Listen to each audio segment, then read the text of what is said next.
Hello everybody. Welcome back to the IRO. We are currently waiting for the start of the 12 hours at Road Atlanta. Round 7 it is. Just a couple of minutes away from the race. So yeah, already the penultimate round of the season. So we had 6 cracking rounds already. Now it's time to tackle the Michelin Road Atlanta.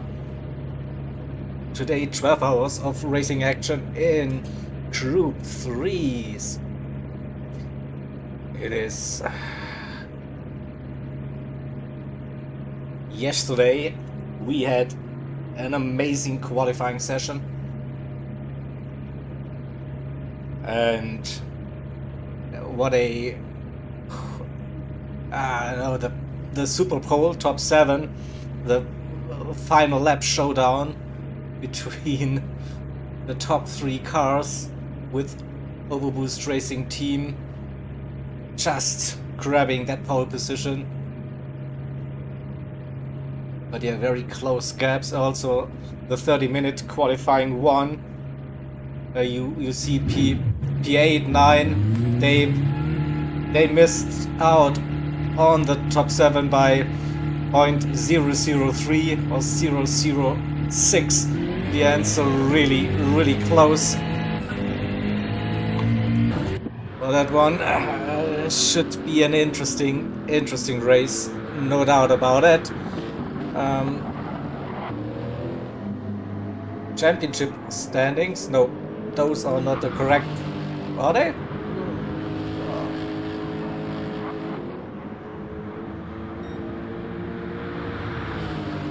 Bit confused. Yep, those are. Wait a second.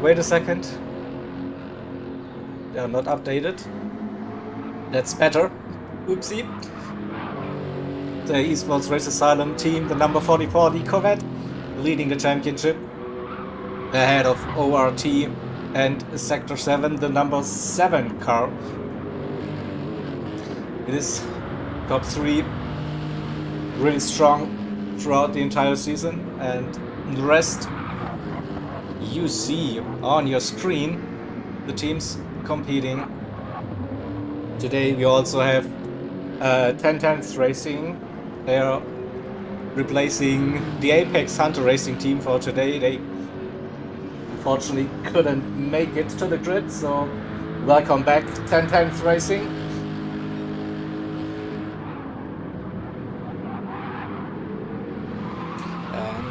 We should be ready to go on to the formation lap now. There we go, what a timing it is.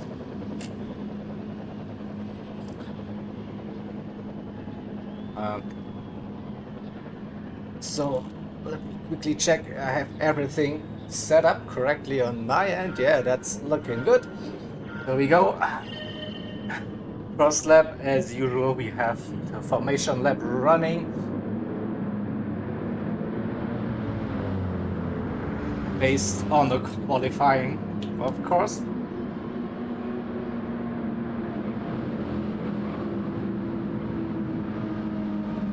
It's single file for the first part, and then last sector we will head into double file formation. So we have ORT with John D, pole position, Macho Monkey for Sector 7, the number 13 car, BMW, P2 Candyman, 77 for the Race Asylum team, P3 Toby, another Race Asylum team, 999 BMW, Shane for MRL, number 1, BMW, whoa, BMW looking strong, here Jakey for Race Asylum in that Lexus, 218, and we have Yeast, MRL 2, Nissan GTR, Slipstream, Sector 7 Racing number 7, E3 overall championship, Nick 44, championship leaders for Esports Race Asylum, Hasnain for Loose Moose Racing, we have Kaizen for LRC, finalized For last minute racing, Ghost for 1010 Racing, and Hide for the Syndicate Racing team. Alright, so now we are getting ready for the double foul formation.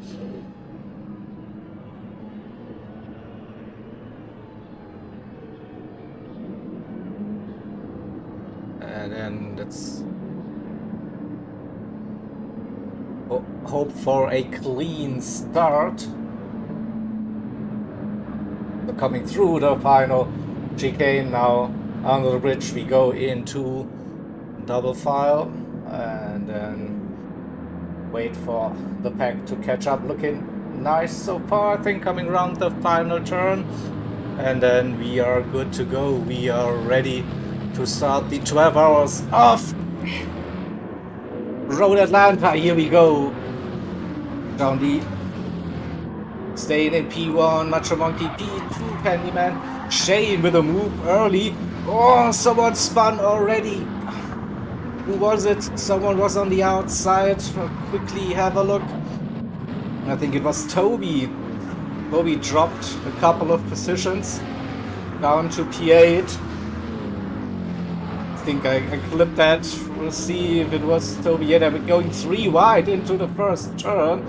And then on the outside, it was a Jakey on the outside. We'll see a Jakey spot. No, it was Jakey. Jakey all the way at the back now, I think. Also has some damage. Oh, he won't be happy with that. He also got a little bit of damage on the rear wing, being shoved off the track onto the grass into a spin. Said hello to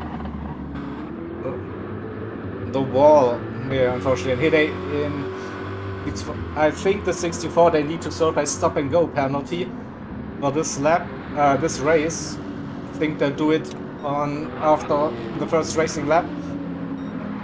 But yeah, let's focus on the racing action at the front with John D in the lead. Yeah, just saw someone heading into the pits. Macho Monkey P2, Candyman P3, then a little gap to Shane in P4 already, just outside of the slipstream. Nick up to P5, that's a good start, starting P9 slipstream in P6, and Hasnain in P7. Toby,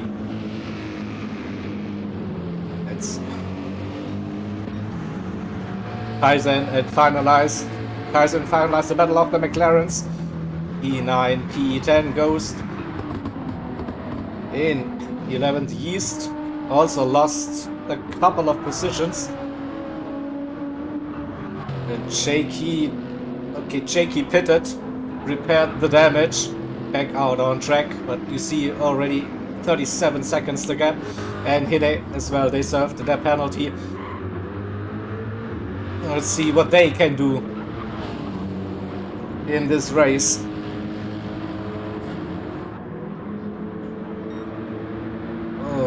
Top 2 try to break free. A second gap to Candyman in P3 at the moment, 1.8 to Shane. Another 3 seconds to Nick and Slipstream. And Slipstream sitting right behind on the bumper. Let's get some onboard footage coming through the S's.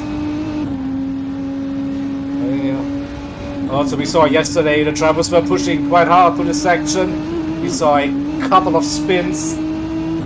The exit of the S's, or midway through the S's. I think they take a little bit relaxed for today's race. But so far, they are running solid pace. Also, we have the racing medium tire compound mandatory for every stint. You can use the softs if you want to, but mediums are mandatory. Tire wear is set to ×2. Fuel consumption set to ×1.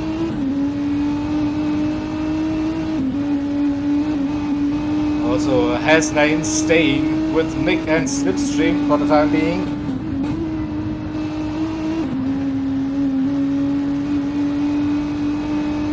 Close racing action in the mid-pack.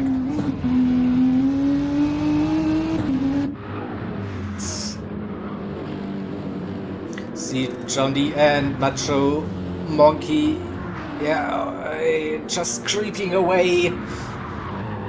I think they got the gap to Candyman now.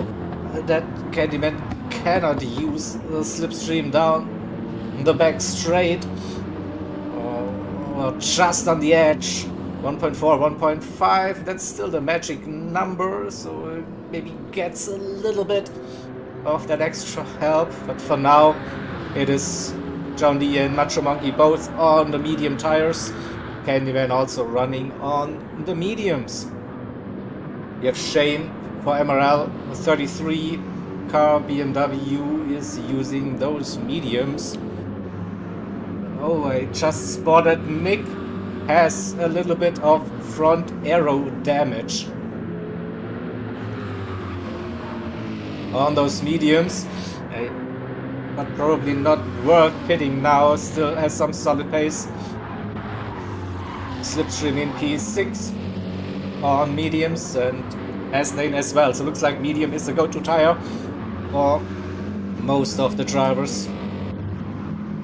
Tyson in P8, best McLaren mediums. Oh, and finalized started on the soft tires, alright. Interesting. Toby for the 999 on mediums, but now under pressure with that penalty.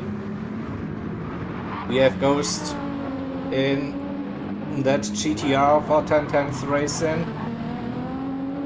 Will get a free pass coming down the back straight when Toby serves the penalty right about now. We see an overtake, Ghost up a position into the top 10. They go. So Toby 11 Yeast is also running soft tires ahead. Something happened for Yeast, definitely 146, 1.5. Maybe they also fixed some damage, not sure.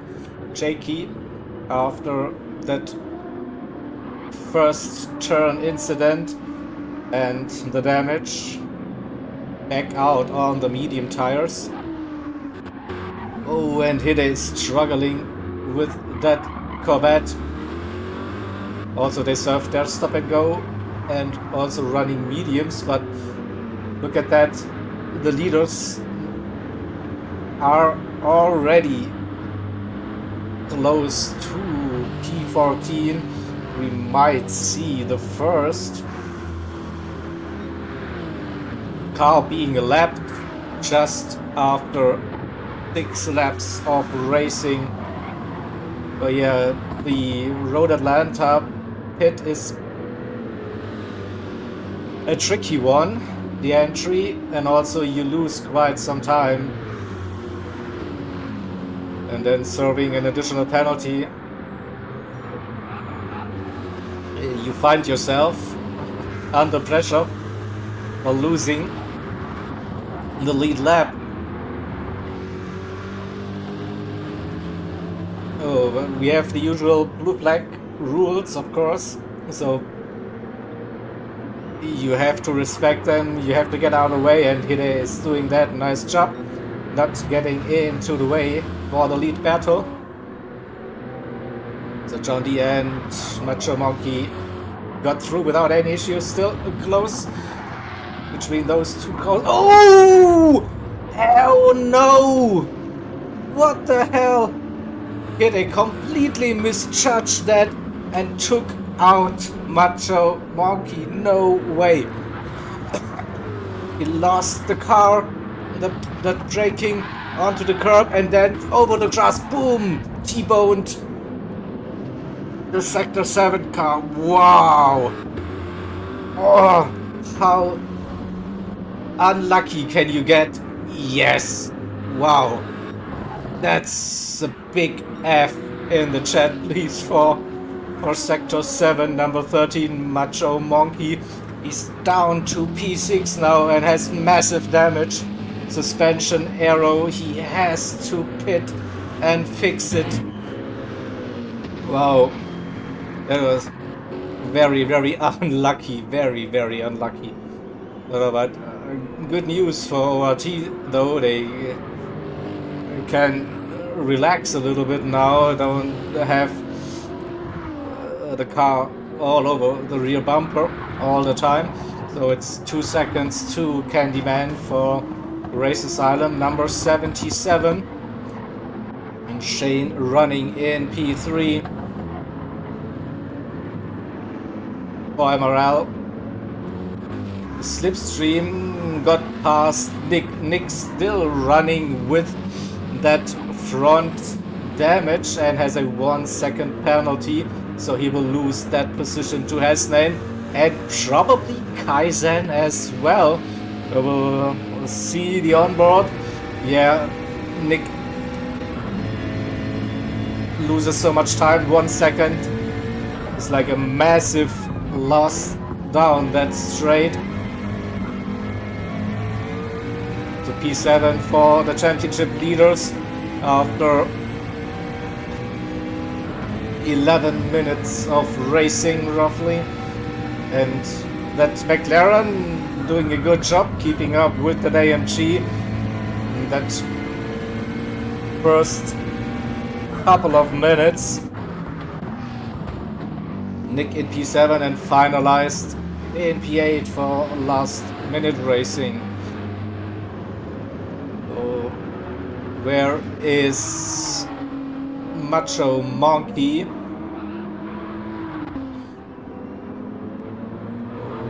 See the gap, so it dropped all the way down to P13. 2 seconds the gap to Jakey, fresh set of mediums. And here we go, he's probably on a mission now.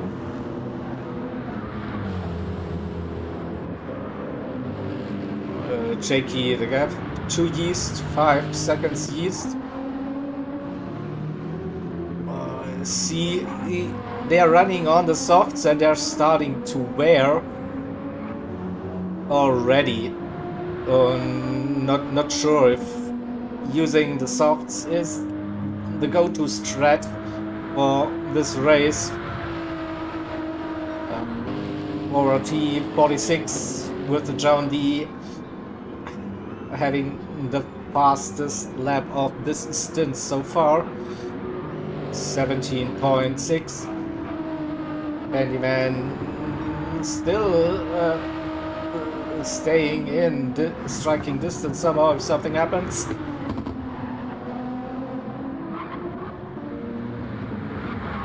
And Macho Monkey instantly putting on some great lap times. 17.4, pushing to get back to where they were. Not sure if they can make up all the time they lost. But yeah, it's a long race, so we'll see how it goes till the end of this. We see 11 hours 47 minutes remaining.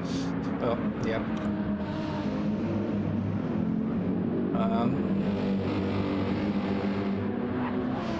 Thinks there's a little gap between Slipstream and Hasnain now. 3.4 seconds. Kaizen in P6, staying in front of Nick and finalized, trying to keep up in his McLaren. Finalized is on the softs and they're also starting to wear now. The 44 car is still running with some damage. Cut that grass again. Will it be another penalty? Not sure. Might just get away with it. Yeah, it was okay, but it's pushing the limits through those asses. And also, you might get dirty tires, so be careful. But on the other hand, Nick doesn't want to lose too much time. You see, he already has 20 seconds to the leaders at this stage. And like a clockwork, John D 17.8, that seems to be the sweet spot for them at the moment.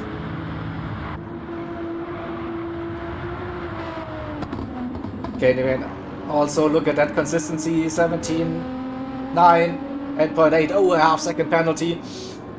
That will probably 1 minute 18 lap time again.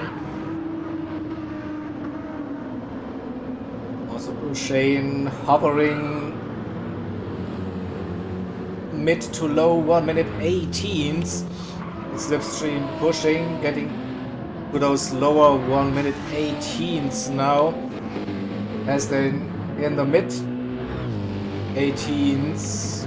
Kaizen pushing, staying with the AMG. Oh no,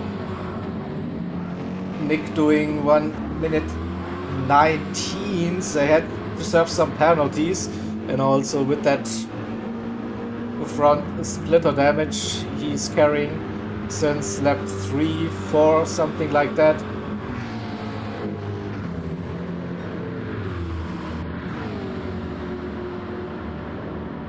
And finalized in P8, Ghost running in P9. He has a nice little gap to Toby already. Toby under pressure. Here comes Yeast with the slipstream down the backside. We also see Macho Monkey right behind Jakey. We'll see Yeast looking down the inside. Sense it, shows his nose. There's slight contact. He's tried. No, that didn't work at all. And here through goes Jakey after that little mishap. We see Yeast's tires. They are really, really bad now. We'll watch this. He saw that opportunity but wasn't close enough, then tried to hang it around the outside. Understeers off into the grass and gravel, but we see a 3-4-way battle. Macho Monkey, Toby, Yeast, Jakey.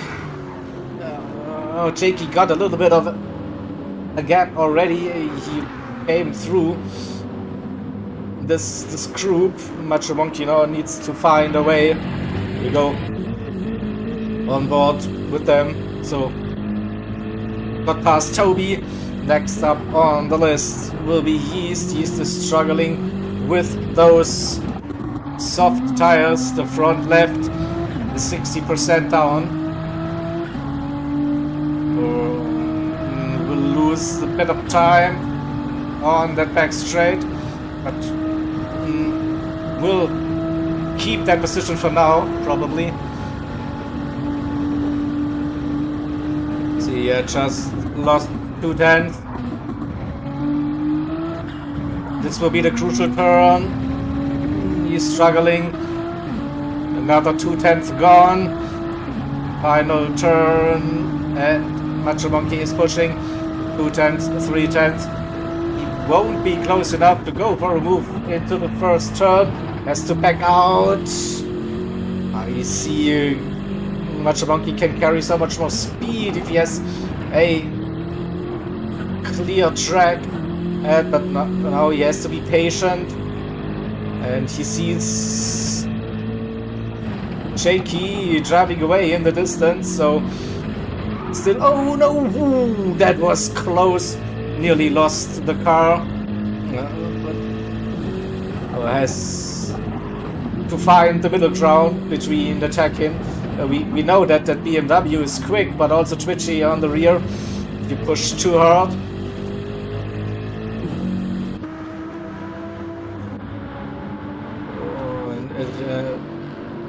It's helped Jakey definitely to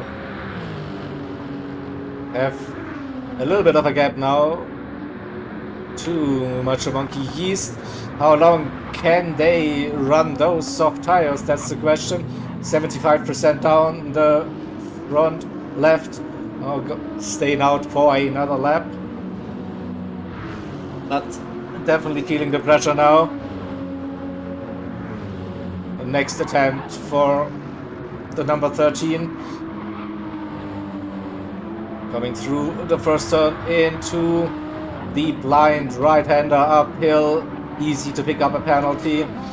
And now into the downhill S's. We saw the exit of the S's last time. Macho Monkey struggled. Nearly lost the car. Better this time. Under half a second. So double right-hander will be crucial to be very close to the MRL2 car to get a good run for that back straight, and Macho Monkey is doing exactly that, has 3/10 and should have the advantage now with that slip.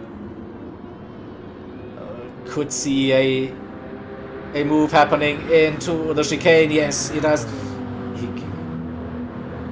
Side by side, braking for the chicane, and he's not really fighting it. He knows his tires are shot, so not worth fighting. And pitting this lap, alright. So, and even with that battling, Macho Monkey gained on Jakey 1.2 seconds the gap. Now, at the front, we still have John D leading now comfortably, 4.2 seconds the gap to Candyman in P2, Shane in P3, so 5-6 seconds the gaps between those cars. Already slipstream, already with some good progress in this Renault RS01. Number 3 overall in the championships, the number 7 car. We're looking for, of course, another strong podium finish, hopefully, for them. Hasnain for Loose Moose Racing, the best AMG in P5. Kaizen still in slipstream range. Nick dropped another couple of seconds, 1 minute 20, 1 minute 90. You know, he's somehow trying to survive this first stint. Finalized on very, very dead tires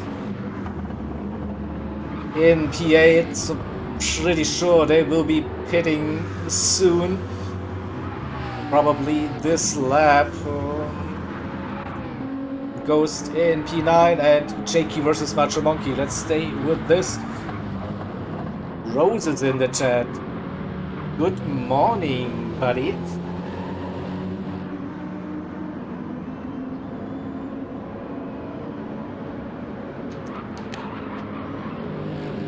So Jakey and Macho Monkey both had incidents in the first couple of minutes. Jakey was wide on G1, the race start, and Macho Monkey got taken out by a car that hadn't control, a lapped car as well, very unlucky. Oh, we just saw Jakey indicating, so doesn't want to fight the Sector 7 car. Maybe a smart decision for now. You could probably see that Macho Monkey is really flying. Maybe he can stay with them for a while. And yeah, so they will probably catch Ghost at some point. Finalized still staying out for another lap on those. I see red everywhere tires, so not much white on the HUD for this one. 1 minute 19 for last minute racing 45. We'll see how that goes. So you also see the lap counter in the top left. So the end of lap 90 is where the drivers will dive into the pits and swap over to their teammates. So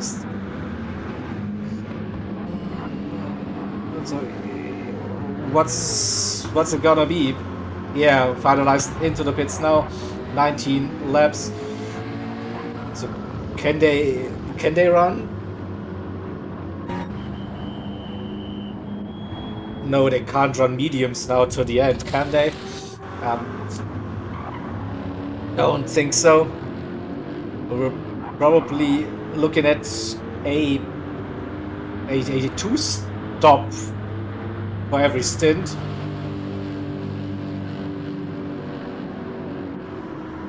So roughly 30 laps on a set of tires.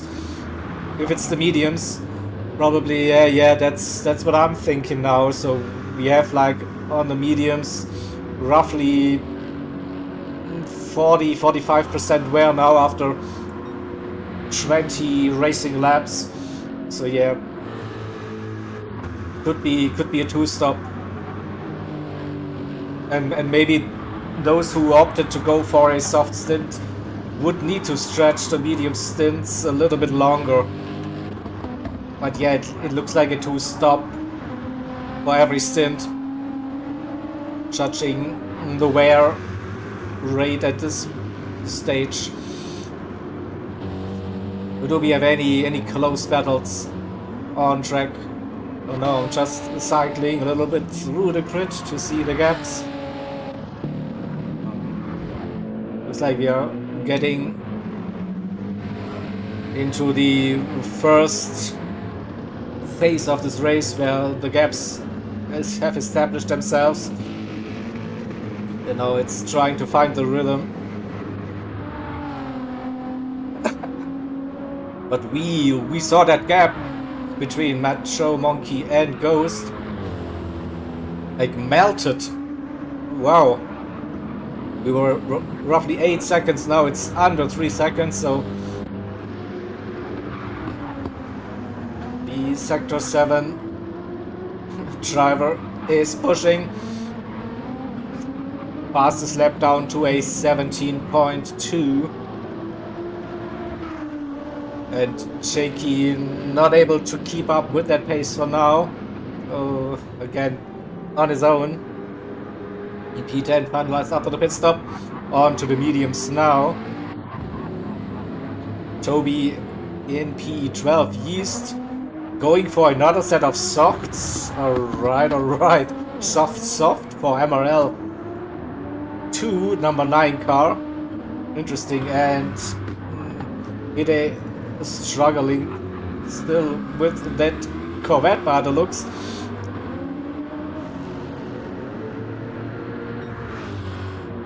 Let's go to Ghost and Macho Monkey. This will be the next overtake, probably on track. 1.2 the gap.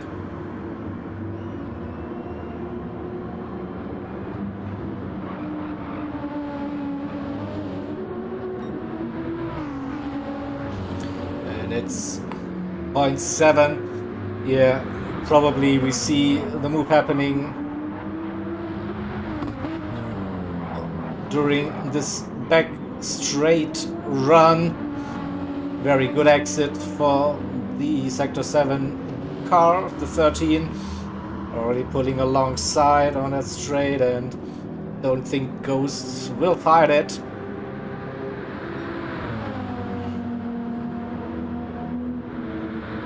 And up to P8, 10 seconds the gap to Nick.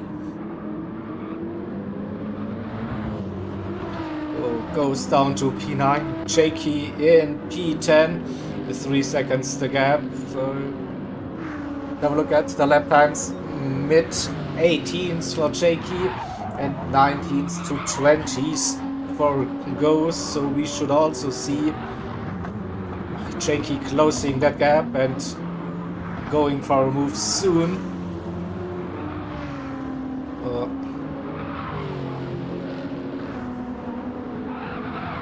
2 seconds the gap.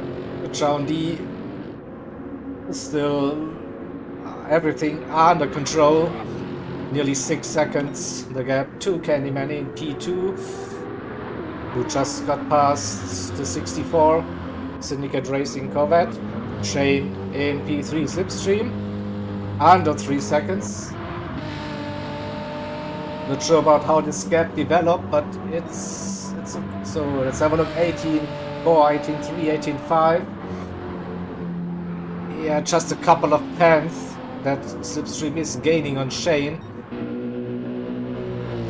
S9 3 seconds, the gap to Kaizen, who seems to be dropping pace now. 19s for LRC. Nick 2.3, 2.4 seconds roughly the gap to Kaizen, and Macho Monkey pushing from 10 down to 8 seconds. Here we go, Ghost and Jakey. Jakey through the essence we go.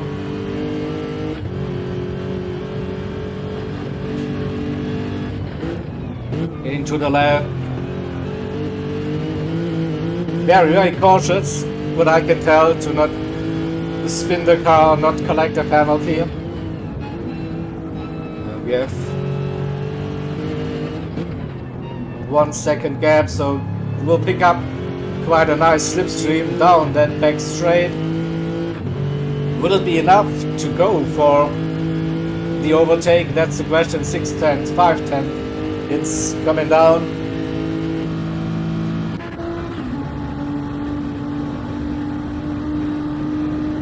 But it wasn't enough, half a second. Jakey waiting, playing it safe.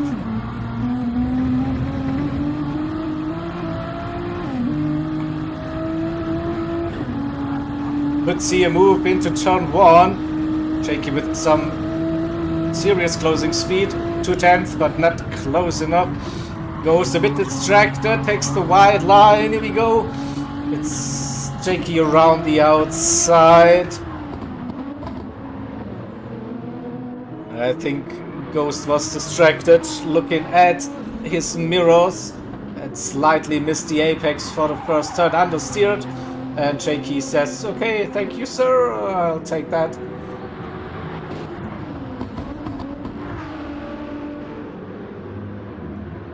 And let's see, Macho Monkey under 6 seconds to gap to Nick now, and looks like we are getting closer to that pit stop window for the medium tire runners.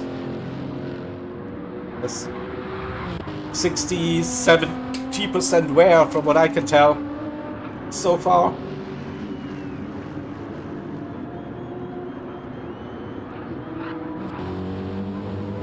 Yeah, everyone roughly the same with that wear, and I don't think it's worth to stretch it to go for a one stop.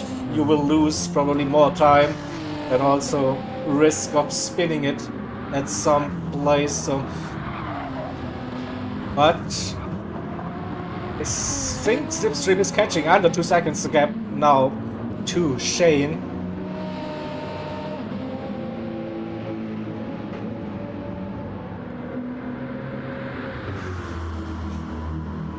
Yeah, maybe if Lucas, yeah, maybe could be the case. So do medium, and then a shorter stint on softs towards the end. If you have the car that can look after the tires. But we'll see when we approach this lap 30. We'll see what the drivers are doing. If some go for a longer stints on mediums and try to use softs towards the end. So 1.4, 1.5 between Shane and Slipstream now. And what about Nick and Macho Monkey? 4 seconds roughly. Macho Monkey still running in the 1 minute 17s. I think he's the only driver to do that at the moment. Yeah, John D not able to get into the 1 minute 17s now. Still doing low 1 minute 18s.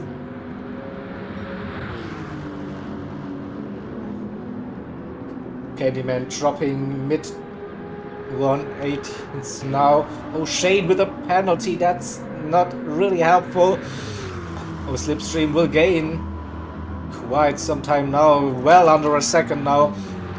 The gap to the MRL car. So we have a battle for P3 happening now. See tires. yeah, I think that Renault, that rear left might be the issue.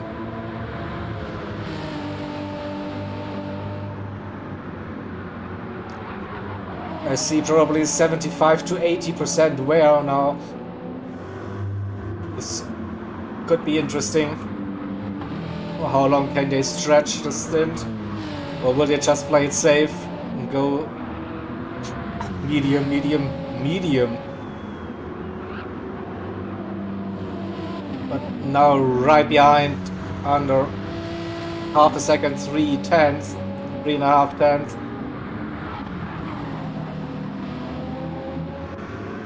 And we could see an overtake happening now. But a very strong exit for Shane. Gained a tenth. Maybe that vital 1/10 to stay just in front of the number 7. We'll see about that. Yeah, was just enough to keep that position. But pretty sure Shane is feeling the pressure now.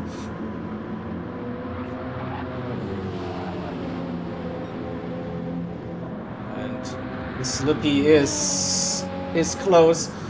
Can he push? Shane missed that apex slightly. Gate, yeah, slipstream gate, a 10th.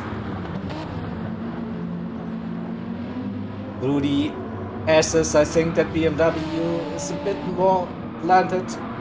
It's more stable. The exit, probably a little advantage for the Renault. Guess the BMW is quite understeery through this.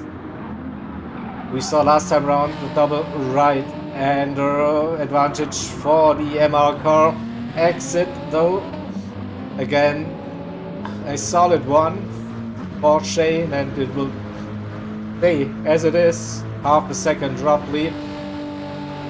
See, and Macho Monkey got past Nick. We'll see if we can catch that. Yeah, Nick also showing, yeah, go on buddy, get past, I'm not gonna fight you.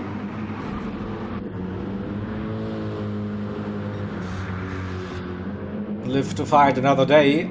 That's the motto definitely for the 44 today. Yeah, don't think they have the car for this track to compete for the win.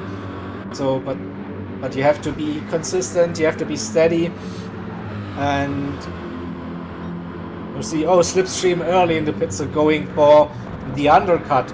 We slapped 30 right. That's roughly the window I expected.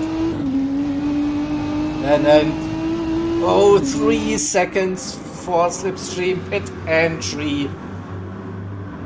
Yeah. We know all about that pit entry. That's a pain. So slipstream will lose that position to Shaky. Pretty sure about that, but Shaky also, those tires not looking that good anymore. So they will be pitting also very, very soon. Chaundi into the pits. Now what about Candyman? Oh, that looked like a weird pit entry. Can we see that once again? Over the grass. Ooh, maybe a bit of lag in the lobby, I don't know. But there's a potential 3 second incoming. Shane covering slipstream's undercut now, and everyone deciding to pit now. Hasnane into the pits. Macho Monkey, yeah, they had damage, so they got some fresh rubber. They can run for a little bit longer. I think John D is back out on track. Macho Monkey into Candyman versus Macho coming round. It's side by side. No, just got past. Crucial for Macho Monkey and the 13 car to stay in front of Candyman. Shane in fourth. Slipstream with that 3 second penalty. Without that, he would have passed Shane. No doubt about that. Just 1.5 seconds. Look at.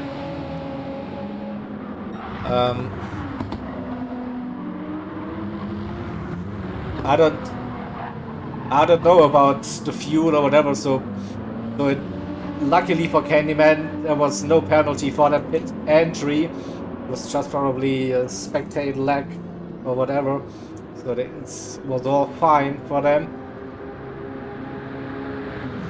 So, but they also Chown D is with like 50% of fuel, Candyman running with 75. So, not sure if they need all that fuel for that stint. Macho now see those tires dropping 75% of wear.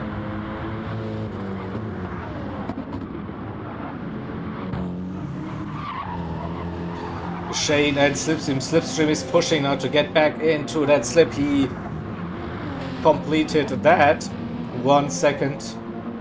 So after the pit stop, Slipstream is flying. Personal best 17.9 and getting closer to Shane. Shane taking it easy probably for the first couple of laps to not like overdrive the car, take care of those tires towards the end of that stint.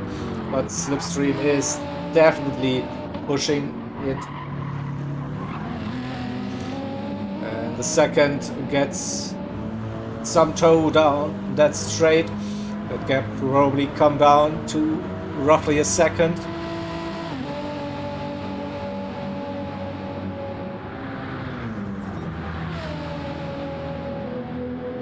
No, it's 1.1, so without being close on that back straight, that BMW seems to have the grunt, the legs. 1.1 between those two. Hasnane then in P6 goes still running on pretty dead medium tires now into the pits. They go. Kaizen in P8 finalized back with them. The finalized they started on the softs, now running the mediums. Kaizen medium goes into the pits. Nick out on mediums 18.0 personal best. Finally no damage, just in front of Jakey were the two race asylum drivers. Probably won't be fighting each other. Yeast does a second pit stop already. Soft, and what's going to happen? Another set of soft tires? No, it's mediums this time for Yeast. Toby and Hide. Hide in P14 at the back of the grid, nearly 1 minute the gap. And we see the blue flags happening.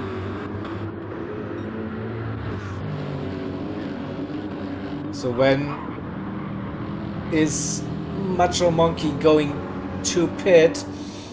He's on a bit of an offsetting strategy because of that incident and the damage they had. Tires down to 85% maybe. So not that long, but still 17.8. That's quick. So I could see them going on to a soft tire stint at some point.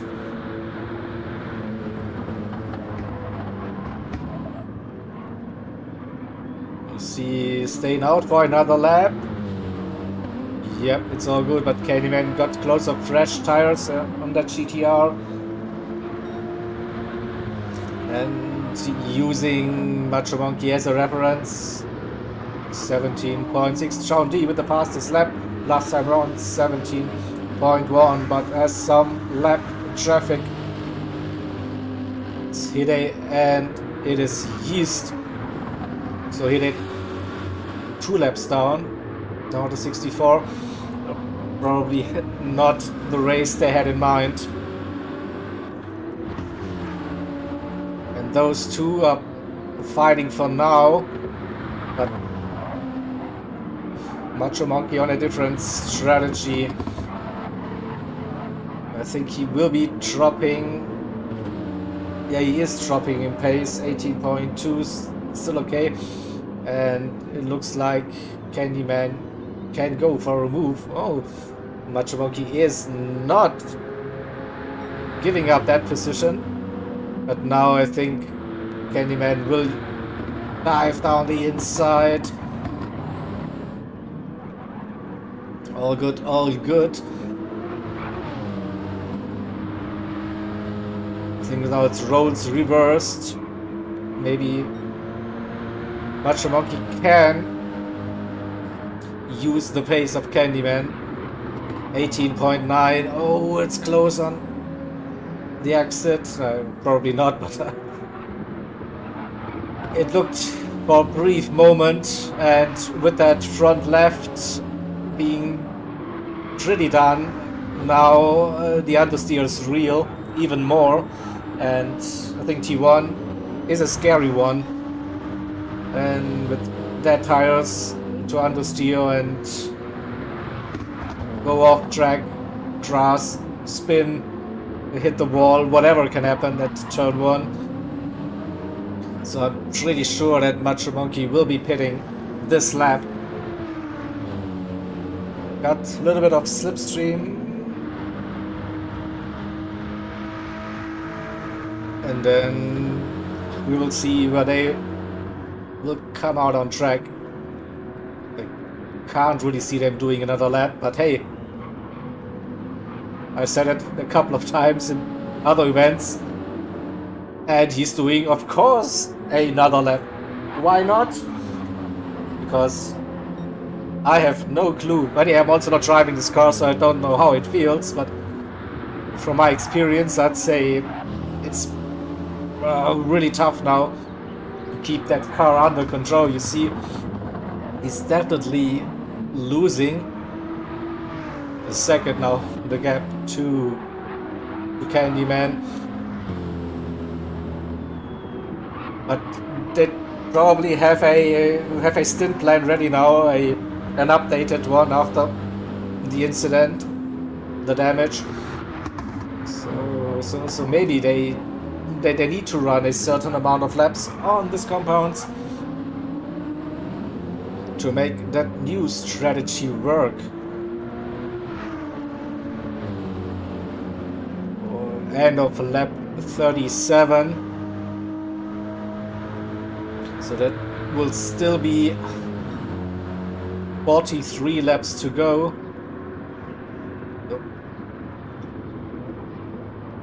I mean, if they could stretch it for 2-3 more laps, maybe they can, but no, they're deciding to pit, yeah. So I guess they will be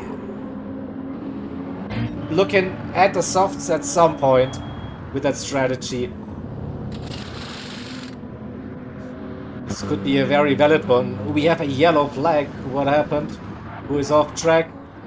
None of the leaders. The 64 was off track. Okay, so Macho Monkey 55 liters of fuel. And mediums again pushing. Where's finalized? No, he has the gap to finalize. So P7 just in front of the last minute racing driver Jakey and Nick P9, P10 Ghost in P11 Yeast, MRL2 in P12 Toby, P13 and Hide 2 laps down in P14. Into the pits now by the looks. Understeers does maybe cut that entry. We'll see, but John D and Dorothy nearly 20 seconds up the road. Crazy pace at the front. Candyman in P2. Shane in third with the slipstream. They were closer, but yeah, you see a lap 36 at 1 minute 21. So they were having the tow already down the back straight. It's all gone now, so let's do all the hard work again to get closer to the 33 BMW. Hasnane for Loose Moose Racing in P5.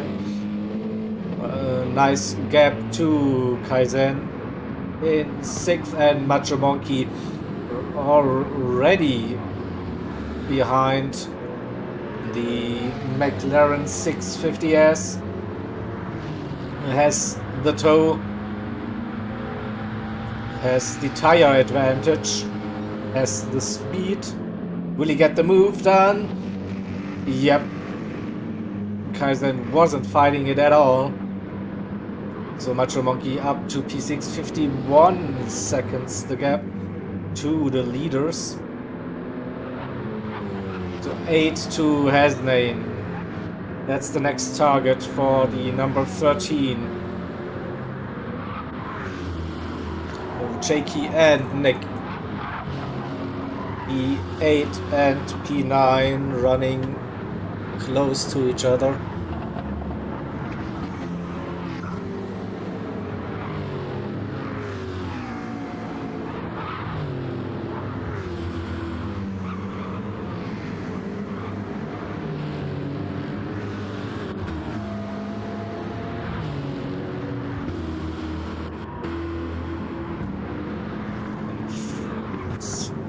What about finalize? Can he close that gap to Nick?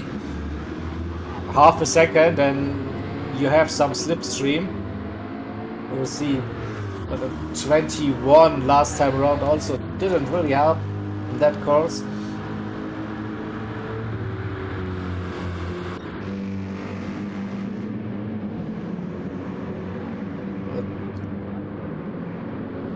Jakey and Nick, they are catching Kaizen. No doubt about that. 2 seconds to gap already to Macho Monkey, and Macho Monkey is flying. Fastest lap, nearly incoming. 17.28, that's close. But if he's pushing like that, we will see probably a 1 minute 16 on those mediums happening. 6.6 to Hasnane.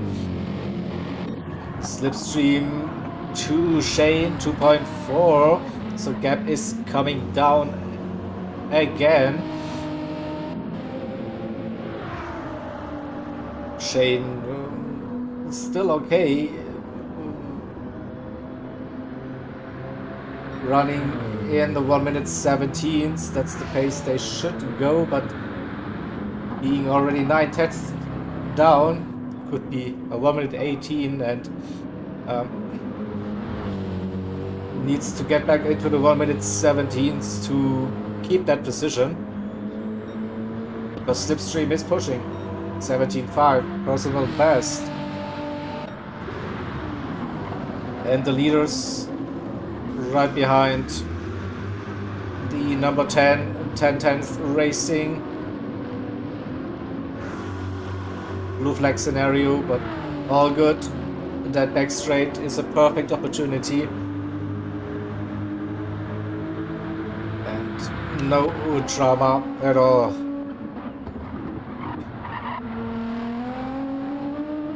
Candyman with that. Sorry, 1 minute 17 lap times. Very consistent. Shane and Slipstream, we see them in the same camera shot now. I think it's a better lap this time for Shane again. Should be close to his personal best. Yep. Oh, that's the pace they need to go. 2.5. That was a good final sector for Shane. So he will be, oops, a little bit of a lag, 17.7. 17.8, yeah, roughly the same. Hasnane. And we see that gap. Macho Monkey 4.5 gained. Again, here we have the 16.9. Oh, side by side they go through the final turn. Let's watch this again. It's always like a keep your breath moment. Oh, Toby was wide on the exit, then stayed wide.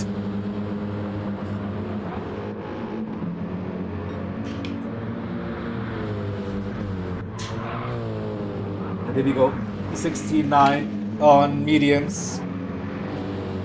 That's a heads-up moment, definitely. And Jakey opening up that gap to Nick. Kaizen.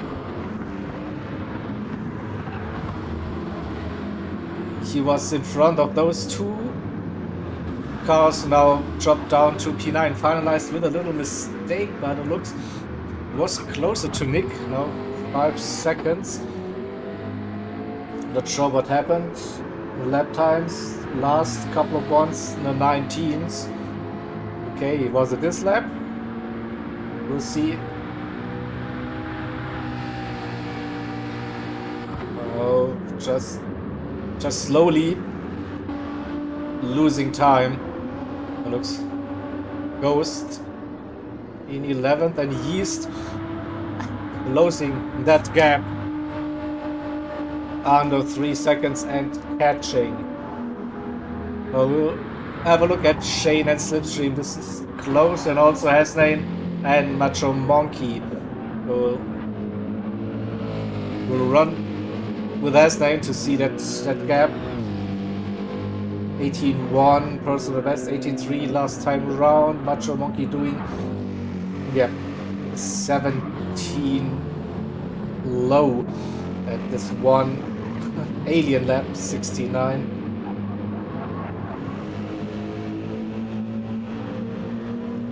Definitely wasting no time at all. We'll see the next split time. Yeah, on track for another low 1 minute 17.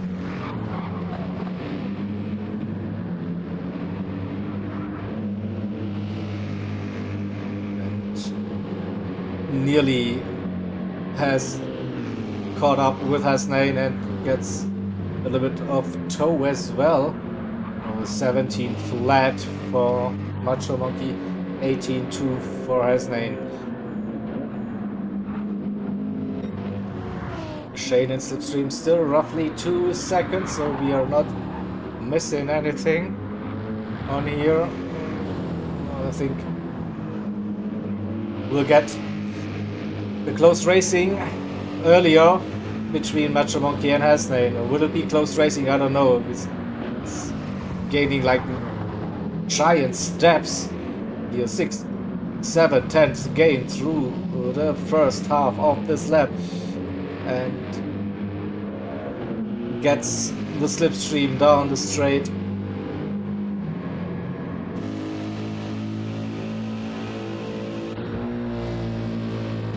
That's good pace, no doubt about it.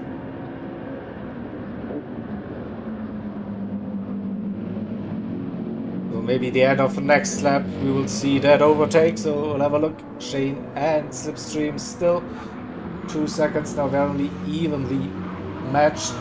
17.7 last time around for Shane. And here we go. Let's get the onboard.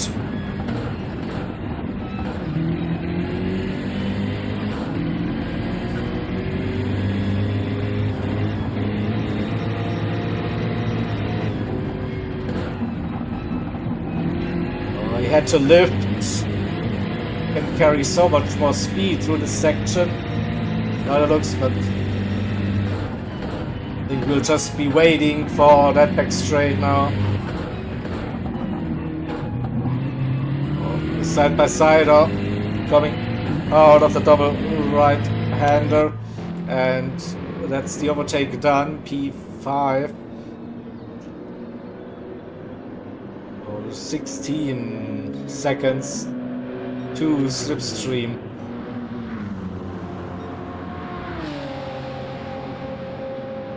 Will the comeback continue for Sector 7, number 13 car? It looks like.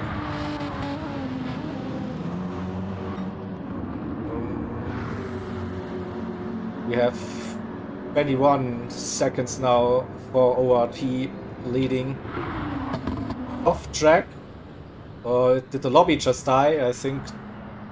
Did I disconnect? Is the lobby gone? I'm not sure. Everyone is driving everywhere. This is not looking good anymore. Sorry about that. So we have an issue. Not sure if it's my end or if it's in the lobby. But this doesn't look good. No doubt about that. So everyone is stopped now. So I hope it's just me again. Is it? Everyone is still okay, so then I'm going to quit. So thank you that PlayStation Network or Gran Turismo Lobby or whatever. Yeah, it's better just me than the entire lobby. But yeah, looks like my game has crashed somehow. So let's see what I can do. Connected to the server. All right. Oh. Where is the lobby? Here we go.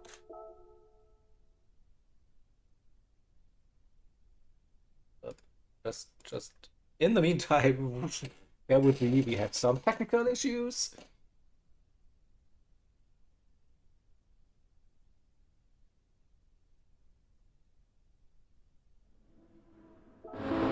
Into the spectator mode. Yeah, I see cars running. That's a good thing.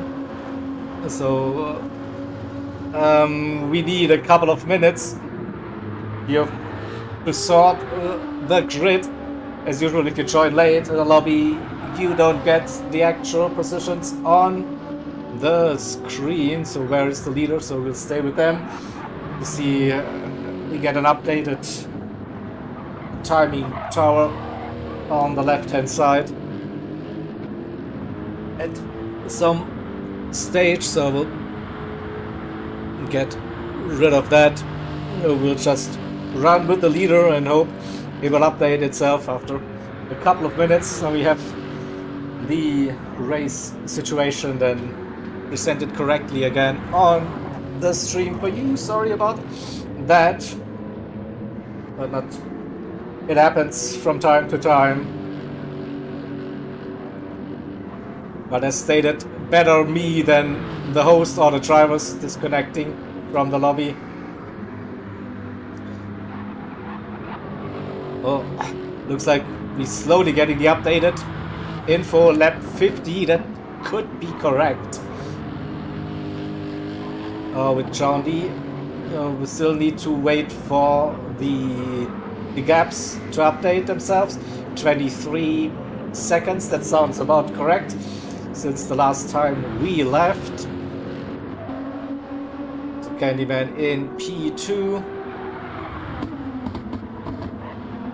Shane still running in P3. Slipstream closed that gap to 1.4, 1.5 seconds and 13 seconds. Macho Monkey, if I can remember correctly, we were running with 16 seconds-ish last time, so Macho Monkey is pushing.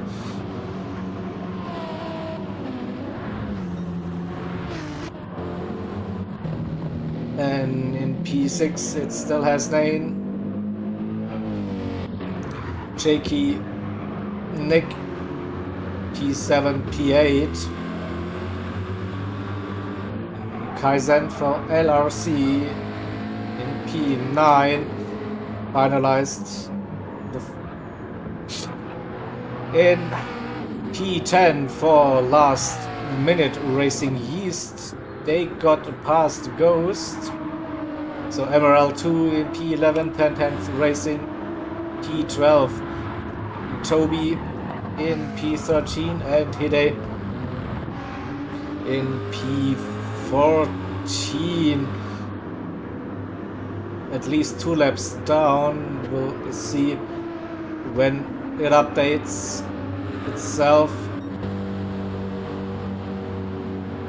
Also, we need to wait for Toby to cross the line to see the actual gap. It's not 67 minutes. No way it will.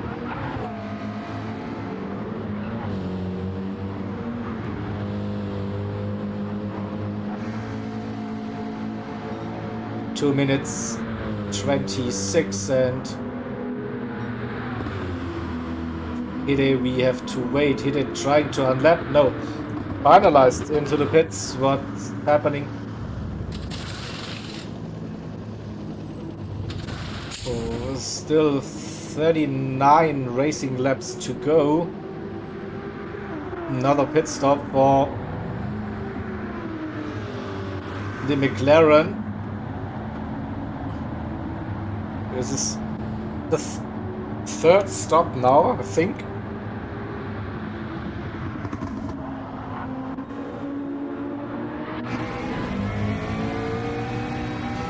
And using softs again. Okay. Interesting, interesting. So we should be looking at this one, right? Shane and Slipstream.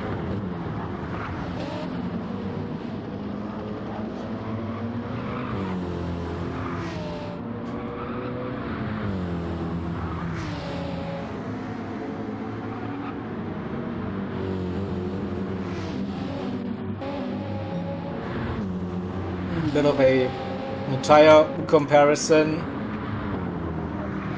Shane that front left and Slipstream that rear left, roughly at 50% wear at this stage.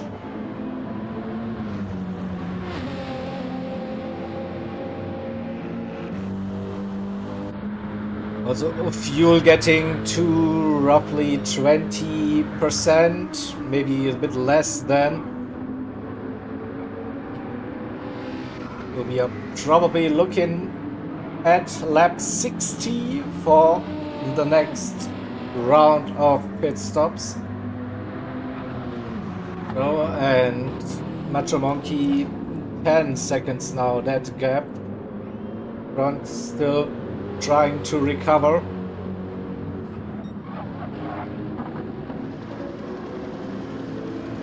And a dominant performance so far. 25 seconds between P1 and P2. And this is the closest we have on track for position. Shane and Slipstream both with a very, very strong first stint in this 12 hours at Road Atlanta, round 7 of the IRO GT Endurance Championship 2024. It's one more round to go after this. That's Spa 24 hours in start of December, if I'm not mistaken, so you can quickly bring that up for you as well. Yeah, 7th of December we have the Spa 24 hours. And Slipstream within a second now. We saw that earlier.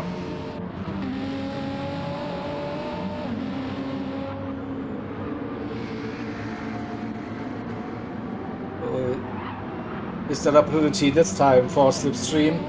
The last time it was that close was just before and after the pit stop for both of the drivers.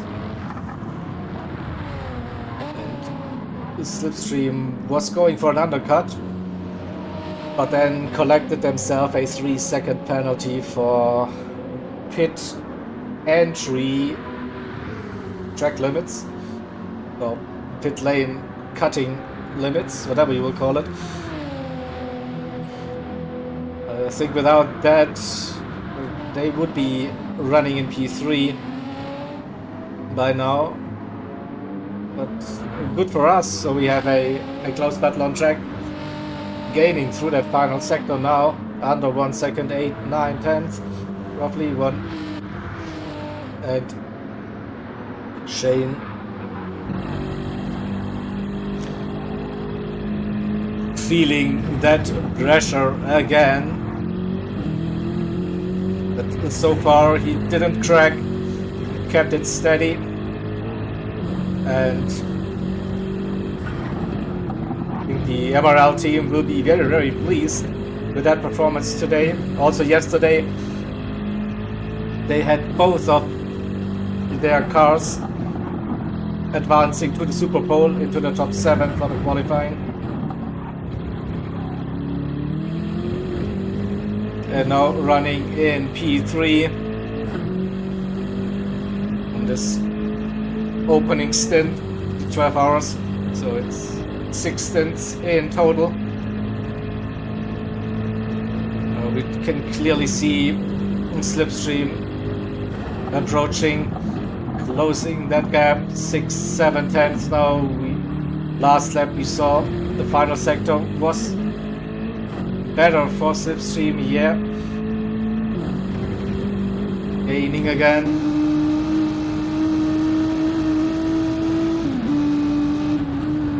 See a little bit of the fuel gauge flashing for me.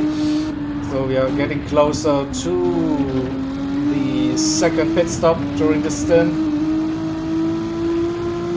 It's now push, push, push, I think, for Slipstream. Nice run. Oh, it was close. I think he kept it on the curb. Not get a penalty for that. Yeah.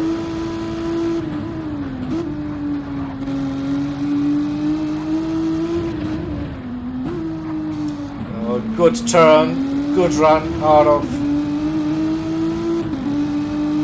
that right-hander coming on to the back straight. 2.5 tenths. This could be the run. No upshift to 7th gear early. Fuel saving is the case.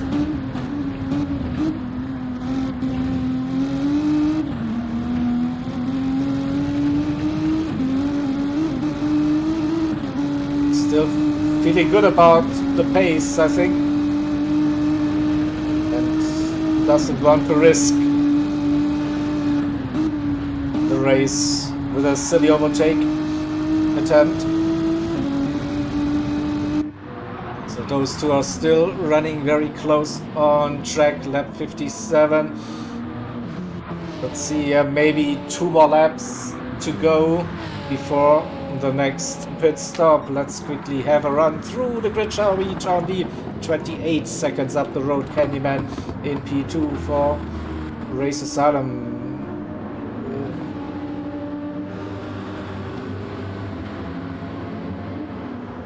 Shane in P3, Slipstream P4. We saw that Macho Monkey closed that gap. 6 seconds, just, it's really pushing. The number 13 car definitely very, very quick today. Got, yeah, very unfortunate with that incident. Hasnain on the edge, on the grass in P6 for Loose Moose Racing AMG. Jakey in 7th. And Nick in P8. Kaizen is running in P9 for LRC. He's then P10, and everyone's getting closer to enter the pits, planned pit stop. Everyone goes in P11 finalized. P12, they are definitely on a alternative strategy, running just the soft tires by the looks. Toby in P13 and Hide P14 at the moment. So Slipstream and Shane back to that battle. On track, lap 58 it is. Tires now wearing, fuel is really low. Maybe one more lap for both of the drivers, but could see Slipstream pitting again, going for the undercut.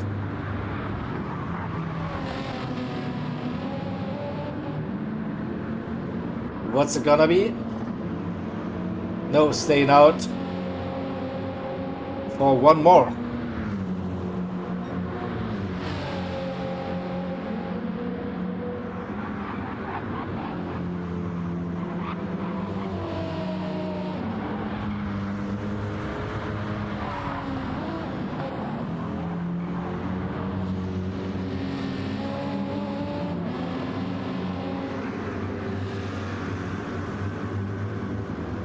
Don't expect a move now, so they will probably hit at the same time this lap.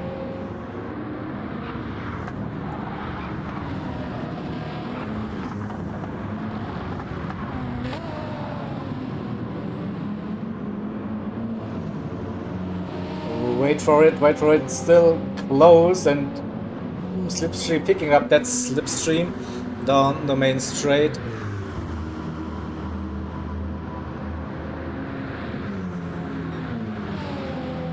Yeah, won't be going for a move early, upshift to 7th gear, that's still like saving a little bit of fuel.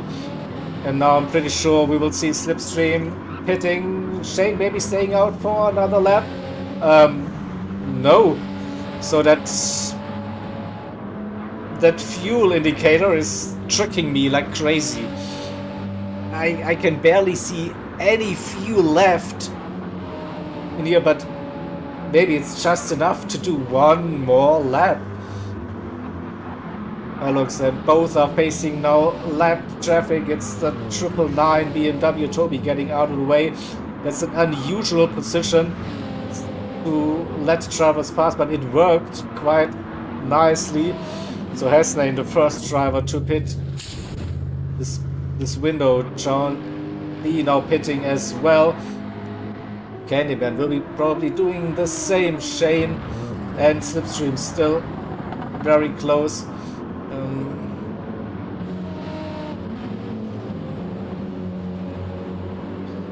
But it's now time to pit, right? We'll find out, surely. Candyman has plenty of fuel left, but no tires. But we'll go for another lap. No, he darts into the pits. Late call.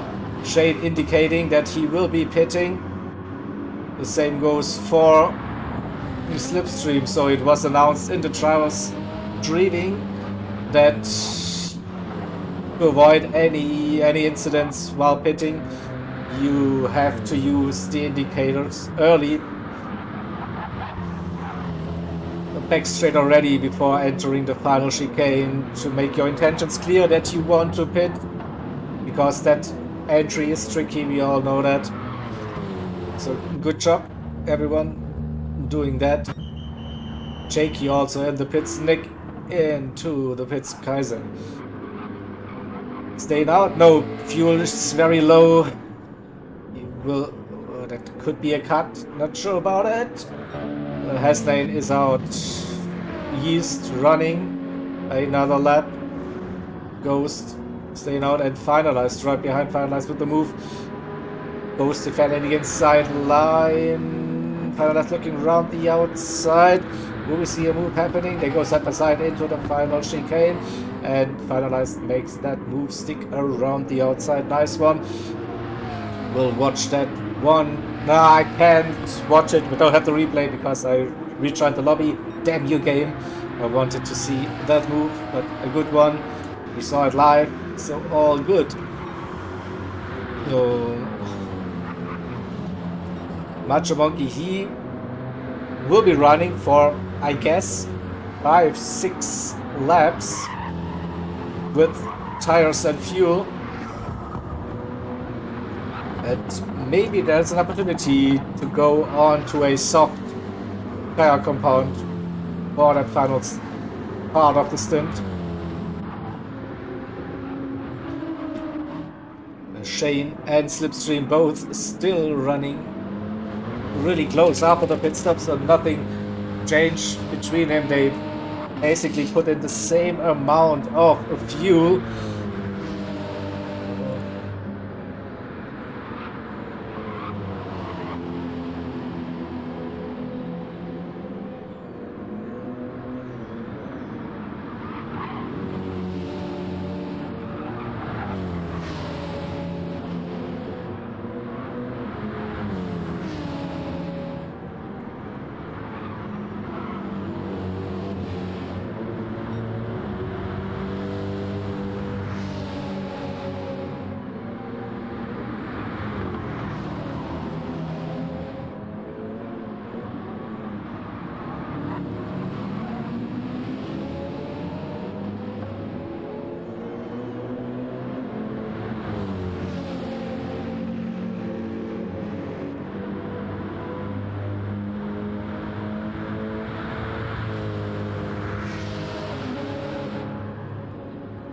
Nothing separating those two drivers. Will we see a move happening at some point? That's the question.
That BMW is still strong on that back straight. It's tough for Slipstream in that Renault to really go for a move. He's gaining, but looks like that Renault doesn't have the legs in the end to really go for a move.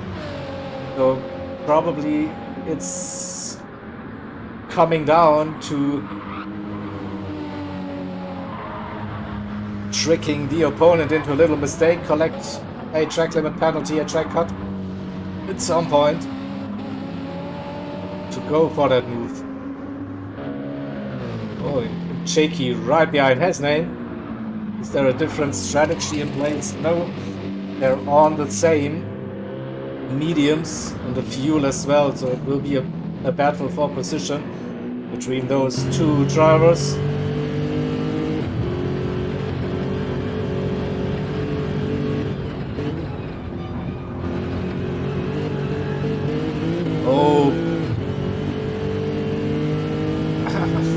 Quick hands for Jakey to avoid that rear from spinning the car. Early upshift to second gear, and now trying to use that slip to get past Hasnane. Looks like he has to run. We'll get close. How close? That's the question. We see diving down the inside has the position, and well done Jakey, up to P6, Hasnane in P7. Nick is running in P8. 7.5 seconds the gap to Hasnane, finalized in P9. Finalized with that offsetting strategy. Softs will be doing another pit stop very, very soon. Let's have a look at Macho Monkey. I see dead tires Yeah, I think the stretch is just too long to go for soft tires, in my opinion. So I guess they will be running in the mediums again, but can put in less fuel for the shorter stint, so we'll gain some time probably. So Candyman will move back up to P2. Shane and Slipstream still in that close fight for P3, but that gap Macho Monkey will close definitely. He gained some time, it was less than 10 seconds, and he is back out on the mediums as expected, and he comes out right behind this battle group, so 1.5 maybe 2 seconds when he's up to speed. So P3 definitely in reach for Macho Monkey, and this will be very, very interesting now for the remainder of this first stint, because Shane and Slipstream really close. They are fighting for like an hour, and now it's arguably the quickest driver on track in the stint, pushing like crazy. Macho Monkey right behind. Oh. Can he find a way to get past those two?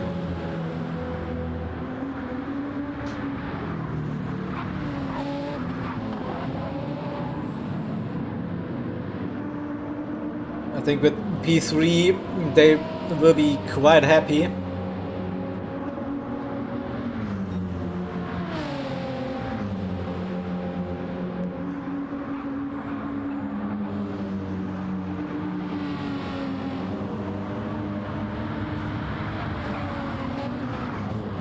Slipstream losing a little bit of contact to Shane.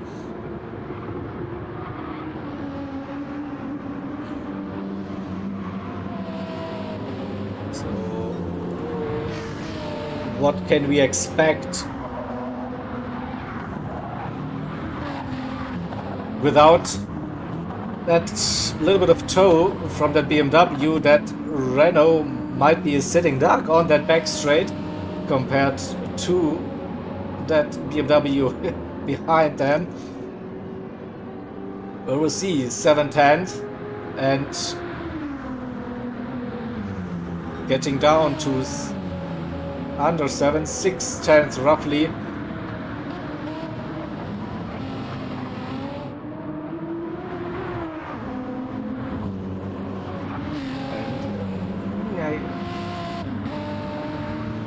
Where's the opportunity for Macho Monkey? Not pushing it too hard by the looks for now, but he knows when he can attack. So it was the out lap. Now I think the tire should be definitely up to temps, and there is an opportunity to go for a move.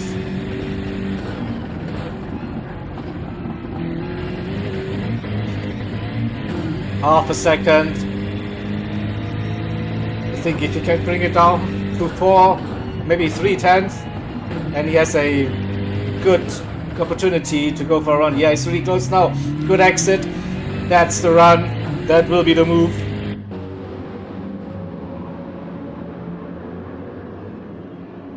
Don't think that Slipstream can defend it now. Macho Monkey with the overspeed, with the run. Yeah, Slipstream doesn't have the power in his Renault to keep up with that. So next up for Macho Monkey is Ghost, lapped for 10/10 Racing, and then it's Shane. So again, a tricky situation for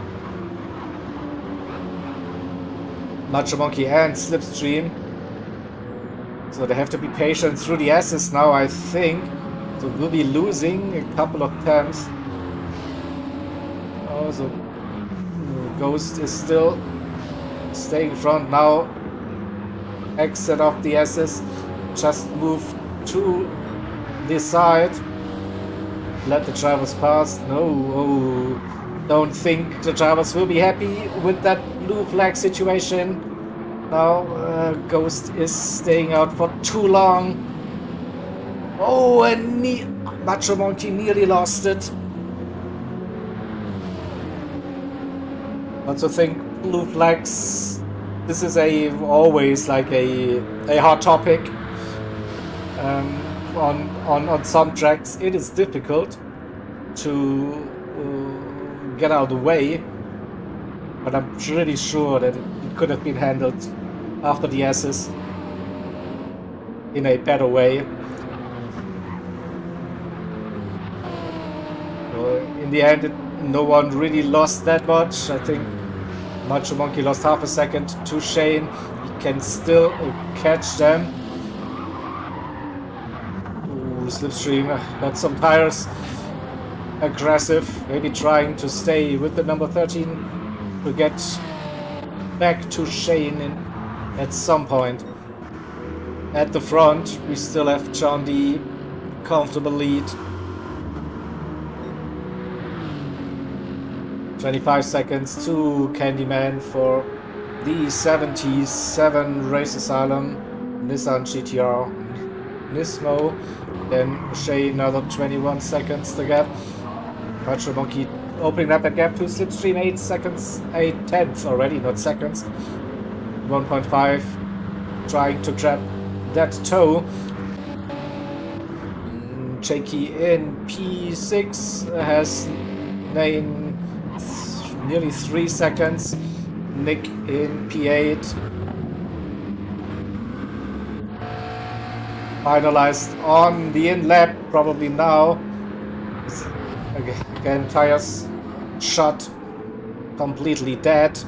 Fuel also very low. It will be one more soft stint for finalized and last minute racing. Kaizen will be moving up the order to P9. Yeast probably as well will jump. Finalized, so finalized P9 to P11 prediction. Ghost in P12 for 10-10th racing. Then it's Toby for that 999 BMW Race Asylum in P13, and Hide for the Syndicate Racing team in P14.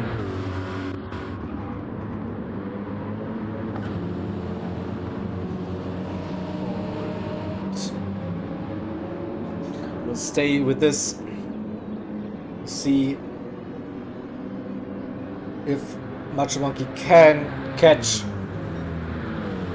Shane at some point.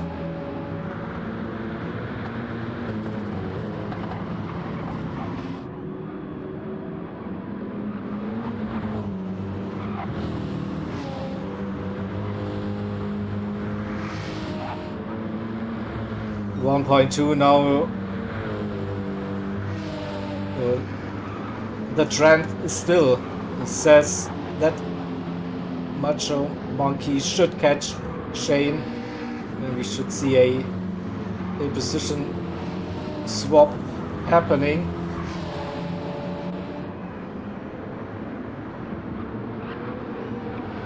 But then again, we have some lapped traffic to deal with for the drivers. 1 second now on the gap.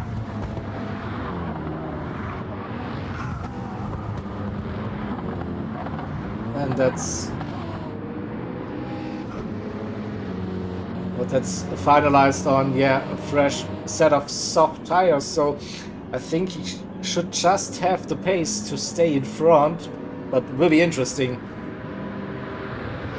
to see.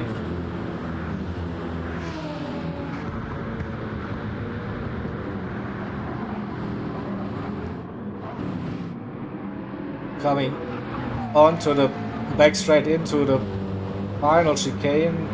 It's not much between Shane and Macho Monkey. To be honest, the game just won 2/10 since then, but it's probably the first sector where Macho Monkey is gaining the time. gap to slipstream opened up, 1.3 seconds, so can slipstream somehow stay with them?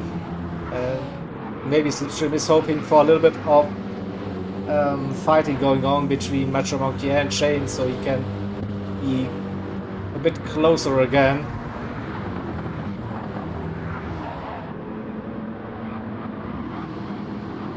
But this is, I'm not sure what's going to happen.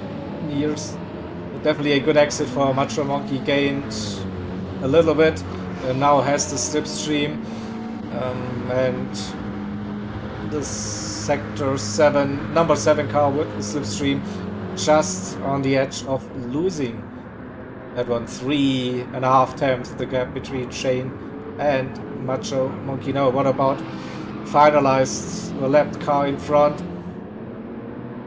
Don't think the blue flags are showing, or maybe they are showing, but yeah, we see blue flags being waved.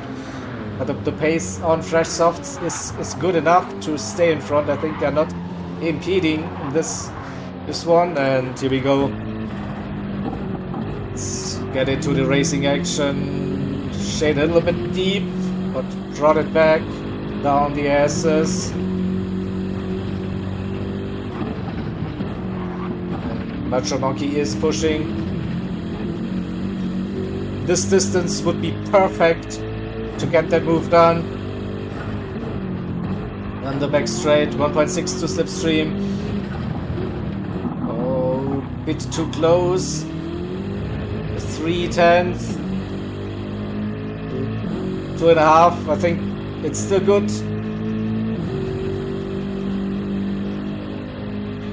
We should see the move happening now. You see Macho Monkey diving down the inside. Side by side they go. No! Shane just lifted. Didn't want to fight it. He probably has the gap to slipstream in mind. It's 1.3 seconds, 1.2. So maybe stay with Macho Monkey for another lap to keep the distance to slipstream behind. It could be very much the case. So at the front it's still ORT, having no issues at all. 25 seconds to Candyman in P2. Macho Monkey back to P3 after that overtake we saw. And yeah, creeping away half a second to 1 second after the overtake. Slipstream is still close to Shane. P4, P5, it is now Jakey in P5, 6. It is 18 seconds, but 6 seconds over Hasnain, who has to start looking into his mirrors because Nick is approaching. It was 5, under 4, now under 3 seconds. Is Nick slowly gaining on Hasnain. Kaizen in P9, Yeast P10, and finalized as predicted, running in P11, but sees the blue flags now as Macho Monkey right behind, so I think he can afford to let Macho Monkey pass without losing too much time. Finalized will be looking, maybe hoping, he's hoping to catch up with Yeast. 12 seconds, he's on the soft tires, so he still can push. Now he has to obey those blue flags. I think he's doing that exactly without losing too much time. So let's get back to Shane and Slipstream, the most featured battle on track during this stint. No doubt about that.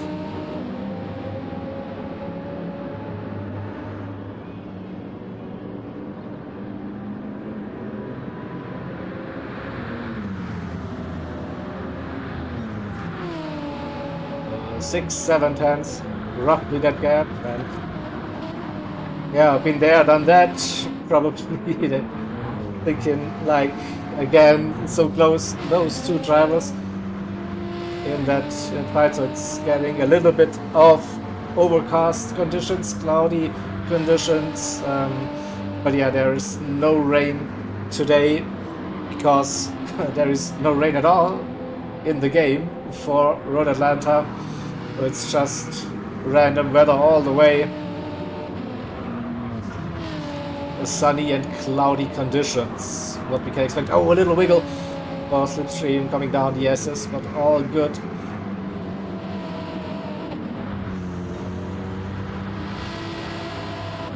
We're still close, under 6/10. That gap.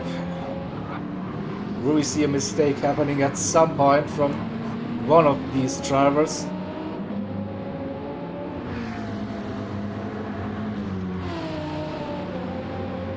And Macho Monkey is gone.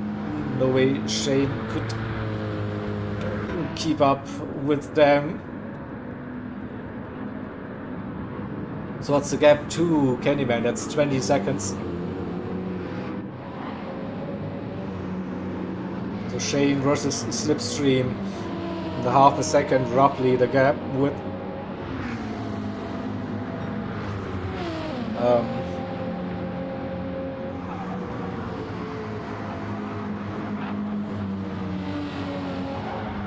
oh, that's 13 laps to go for the drivers. Let's have a look. Jakey, S9 and Nick. So yeah, Nick is gaining bit by bit. Roughly 2 seconds now of that gap.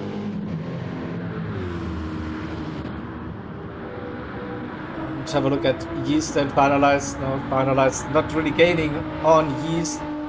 It was 12 seconds, now it's 13 seconds.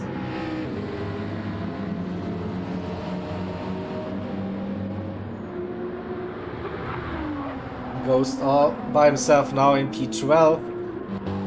The same goes for Toby in P13 and Hide at the back of the grid in P14.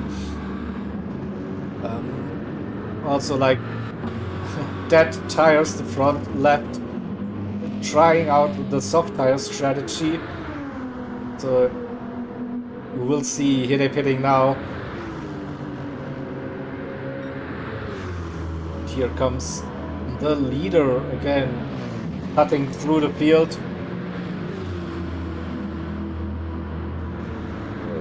It's that. Let me have a look. And Nick is a lap down. Now, so we have the top 7 cars on the lead lap. Everyone else is already 1 lap down. That's Nick, Kaiser, and Yeast. Finalized. Goes hitting into the pits here. Toby is 2-3 laps down, I think, and Hide 4 at this stage by the looks.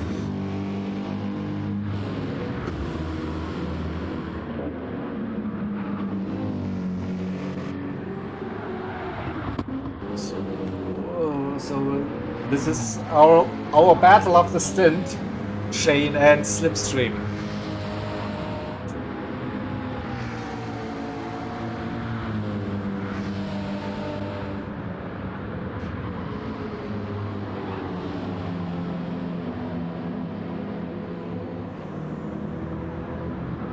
And they're yet to pass and finalized.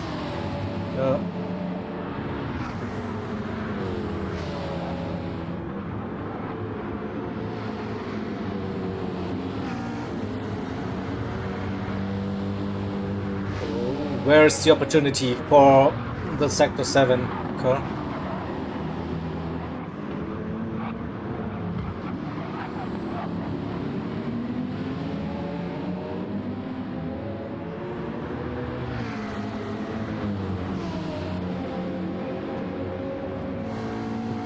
Yeah. I mean,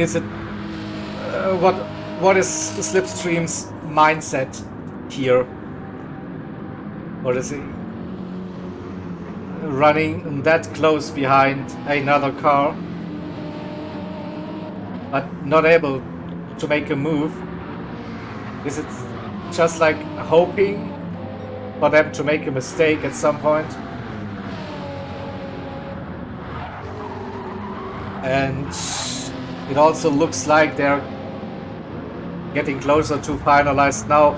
So I think those soft tires starting to drop on that McLaren, so they probably have to get out of the way now very soon. Yeah, that's very close now. For them. So Shane picking up some toe of that McLaren, definitely helping them 1 second, the gap, half a second up to a second. And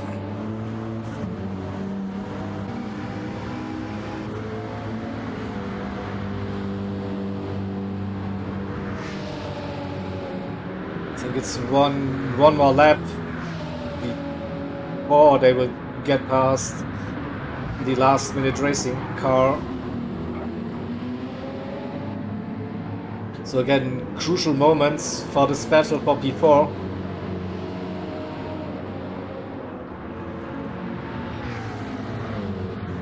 And for my liking, the gap is a bit too big now for Slipstream.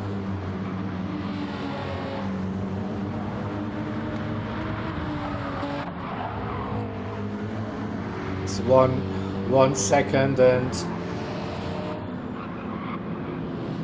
also, what's Shane thinking now? Ideally, he wants to have finalized in between himself and Slipstream, but it still looks like that McLaren is keeping up that pace to not really interfere with that racing.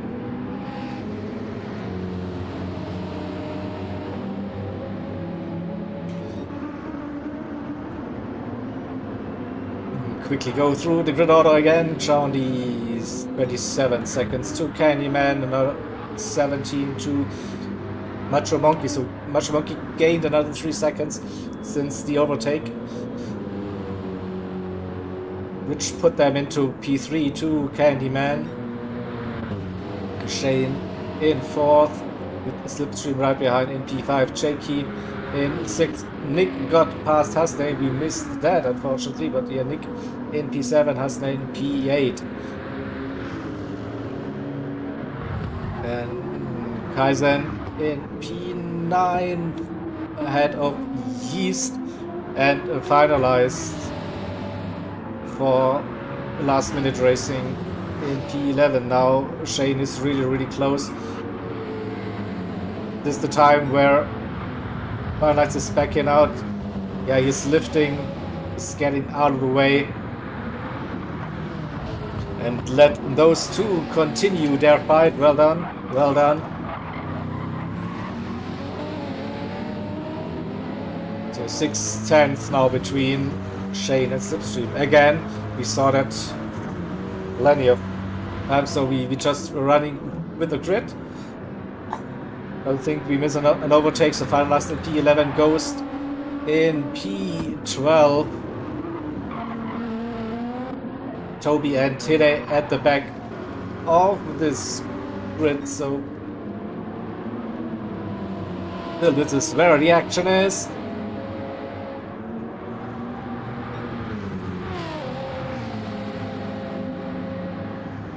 Shane and Slipstream with 6 laps to go.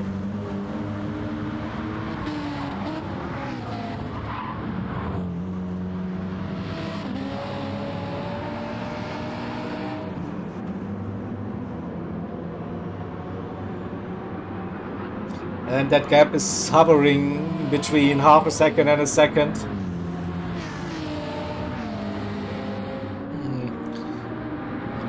Must feel like forever, especially for Slipstream, I think, to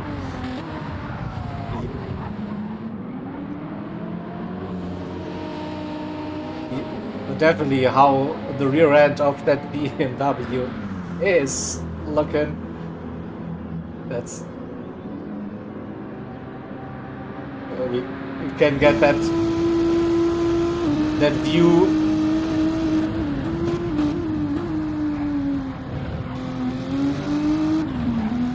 Oh, bit of a problem for Shane coming out of the final chicane. Is this the run for Slipstream now? 210. It's still 210. Braking for the first turn now. Fourth gear accelerating through. Get a little bit of a gap to that outside curb. Braking blind right-hander. Don't cut too much into the downhill as we go. Half a second. It is still between those two. Keep it on the gray stop. Exit of the S's. Still half a second.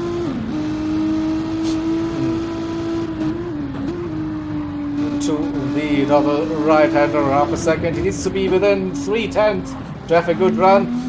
Second gear exit, half a second, 4/10 coming down. It's a nice run, but the run won't be enough to get them into a position to go for a move. Under 3/10 though, that gap heading in. Bit of a loose end for Slipstream again. Better run coming into the final turn. 1.610 to 1.5. It's still not close enough for turn 1. Maybe force Shane into a little mistake. Now really, really close between those two drivers. Let's get back on board with the Slipstream. Couldn't keep that pace. Probably couldn't see the entry of that turn as well. We'll see how this is going to end for the stint. And we are close to the driver swap as well. So we're getting ready for that.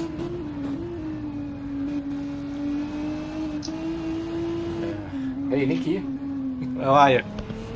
Hello, Diego. All good for your stream? Yeah. Nice. So you will probably have a nice battle continuing between MRL and Sector 7. Watch out for that. Yeah, I have been watching it. Yeah, very close.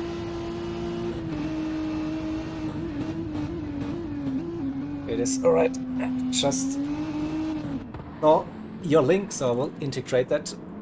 So again,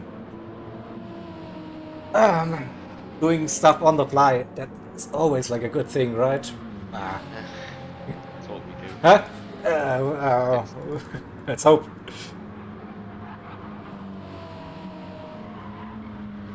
Should be good, should be good. So that's looking good. So yeah,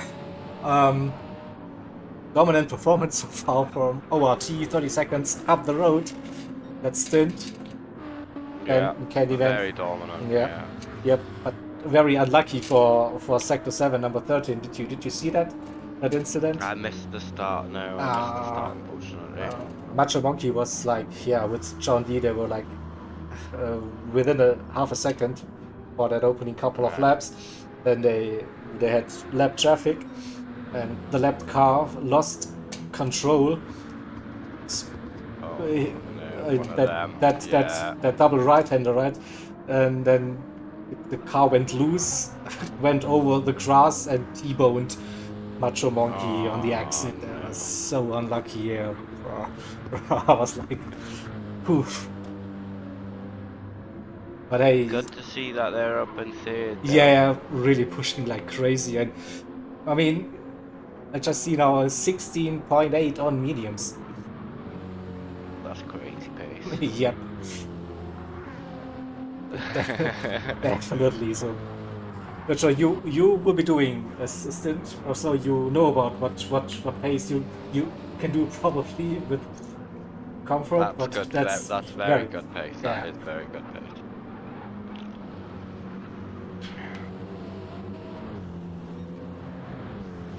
Yeah. So and this battle with Shane and Slipstream like raging on for 90 minutes or so. Yeah, it's been very close. It is, yeah. Oh, this time Slipstream now has to run 1/10. That's the opportunity, finally. But does that Renault still lags? I don't know. It's topping out. That he's revving the nuts out of the car. Shane keeps that position at BMW. Fifth gear, the end of fifth gear is too strong for that RSL1. Too strong, yeah, that's the problem with that, so well,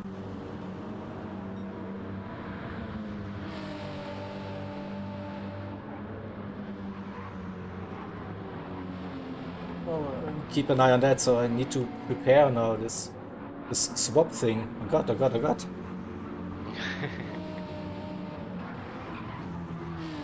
Don't get carried away with it.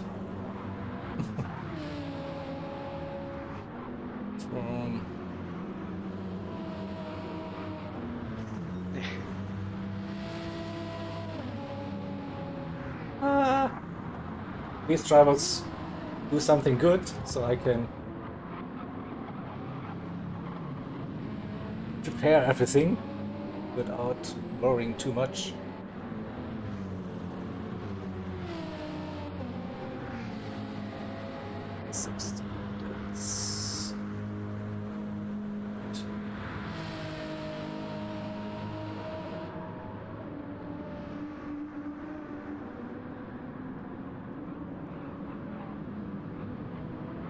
Where's the leader? Lap 90? Oh, come on.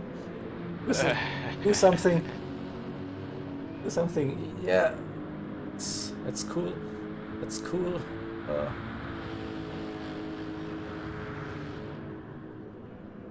Correct.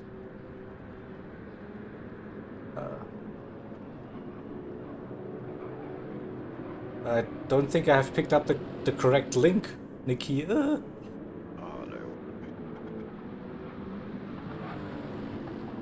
You have posted the link to my R2. Oopsie.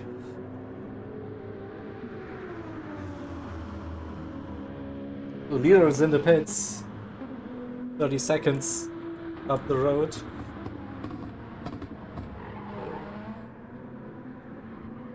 Do you stream on the IRO channel or on your... Yeah. Okay, so maybe then I can grab it from there.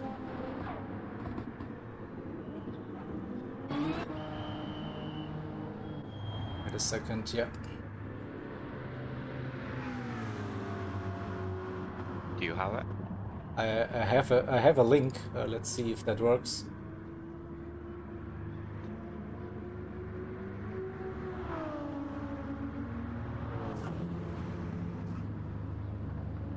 That's better, yeah.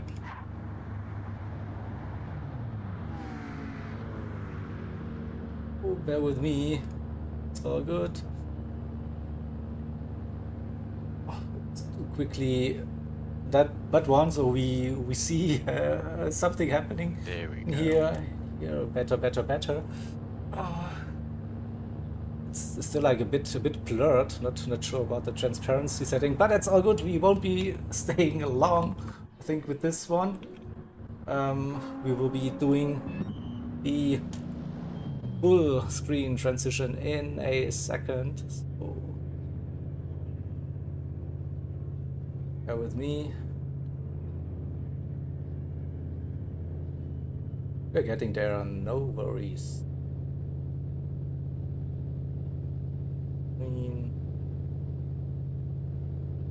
That here.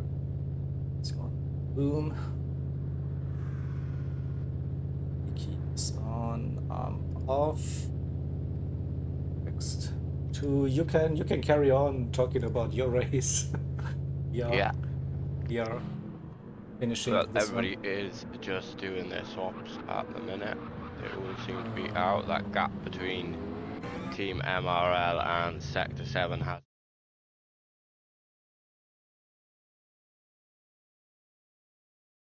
has increased a little bit, 1.7 now.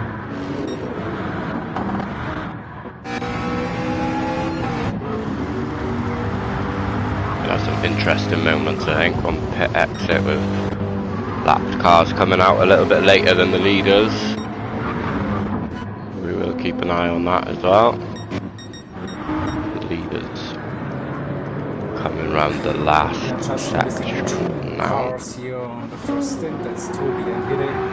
Toby running for we are just missing 2 cars here on the first stint. That's Toby and Hide. They will be running for a couple of minutes to perform their swap, but everyone else should be out on track.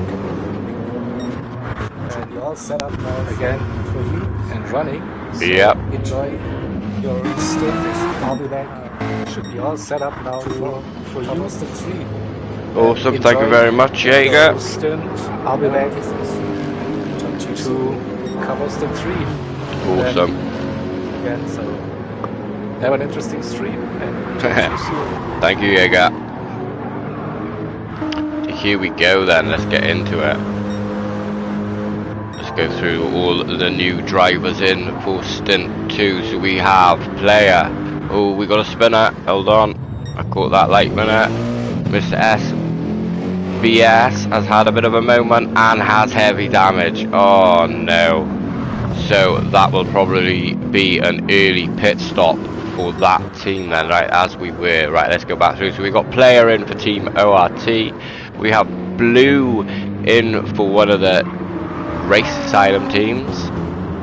We got Gelf in for team MRL.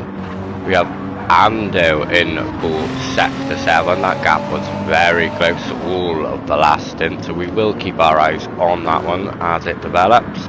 We got Honor in for the other team ERA, and we have Gecko in for the third team.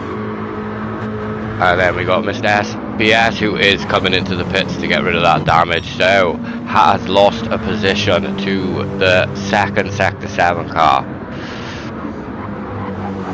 And then we have also had an interesting development. So I think Macho Monkey forgot to pit actually, so they parked it on track. So we'll see about that. If we see some steward decisions. Right, okay, interesting development. Definitely interesting development, yes. So, unlucky, I think, again, but yeah, we'll keep an eye on that. See something appearing in this broadcast. Alright, that's me then done for the lunch. See you later. See you later. So, Mr. SBS has come out behind the McLaren of Greeny, and just ahead of Bish in the GTR MRL car 2 or 1 of the MRL teams. We have the Furious 2, they are in the McLaren. We have Dark Cobra for TT Racing. We have Adriano in for the 999. And then last but certainly not least, we have Kemp waiting for the call to go and start his stint, and there it is. As we jumped on board, the tyres are being changed, no fuel needed, go, go, go. And that is all drivers starting their second stint to Road Atlanta 12 hour, brought to you by IRL. Hope everybody is doing well. Massive shout out to Jaeger. He is doing a lot of work today. That gap is opened up to 4 seconds now. Gelf has found his form very much sooner than Ando.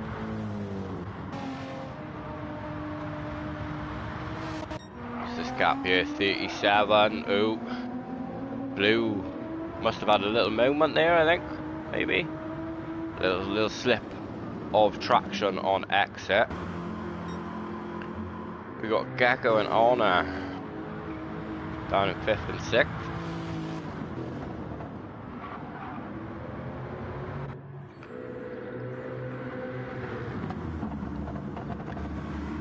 Monkey Man did forget to pit average driver. Just catching up with some chat. Hello Gov, hello Kingy.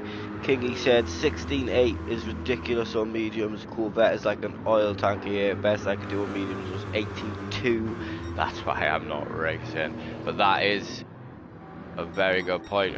So far we got player setting the fastest lap of this. We are only just into this stint though, so as fuel comes down, drivers get used to the track, I'm sure that will come down, as he is currently purple as we are on board, and it is currently a 17.8. So that 18.9, was it an 18? No, 16.8 was absolutely flying. Absolutely flying. It's one of my favourite tracks is Road Atlanta. Do like it? We got some.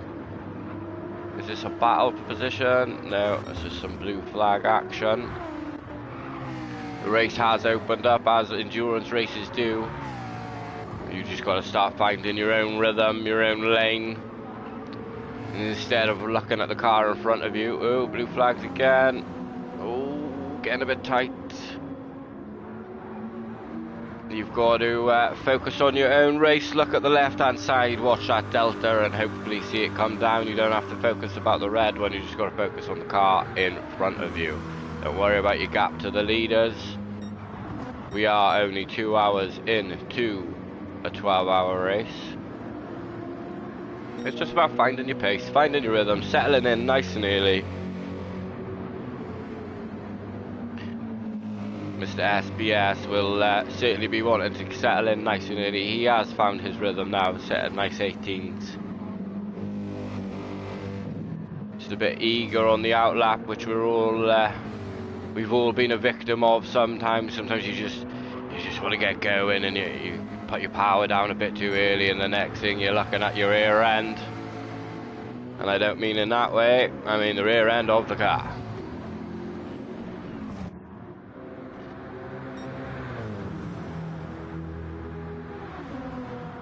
Craft settling in. Everybody seems to have settled in nice and early. Nothing major to report during the pit stops, apart from maybe Gelf absolutely pulling away from Ando now, whereas obviously at the end of that last stint, Ando, well, Team Sector 7 and Team MRL were a lot closer. Gelf is just stretching the legs of that BMW over that Renault. That's a very nice shot, that is. Shame it doesn't go through the numbers correctly. Through the cars, I mean, that would have been better.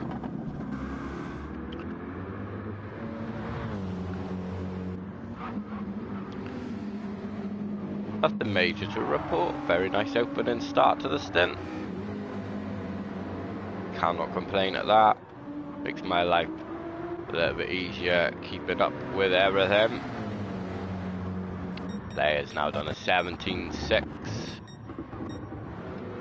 Opened that gap up to 42 seconds, so Blue did have a little bit of a slow lap on lap 7 there. Nothing too major, but Blue just finding his pace as well. I know Blue hasn't enjoyed the last physics update. Got a shout out for Honor. Let's go Honor, my goat. There he is. We'll give him some screen time. Pumping away at that Lexus. That might be the team. I think that team is Jakey, Honor. I think Lucas is in that team. I did see Lucas in chat earlier.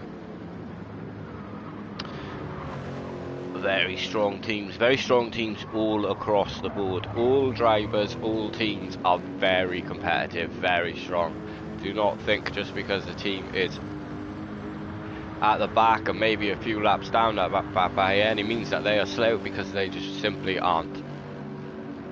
When you're driving 2 hours non-stop, you're driving to a certain strategy on the limit every lap. Let's not forget these boys and gals are doing just short of 90 laps on the edge all the time, trying to pressurize the guy or the gal in front into a slight mistake. That's what you got to remember. It's all about delta now. think Gelf is closing in on blue, so we will have to keep our eyes on that situation as it happens. Blue is setting blue sectors there. We had a poor lap on lap 9 as well.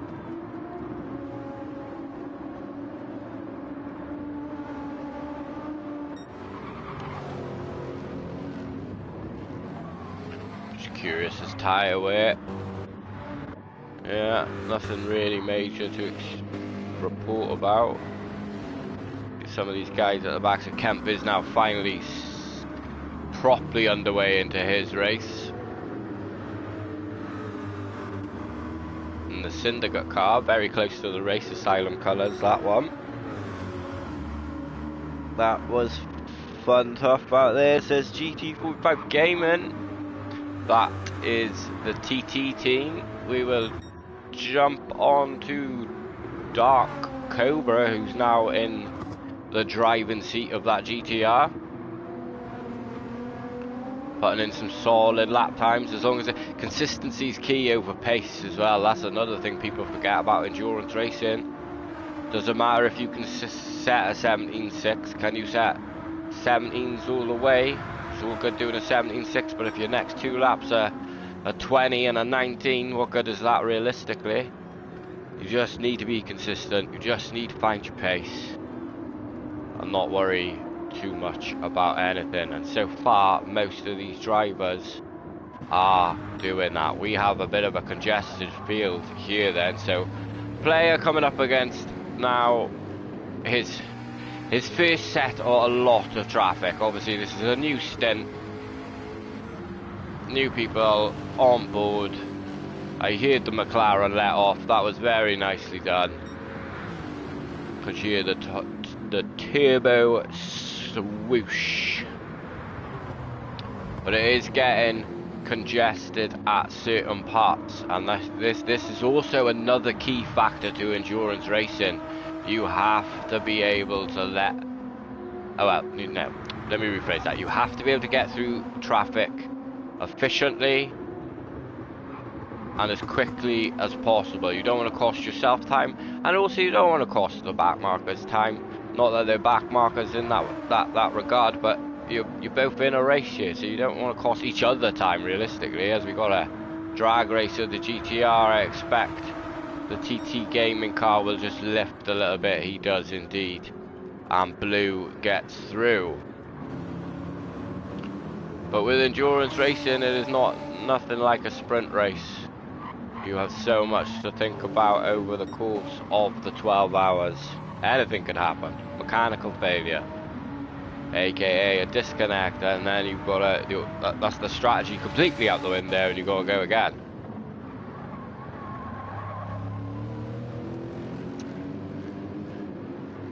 As we've seen over the course of this season as well, the cars, the BOP, the game itself has caused issues. We've had physics changes, we've had BOP changes, we've had cars that were dominant, we've had cars that aren't dominant, people stuck in cars that aren't dominant, people getting lucky and their cars becoming dominant. It's been a very, very interesting season. With one round to go after this, which is obviously the special Spa 24-hour race, where I am pretty sure we are going to see a lot of action. Rain can be had there, lots and lots of stuff. It's going to be through the night. That will be a great finale. But we are here, we are at Road Atlanta, we are on round 7. And we are firmly into stint 2 now. So we are player 44 seconds ahead of blue, who is 24, well, let's call it 24. 24 seconds to Gelp, who has opened that gap up now to 17 seconds. Look at the consistency, constantly in the 18s, and not only in the 18s, but an 18.7 to an 18.5 is very consistent. It's 2/10 every lap. Whereas Sector 7 boys are in the 19s, but they are also consistent, so let's not take anything away from Ando here. He is still doing a fantastic job in that Renault. who has a 14-second lead over Honor.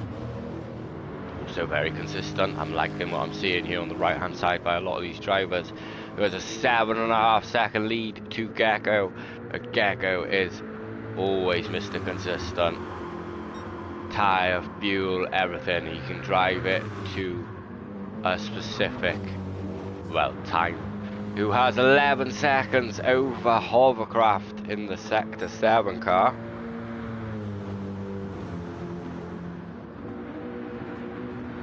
We have a bit of a gap here down to P8, 20 seconds, but we also have a bit of a battle between Greeny and Mr. SSBS. We will sit on board this for one moment as we're coming around to go around to lap to turn 1, sorry. We will have a quick through though. Let's go. Bish is 12 seconds off. Very good drive so far with the Furious 2, 16 seconds off Bish. Cobra, I hear the spinner. It was Adriano in a very bad spot. I unfortunately don't have the replay available, but that will not help. Right, let's see. Has SBS, he's got the run. They got traffic coming up.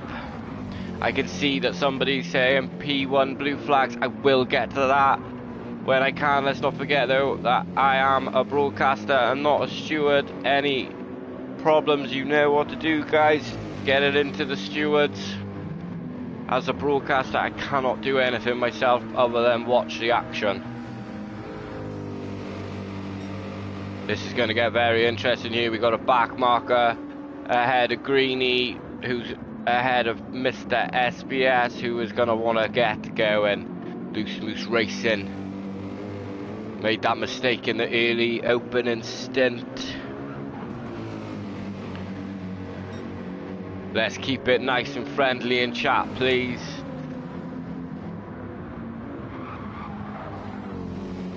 Obviously, like I said, I don't know what is going on with blue flags and stuff like that. I am just the broadcaster, the announcer, the pleb that is talking us through this race. I have no regards to stewarding or anything like that. I can highlight it. That's about it. So will Mr. SBS be able to get the run after the two right-handers? If I was him, that's what I would be looking to do. See if you can get the run on the McLaren. He's got a better exit. Here we go then. Will he get this job done or not? The Delta's coming down. It's coming down. It's coming down. Oh, he don't know which way to go. He's going for a dive down the inside. Does he get it stopped? Yes, he does. Through goes Mr. SBS with a very nice move there on Greeny. We'll just sit on board and make sure Mr. SBS has certified that position as his. It was a very nice move. I apologise I don't have the replays available at this moment in time. That was a very nice move. Got the job done, took a lap or two, worked out where to do it, and boom, got the job done. Let's go up to the leader then, who has, from what I can see in chat, has had a bit of an incident or two with blue flags, but has still, you can see on the side there, yeah, down into the 18s, but that will be tyre wear as well, but hasn't lost too much time to blue, maybe 2 seconds at most. Can't remember if it was 47 or 45. Blue has 24 now to Gelf. So there is a lot of blue flags, but obviously at the same time, there was a driver briefing. These guys will know where and when to safely maneuver their car out of the way of the faster cars coming through.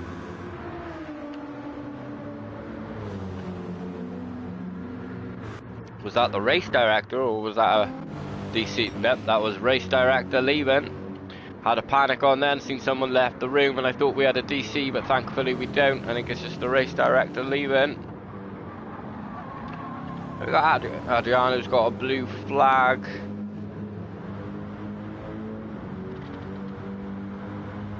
What car is that? I think that is the car of Honor. It is the car on Honor.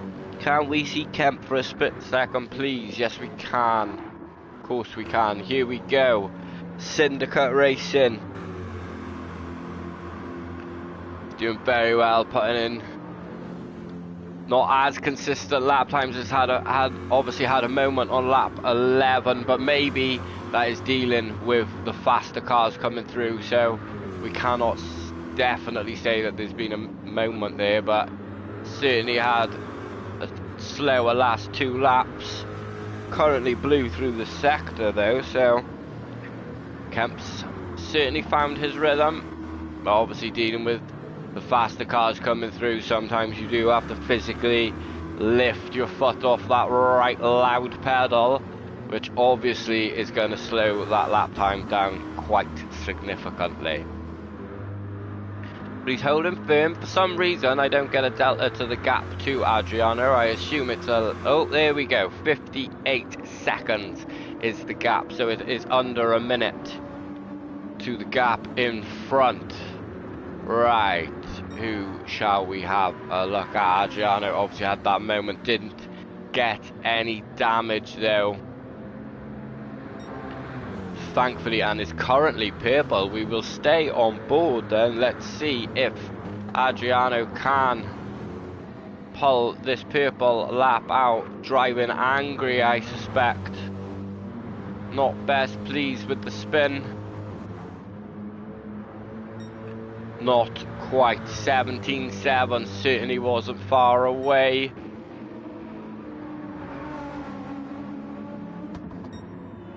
Furious too, we haven't given them much screen time. Let's have a little look, ski. How's he getting on? We got the 19s consistently as well, low 19s, very good driving. This is what I mean, you just got to stick to your own lane, your own race, and worry about everything else.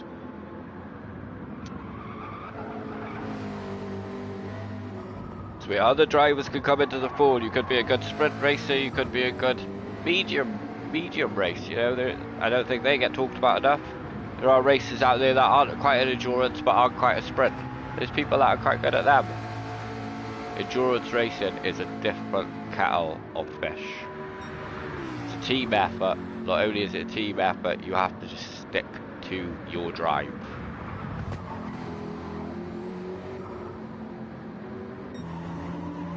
Some more blue flag action. I am personally a fan of cars that have bright colours on, so that GTR from Team MRL is right up my street.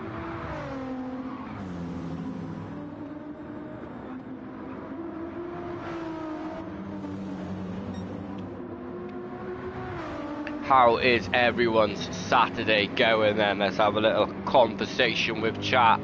While there's no immediate battles on track, is everybody having a decent Saturday? Or is the weather like with yourselves? What time is it with you? More importantly, have you smashed that like button? Let's get this trending somewhere maybe. The more likes that happen, the more shares, the more comments, pushes it up through YouTube's algorithm, which brings more eyes.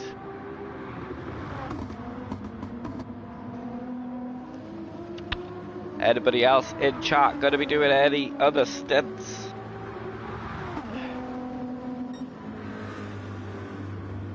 That is another thing I do like about these sim races. You, as a broadcaster, as an announcer, as a commentator, you can get involved with the viewers, whereas if you're watching a race on TV, obviously you just sat there watching and listening. You can't, it's not as interactive.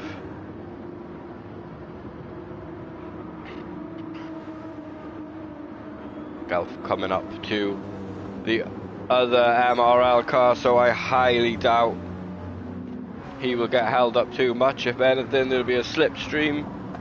It'll be a slipstream pull all the way down the straight, and then a big let off to let the Team MRL car go through.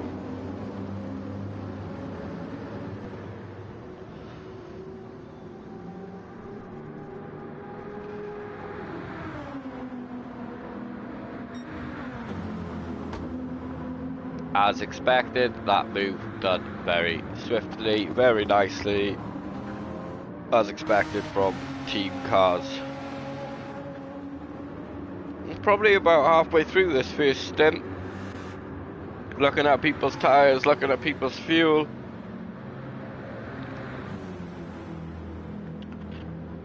Nick has joined the room as the race director, I assume.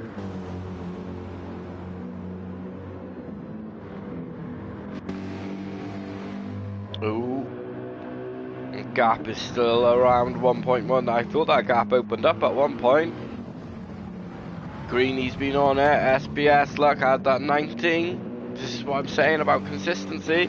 Greeny constantly in the 18s for the lap since lap 17 to lap 20. Whereas if we look at SBS's laps 17 to 20, we got 18, 18, 19, 18, and that's what makes the difference over the course of an endurance race. It's them little finer details.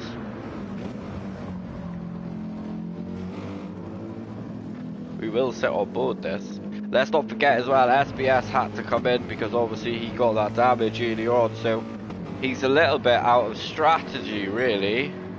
Although I would say, I don't think they changed tyres or added any fuel. Maybe added some fuel, but I don't think they changed tyres when they came in and did the damage. So it looked to have just been a quick fix of the car and on your way from the pit crew.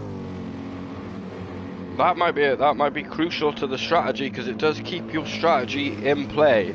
Just means that you had a very slow lap, one lap. That could be a very good call from Loose Moose, rather than changing the strategy completely just because you had a bit of a whoopsie daisy. You got Gelf now trying to get through some more traffic as the TT gaming car just lifts and lets him through. So we'll run through the field then. We got Player out in the lead, 48 seconds. It's just flicked over to. Very good stint so far. Look at we talk about consistency here.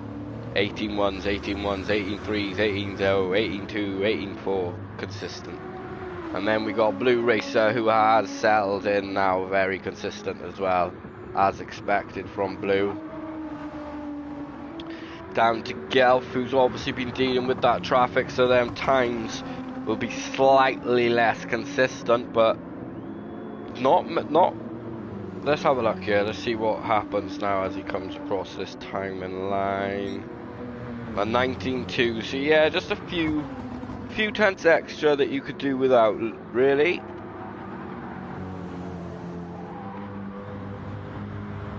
And then we have Ando.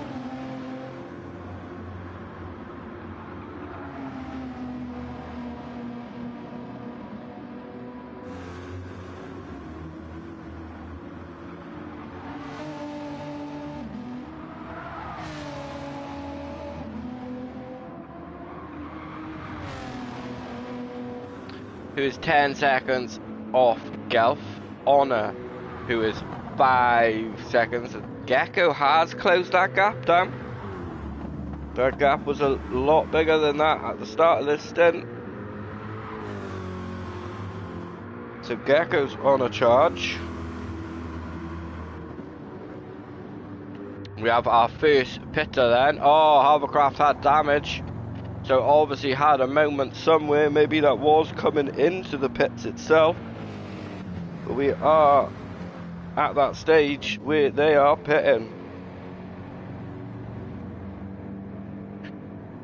So, time for me to start concentrating a lot harder, just to make sure I stick with what is happening through the pit stop strategies. Where did we get to? Honor and Gecko, that gap has definitely come down. Gecko is doing Gecko things. 3.9 now, who's got a 30-second gap to SBS, who has Greeny still in his rear view.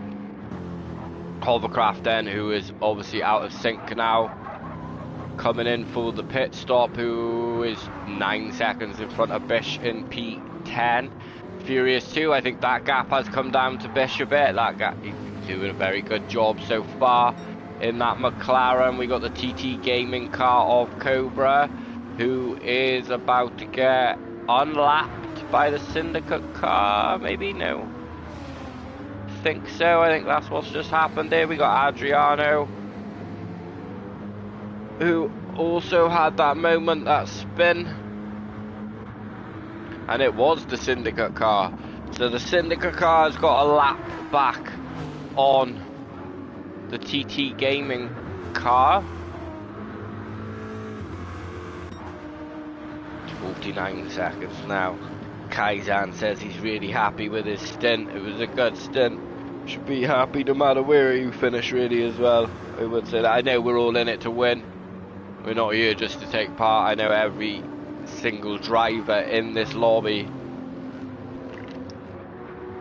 wants to win. Even if they don't believe they can win, they still want to win, otherwise you wouldn't be taking part. That is the truth of it. Everybody is a competitor at the end of the day. So be proud of your stint, especially over the course of 12 hours, that gap. So I am curious as to when the leader will be coming in. We are on lap 26.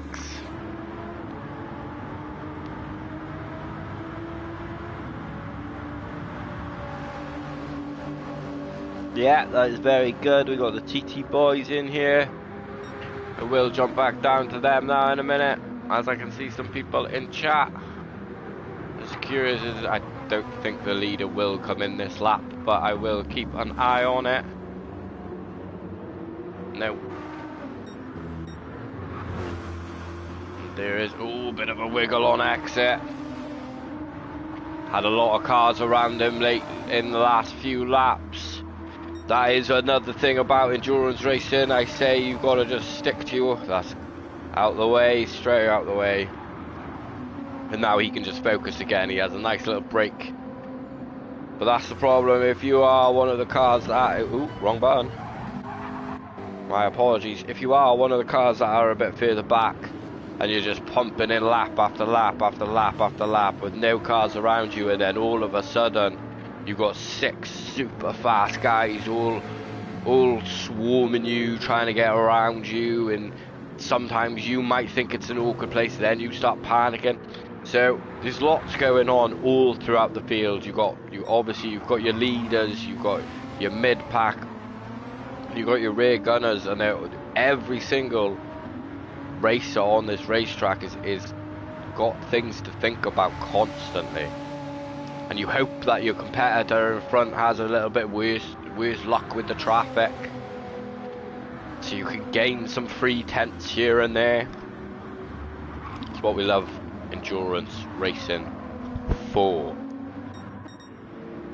The leader is coming around on another lap. Then I know you guys can't see it, but I can say that front left is not looking great, should we say. Nobody's is, in fairness.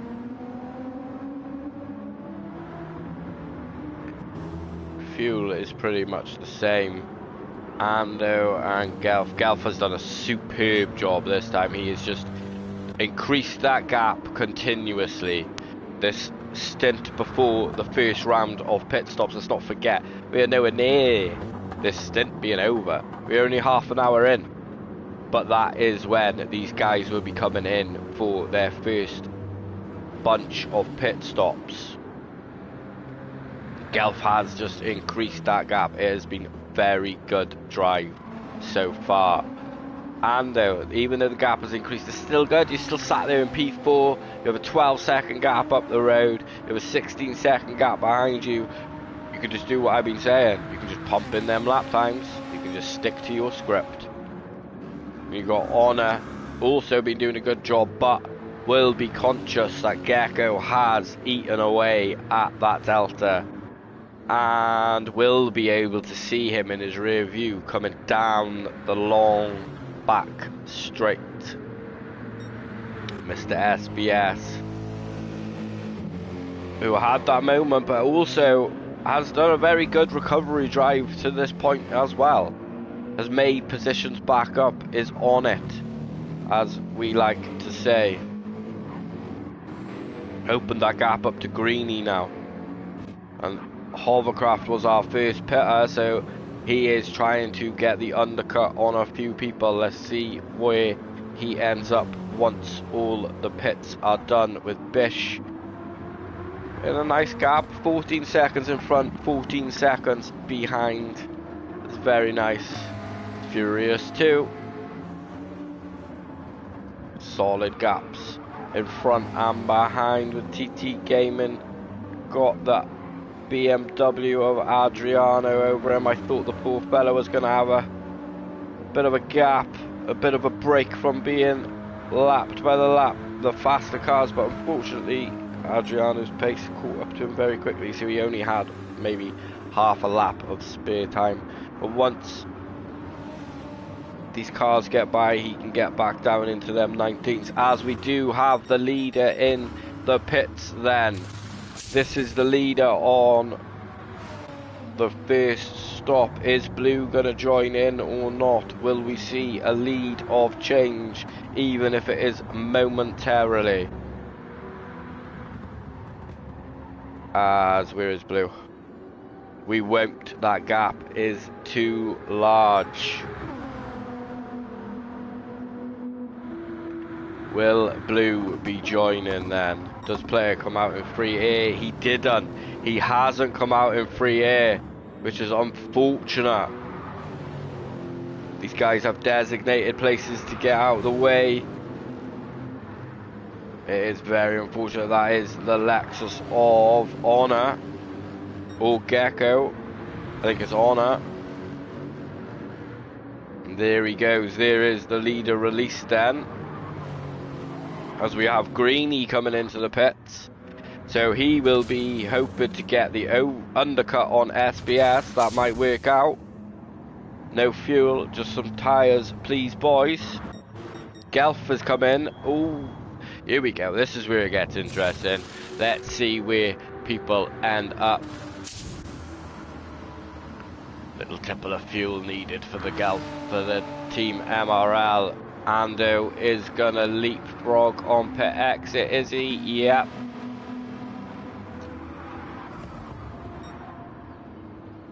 So the gap between the leaders now, 24 seconds, with Blue still waiting. Is Honor in? Is Gecko in? Gecko's followed him in. I think we're gonna see everybody coming in, as Gelf has come out with the lead, is just in front. That is not too bad, because you could just jump on his coattails. Follow him for a few laps.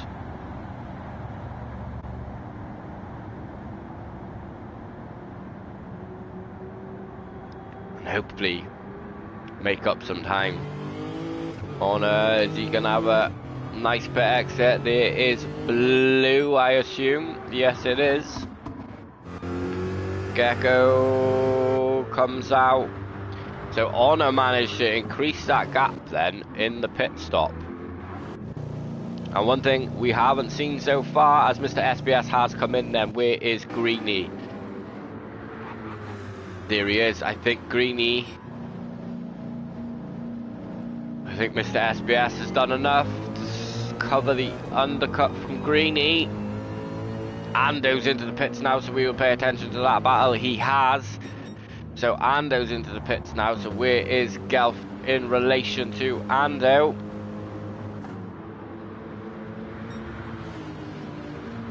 Coming across the start straight now. Where is Ando? He's just been released. Gelf has probably extended that gap then through the pit stops, I would assume. We will need the Delta to sort itself out. We will have a look in a moment. Is that everybody? We got the Furious 2 coming out of the pits as well, so they've completed their stop. Not a single pit lane entry so far on this stint either. What is Blue doing? Is he coming in again? No, he is going out for another one.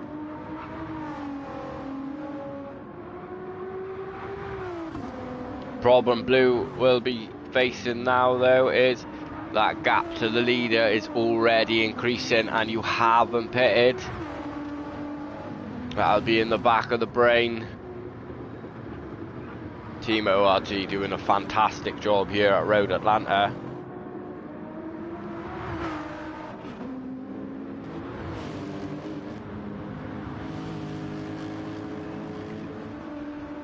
Instantly settles in 17.7s on the lap after your out lap is a very good lap. Will Blue be pitting this lap? If I was him, I personally would be, but I am not Blue. And he is coming in then, there we go. So that is Blue coming in for his stop. Where is it, Gelf, in relation to that? Nearly a lap behind, so Blue doesn't have that problem to worry about. Of course, Gelf is following Player at the minute. And that is a very, very handy thing to have. You have the leader sat there right in front of you, punching holes through the traffic. You can just see where his braking points are. Are they in the same car? They're not, are they? One's in a Lexus, one's in a BMW, but you know what I mean. Oh, as Gelf got really close to the back of Dark Cobra there. I think Dark Cobra got put off a little bit by that. Gelf on them fresh tyres doesn't want to lose sight of the leader, it seems. It's really not a bad idea. So that gap didn't really increase that much, but I do think it increased. Whereas Honor definitely gained an advantage through the pit stops then. Hovercraft, who was one of the earlier leaders, is up into P7 now, so that's not too bad. That's not a bad. I think Hovercraft was there anyway now, before the damage. I might be wrong. As SBS then is opening up that gap over Greeny through the pit stops as well. Has everybody now pitted? No, they haven't. We still have Dark Cobra, Adriano, Kemp left to pit.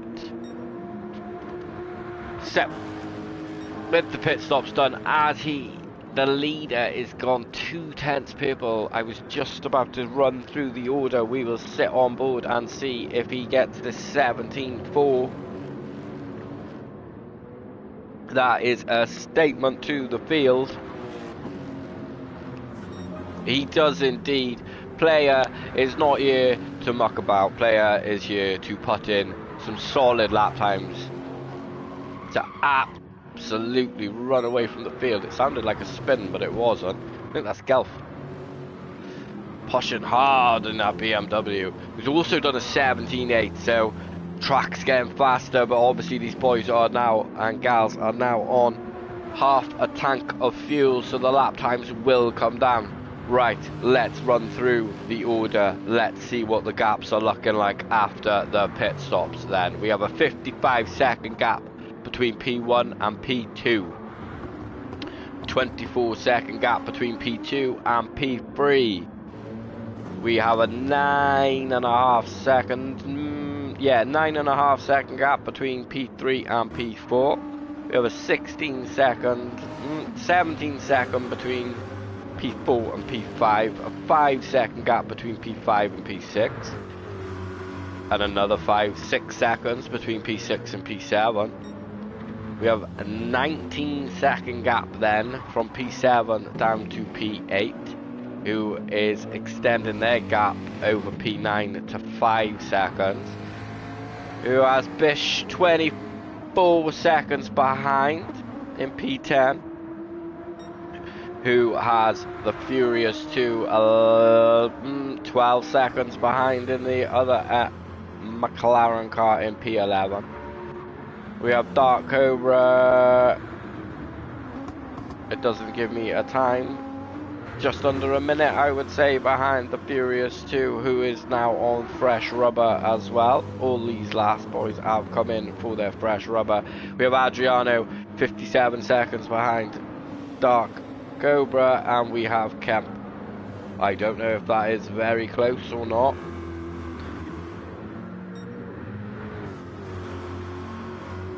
So, who have we not sat on for a while? Let's give Hovercraft had that moment, which means we haven't really seen him because he's been up and down the field. Hovercraft something. Let's have a catch up with chat. Slipstream Racing, that was a stint. 89 racing laps around here, ain't no joke. Sheesh. MRR Shane did an epic job all stint. Slipstream, that was some brilliant racing, mate. You had me sweating the whole race. Here we go, guys. So there are some drivers in chat talking about their stints, and as Slipstream said, it ain't no joke. 89 laps around Road Atlanta, on it constantly. As Shane says, they had him sweating the whole stint. Can't let off. Sometimes you're just watching Delta, and but I'm pretty sure that was that gap up here. That was the gap between P3 and P4. Still one of the closer gaps on track at the moment.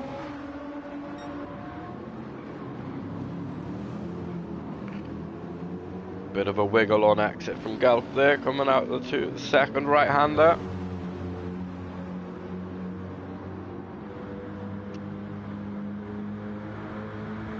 I think now we will see the consistent 17s rather than the consistent 18s from drivers, just because we're on half a tank less and on nice fresh rubber.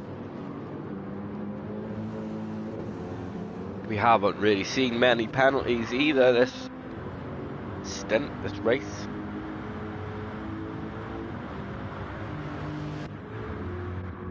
Let's have a look at the gap at the back there. Let's give some of these guys some air time. It doesn't matter where you are on the track.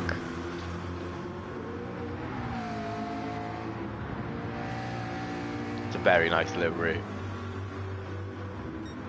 We haven't done an on-board yet, so we will do an on-board with somebody at some point. I like a little nice on-board to see how the car is reacting through the whole course. Track, rather.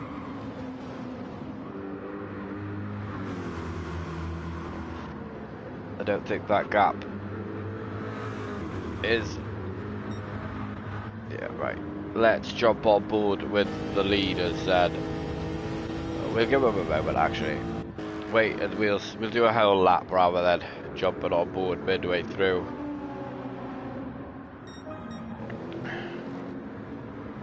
So here we go then. On board with the leaders, currently the fastest drivers on track. As he is winding it up to turn one, and you're about to throw it in. Trust the downforce, the way the track is. You got to left and then flick it to your right. Touch the curb on the left. You want to aim for the curb on your right, a little clip. The curb on the left, a little clip. Brake on this curb, throw it to the left. Run it out on that exit curb. Not too much though, because you will get a penalty.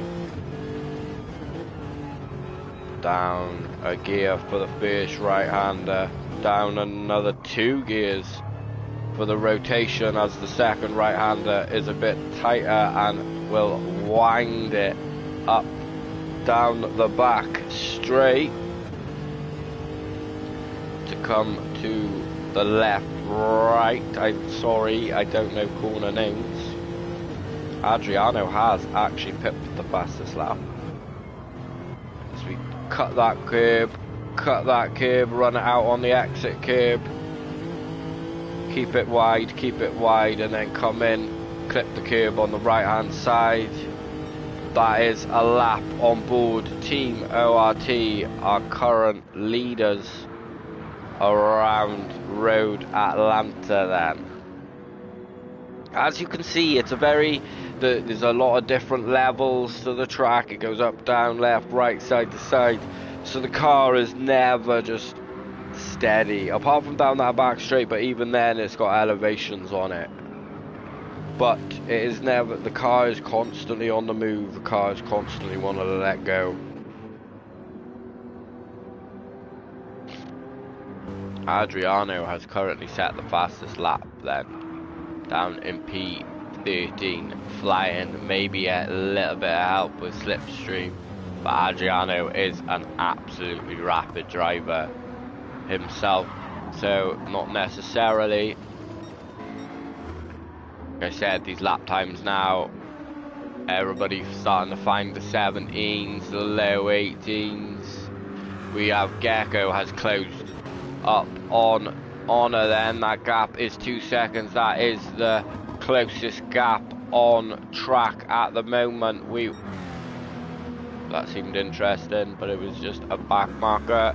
We will sit on board. We will sit on board Gecko as he is looking down the road at Honor. From that view then, I couldn't see him. Barely see him over this big old dashboard in this. Oh, we're in the Corvette, I think.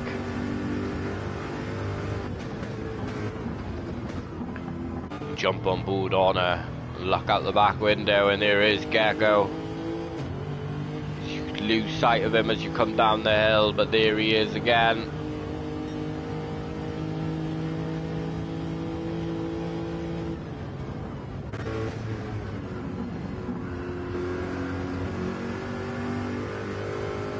Winding up the hill.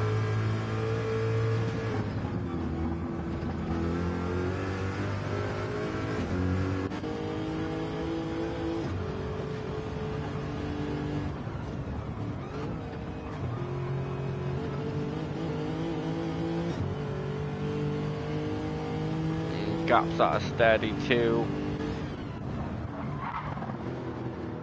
We will keep our eyes on that battle and see how that develops, see if Gecko can get past Honor and move that team up into P5. So drivers are now coming to the midway mark of their stint.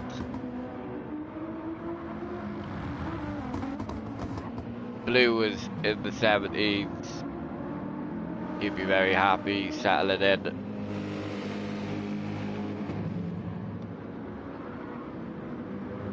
Elf in the very low 18s. Currently Blue. Currently up on his best time. That gap is still 1.9. Not much doing so far.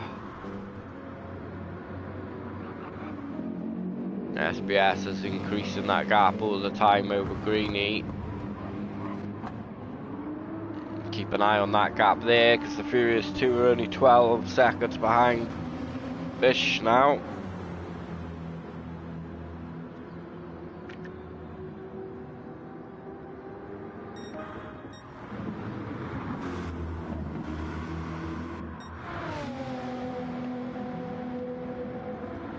Have a bit of catch up with chat. Sweating behind you, not so easy to follow, but you did a stellar job, mate. Great racing. Says Slipstream. Oh man, Jay. 16.8 was a great lap by Monkey Man. 16.8 was a phenomenal lap. Absolutely rapid. Hansa says hello, hello Hansa. How are we? Hope we are well. That gap is now down to 1.8. So the tenths are eking away slowly, but then Honor's got a better exit, and that has gone straight back up, so that's just to and fro-in. Hovercraft was our first pitter of this stint.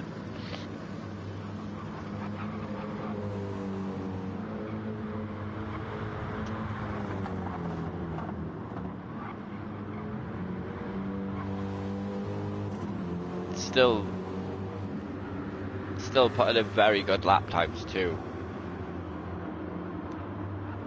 I mean, I suppose once you start dipping into the 19s is probably when you need to be coming into the pits, because apart from the aliens in here, it seems like if you're low 18s, even up to mid 18s, high 17s, you're on solid good pace. So once you start seeing them high 18s, low 19s coming into play, that's probably when you're thinking about coming in to pit because you will be losing time to cars around you.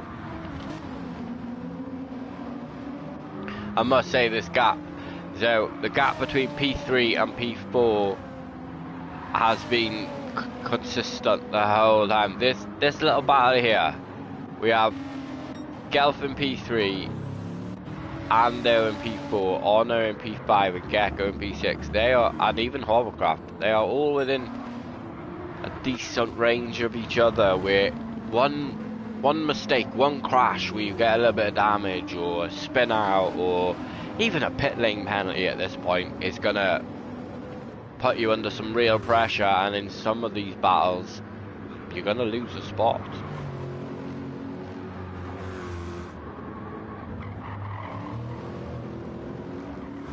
Let's go TT. We will jump back to TT. Plenty of love for TT Gaming in chat today. We love to see. I think that is Blue, that just ran a bit wide. Behind him, Adriano, the fastest man on track at the minute, is the guy behind with a 37-second gap behind. So he will be aware of that. It's manageable at this moment in time. 30 seconds is a big old, 37 is a big old gap. It's one that you can just flick your eye over to the left, right, okay, it's still that, it's still that. Blue was absolutely wringing the neck out of that GTR behind.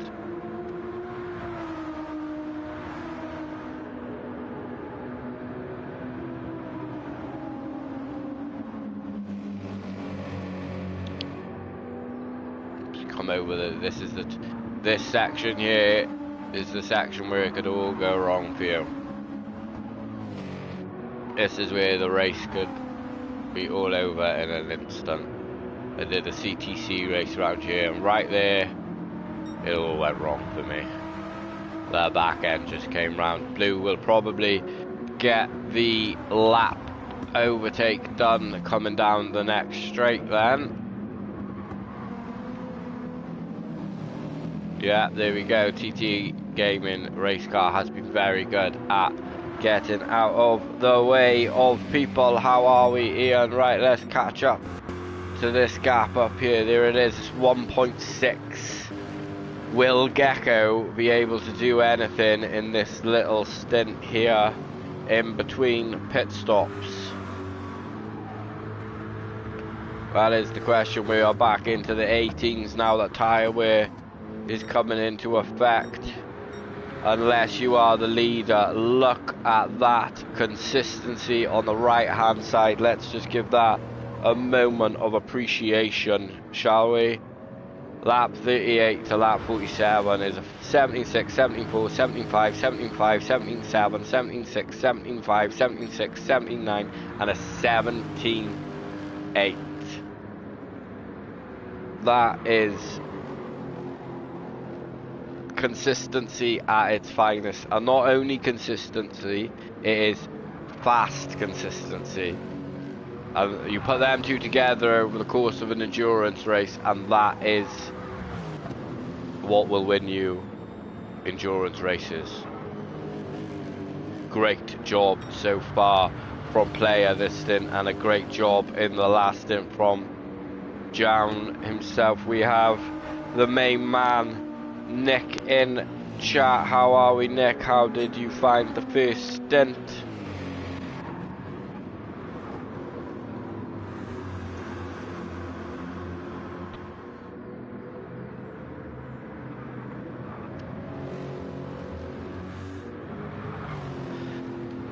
TT Alpha says, "You've got this, Cobra. Doing great, brother." He is doing a fantastic job.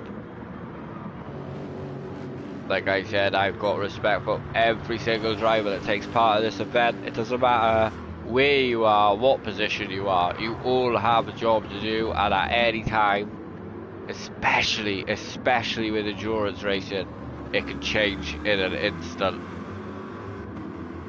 That gap is definitely coming down. I think we are gonna have our first No, it won't be our first overtake actually. We've already had that from Loose Moose Racing.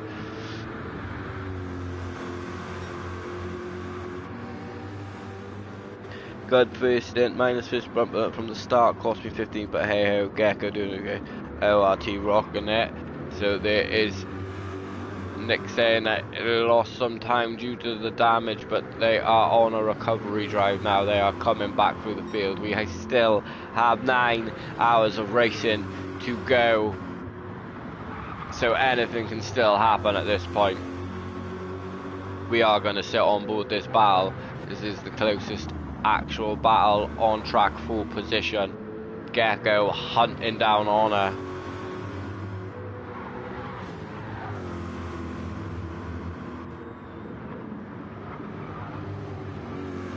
Yeah, MRL1 are doing a fantastic job, sitting pretty in third and have increased their gap over this stint. We got time to jump to them, we do. Up to 13 seconds over the Sector 7 boys in that Renault now.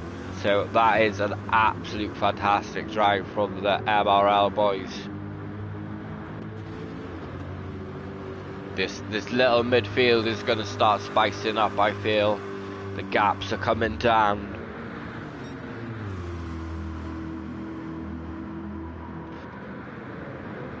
Nobody is safe at the minute. So Gecko is now getting some of that suck from the car in front of him. Some of that slipstream, some of that cleaner air over his bonnet until the corners, and then it becomes dirty air, which none of us like. But down them straights, he will be a very happy man. Up through them corners though, that big old machine, that big old American muscle doesn't seem to enjoy it. Lexus, I'm not a fan of driving the Lexus, but it is a very good car nonetheless in the right hands, as we've seen from World Tours, as we've seen over the course of IRO as well. In the right hands, that car is a very quick car. It is sitting pretty in 5th. Gecko got a nice exit out of that corner again. It seems on corner entry that Corvette is where it hinders a little bit. So it seems to, the delta seems to fluctuate upwards rather than down.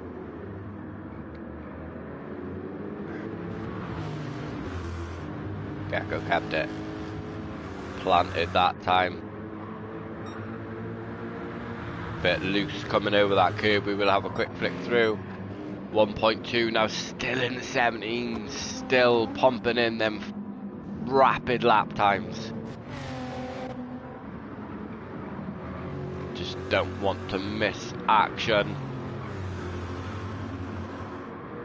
Keeping my eyes on that mini map as well. We don't need to see anyone turn the wrong way.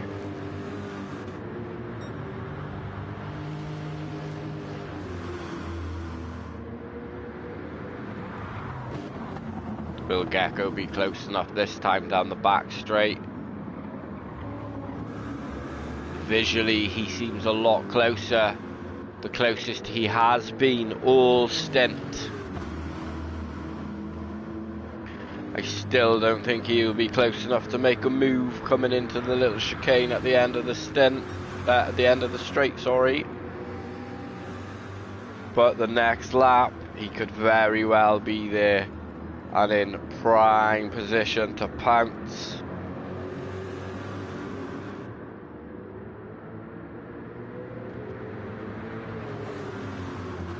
This gap is heating up. Will it be into turn 1? No, it won't be. Gecko thinks otherwise.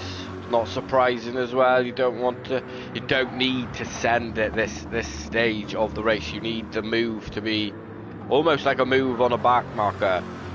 You don't really want the driver in front of you to fight it too hard. Although he will fight it, which is fine. You just don't want it to be too hard because you've got tyre wear to think about. You've got gaps behind. Look, that gap is coming down to Hovercraft. who was one of the earlier pitters too. So Hovercraft is on a charge himself, or herself, or hovering self.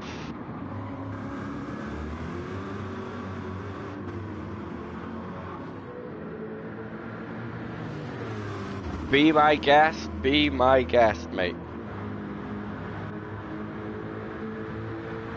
Will Gecko get the move done then? Oh, he showed his nose. He moved to the left slightly to let Honor know, look, I am thinking about getting past you now. I think I have the pace over you, and I would like to get past you, sir. Nothing doing coming into turn 1. We are halfway through this stage of this stint, and we have drivers this close together. This is what we want. We want the battles. We want the close racing. We want the exciting racing. And it is being provided by P5 and P6 at the minute, and now Gecko is very close. Gecko will be really wanting to get this run out of this second right-hander right.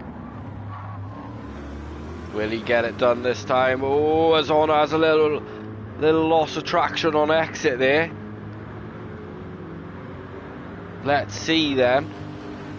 Will Gecko get the move done? He's definitely a lot closer this time.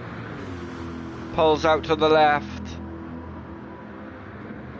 Hard on the brakes, gets the job done. Can he secure that place? Can he make sure that place is definitely his? That move was what, 3-4 laps in the making.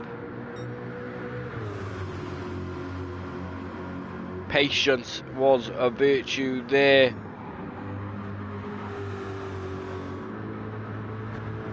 We will then have a flick through the field as we were on that battle for a little while, as that is Gecko up into P5. So we have player has finally dropped into these 18s. He has become human again, even if it is momentarily.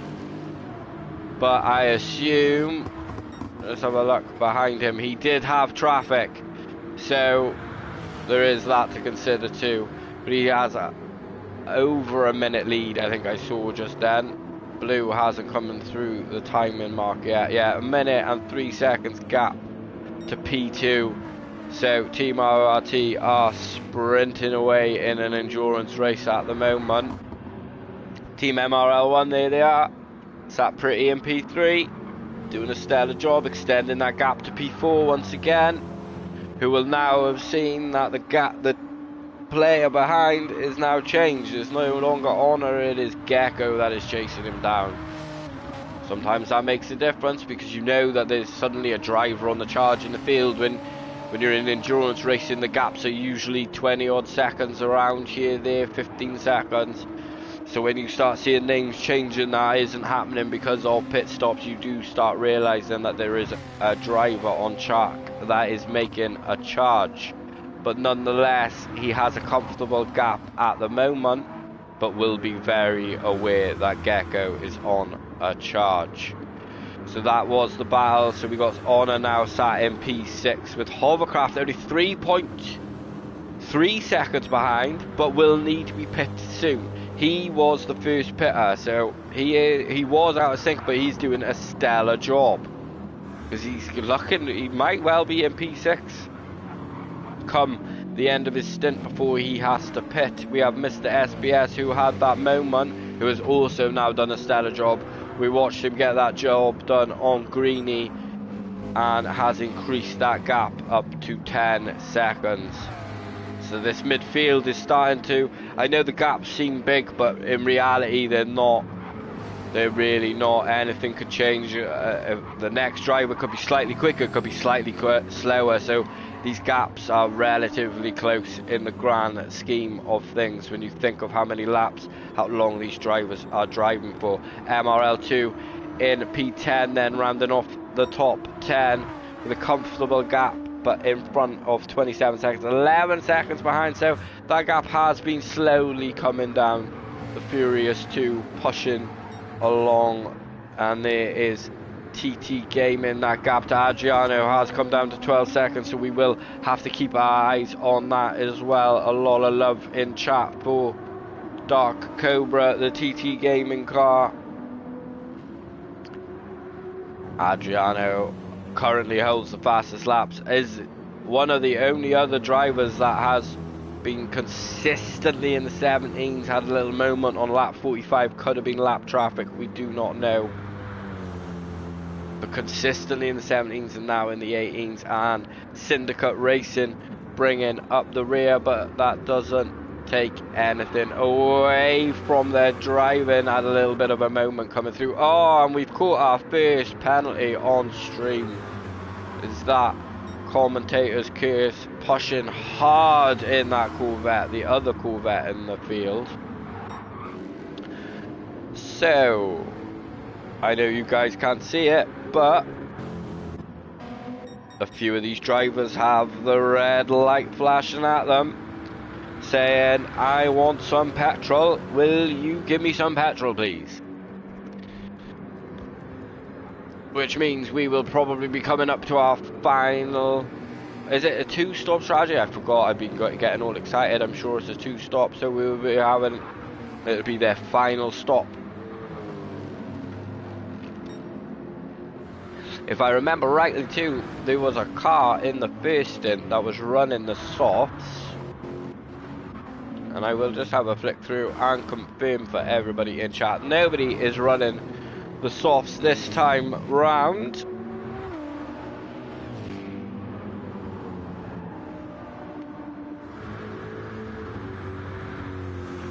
Gap Gecko just etching away. Hovercraft closing that gap down. Hovercraft's doing a stellar job to be one of the first in, and has just that would almost be the strategy perfect. They obviously plan to come in early, pump into that gap if an incident happened, if a mistake happened. Obviously we caught the back end of him pulling into the pits and he had some rear damage, so I assume that's why he came into the pits, and is now only 1.8 seconds off top 6 spot. Gecko is just driving away. So we are getting the fuel light on a lot of these drivers now, but that doesn't necessarily mean anything, because by the looks of things you're still able to get, it's a bit like when your petrol light comes on at home, you know, in your regular everyday car. You still got a good couple of miles left. These boys, the lights flashing, but they're like, hold on, I can inch out a couple more laps here and keep good consistent pace.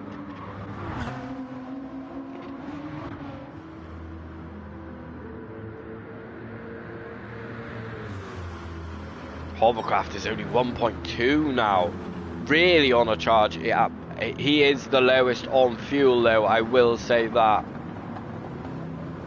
So I don't know if he will make this spot up as Honor runs a bit wide. Is he going to go another lap? He is. Hovercraft is going for another lap. I would assume this is Hovercraft last lap of this stint before the pit stops.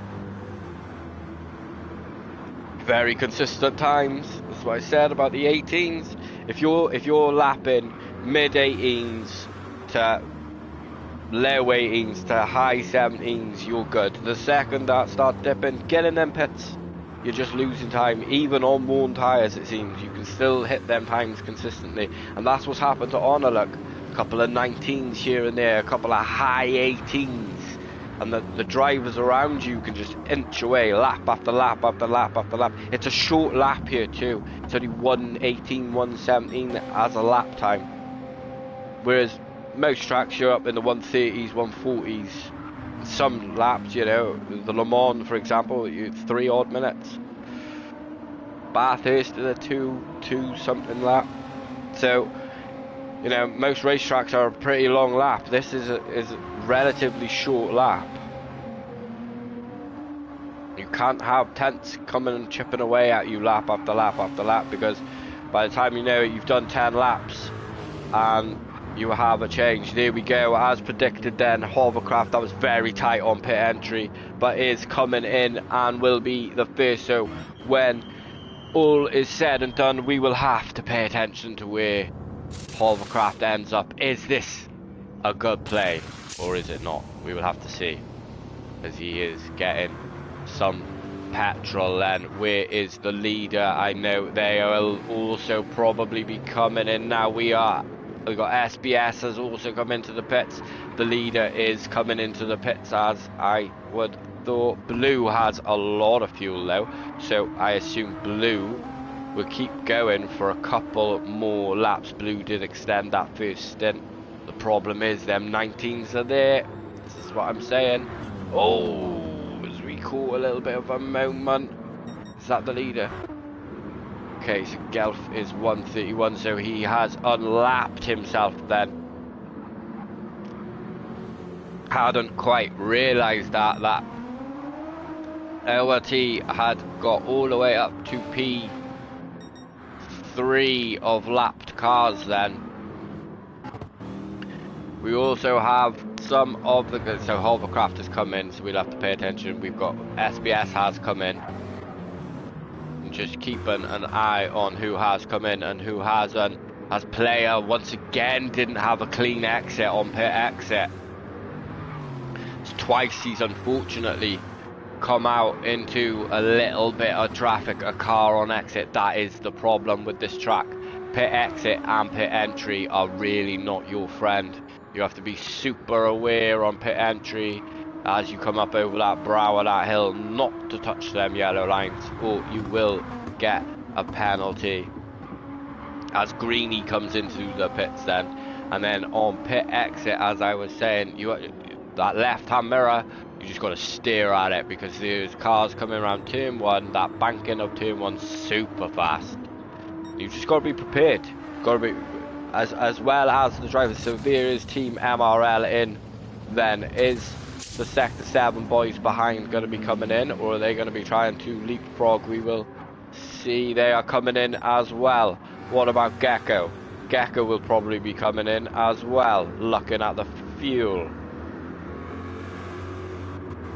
There we go, into the pits he goes. What about Honor? Honor also into the pits. So this is where we need to pay attention to our friend Hovercraft.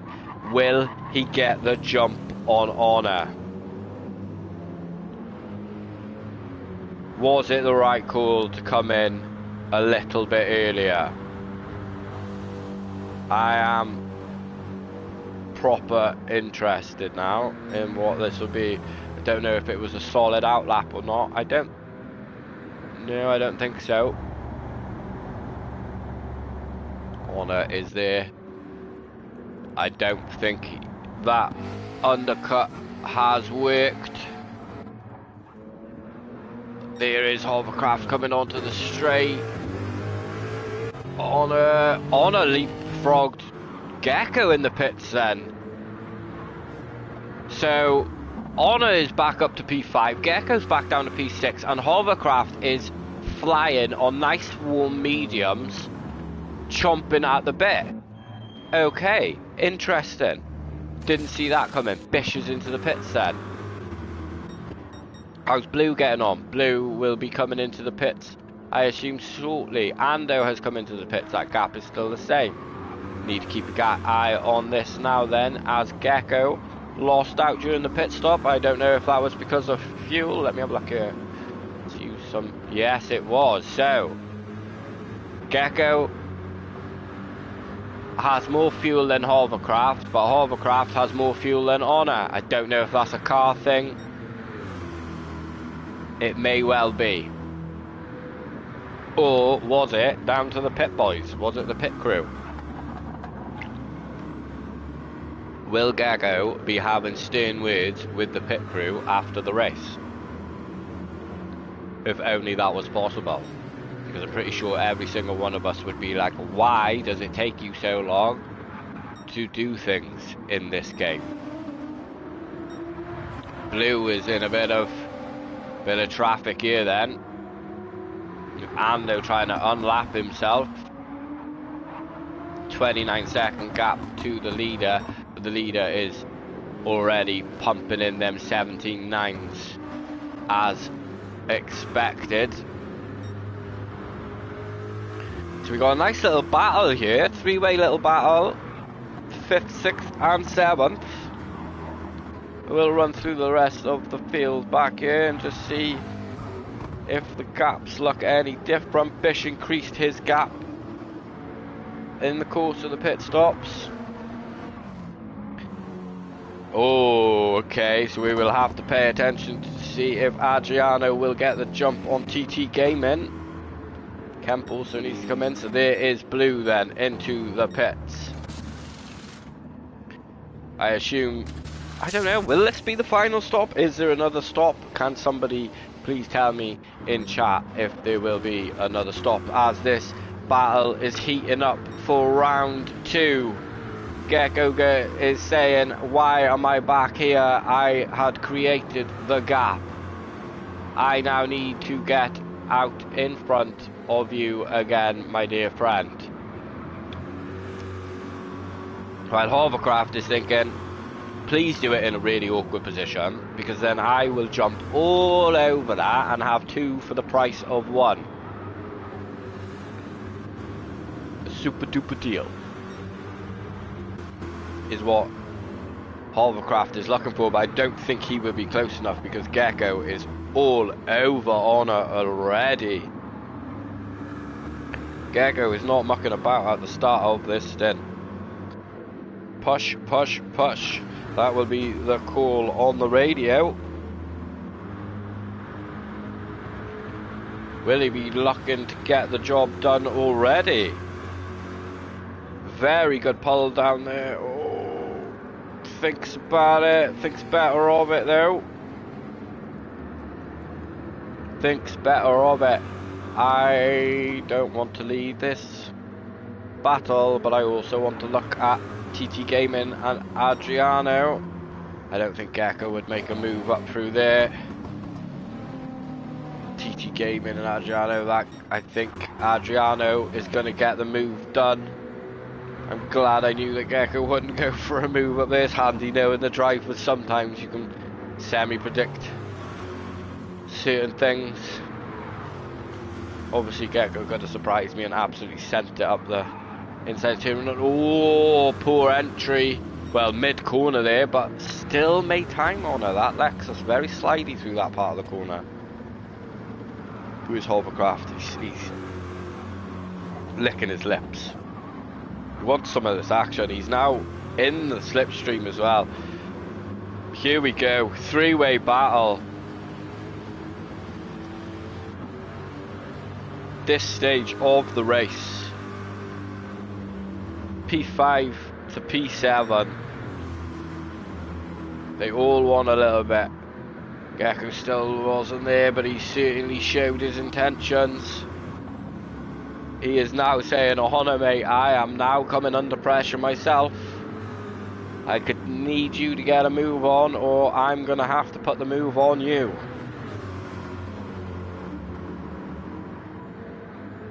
Oh, we got Team Syndicate coming out of the pits as well. Is that going to cause any problems? Oh, I think Hovercraft is going to get stuck behind him. He has. Oh, that is unfortunate for Hovercraft, but nothing can be done really. This is what I was saying. The pit exit is not your friend here. It even cost Gecko a little bit of time. Let's go back here. There we go. I had a feeling this was happening. Where is Adriano? I think he's going to get that move done pretty easily. It is getting spicy. It is getting spicy indeed. There we go then. That is Adriano up to... Is it? Yeah.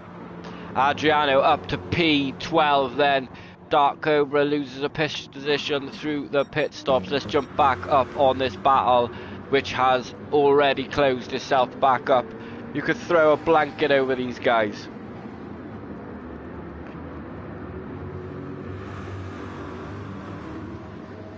Hovercraft is losing out every now and then. They're on. I can't quite work out if it's on corner exit or corner entry. have a quick flick through and make sure nothing crazy is happening and I am missing it because I am focusing on one situation and not anything else. What is the gap between TT Gaming and Adriano? 16 seconds. Adriano has done an extremely good job this one. Absolutely pumping in them lap times, and Syndicate Racing has also done a good job this one. We will jump back to this battle then, as Hovercraft has obviously had a little moment. Maybe that was because of that incident with the Syndicate Racing car, and has maybe not upset him, but just got in his head a little bit. It does happen. You're focused. He would have been so focused on Gecko and Honor in front of him, and then all of a sudden you got to worry about a back marker that has essentially appeared out of nowhere. You know, it wasn't in the battle, it wasn't part of this little battle, and then all of a sudden, boom, it's in the battle, and you've got to, and you're the unfortunate one to get caught up behind it, and then the next lap or two, you start overdriving the car. Hovercraft, oh, there we go, he's already into the 18-1, so he has settled himself back down already. So I predict that he will be back up in this battle well and truly. Shout out to the drivers for pushing this hard still this late on in this second stint of the race. What about this time? Will Gecko get the move done? Oh, as Honor was a bit wide on entry there. Gecko get a good run. It's about equal, but now that's where the slipstream will come in, and Hovercraft, oh, he's just out of the slipstream to make it strong enough because Gecko's so firmly in on his slipstream. Here we go then. Will the move be done? Coming down, is it a carbon copy of round one? Oh, Honor isn't giving this one up this easy. Well done, Gecko. That was a great move, great defense from Honor. Just couldn't hold on, who now has to instantly worry about Hovercraft behind. That was a great move. It was a carbon copy of the move that Gecko got done just before the pit stops. Here we go then. This battle is far from over. Gecko had a little moment coming across the line. We got Hovercraft now thinking, right, Honor, I know you've just been overtaken, my friend, but it is time for me to put the move on you because I cannot let Gecko run away in Gecko style.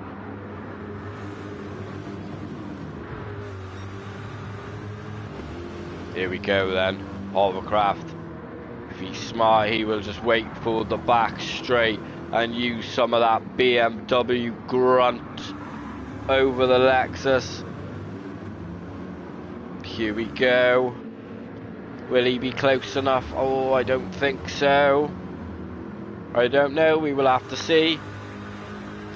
I'm not, 4/10 is a bit of it would have to be a send, and at this stage of the race we don't need that because essentially you don't want to end either of your races. So another lap goes by.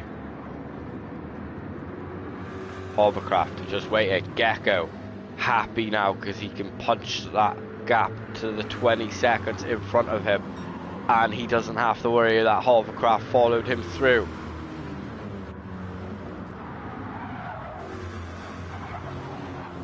Drink it, it's getting spicy.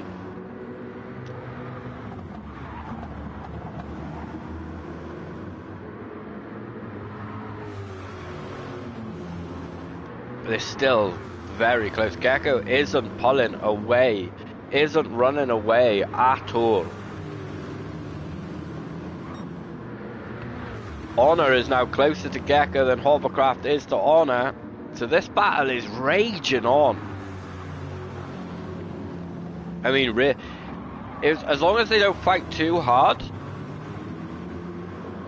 you could almost slingshot each other and be catching the guys in front. Mr. SBS will be hoping they have a massive crash and come together and make that 13-second gap a lot easier. Now, when I say a massive crash, obviously Mr. SBS isn't hoping they have a massive crash, but if 3 drivers are battling hard in front of you.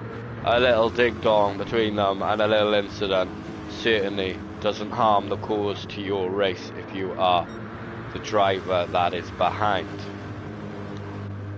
We will flick through the field again. Already, look at that. I cannot get over the consistency from Team ORT. This is amazing. 17s all down the board.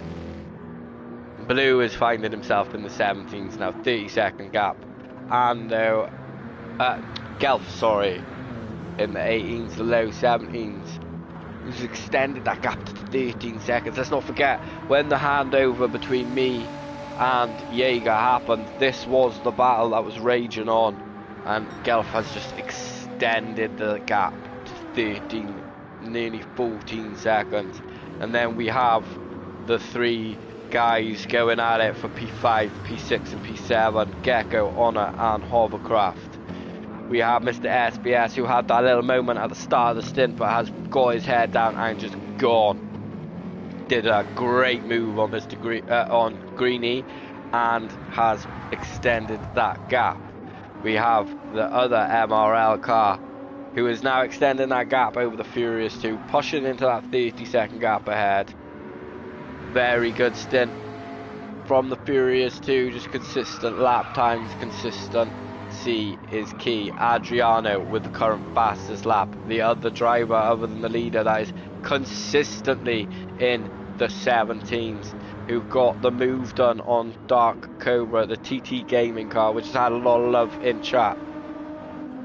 It got that move done in the pit stops nonetheless, with the Syndicate racing car bringing up the rear.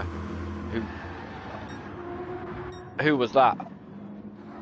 Who's at the moment? Hovercraft. No, I heard it. I don't have the replay. No, that battle that was raging on Hovercraft. Oh no. Has damage as well. Don't push too hard. Do not push too hard. You will cause more damage. So SBS is going to move up to P8 then. So I can assume I know where that incident happened. He spun, so I assume that was on that little curb coming through the twisty section in Sector 1. That curb killed me a few weeks back in a CTC race. That is so unfortunate. That is so unfortunate. Hovercraft was really pushing into that gap. Obviously we'll be coming in now into change probably tyres and get the damage sorted, which promotes Mr. SBS up into P7. So as I said, that is a free spot for Mr. SBS. Maybe I jinxed it. No tyres, no nothing. Just get the car fixed, lads. I want to get back out there. I need to get my head down and I need to push into that gap. So, woo! That means now Honor has not got to worry about the car behind him as immediate as Hovercraft was, as Mr. SBS is 13 seconds behind. Gecko and Honor, well, that gap is just sitting there pretty like that. What an absolute shame that is. So it would have been this section here where you come down here, boom, to the right, and then as you come over this curb here, you want to put your power down, but it just kills you sometimes on that curb there. And when it does, it throws you to the left, and there is nothing you can do. So unfortunate as we come into the latter stages of this race then.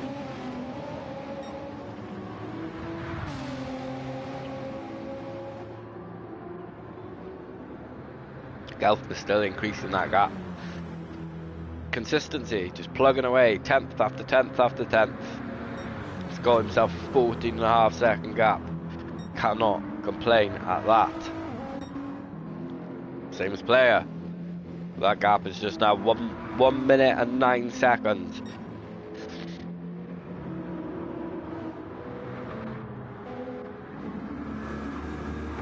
Get going on it, still together. Where is Hovercraft in relation now then? Down to P9, so still in the top 10. all is not lost. Let's not forget that. We are very early into a 12-hour. We're not even halfway through. So, this time with this Sector 7 race car, which has been very quick, let's not forget this, the Sector 7 car has been very fast at times, can easily start making its way back up the field. Nonetheless, he has a nice little gap. If you can see there on the top right on the mini-map, it has a very nice little gap. In clean air, no immediate threats behind him of faster cars trying to come through or anything like that. So, another penalty. We're starting to see maybe a bit of fatigue coming into play. 2 hours, a long time in behind the sim rig, behind the TV. Gets hot.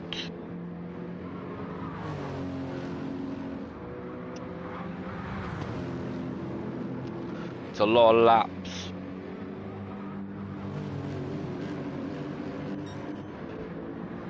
It's been very enjoyable so far though.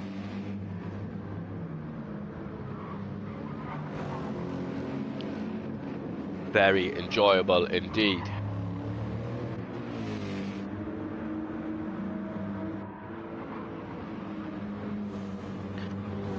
Let's have an on board with Team MRL in the BMW.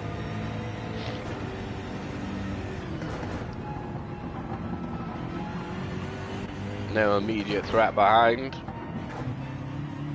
Do like the onboards that you get in these cars where you can see how stripped out they are. Lightweight, absolute rocket ships realistically. Really revving out fifth gear there. I don't drive this BMW at all, I will admit that. I've probably got about 20 miles on it at most. I don't know how you drive it, do you?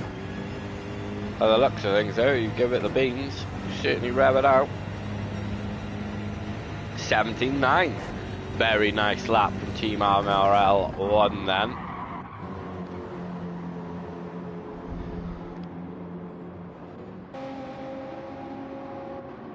Increasing that gap. Honor must have had a moment. How is that gap increased to 2.5 seconds? Got 18.6, 18.4, 18.3. Maybe it is Delta. See now as he comes over the line. That's interesting. So Gecko is stretching his legs then. It's the SPS, that gap is coming down. Loose Moose on the charge. Late on. You have to rev the tits off it, says Kingy. Rightio. So the BMW, I don't know why I thought, it's probably because I was so used to the Group 4 that I thought it would be a short shifter.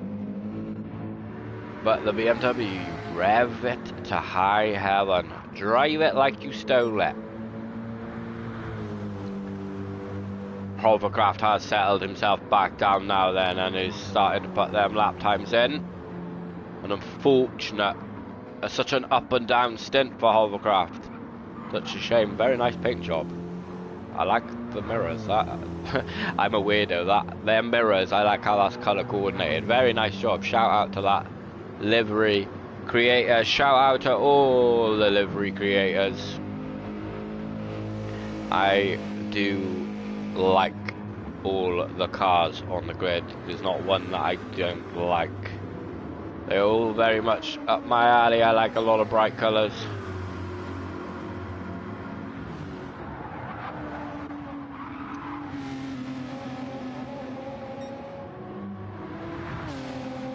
What type of pace is Adriano doing? I'm just curious, as he was. He did a 74.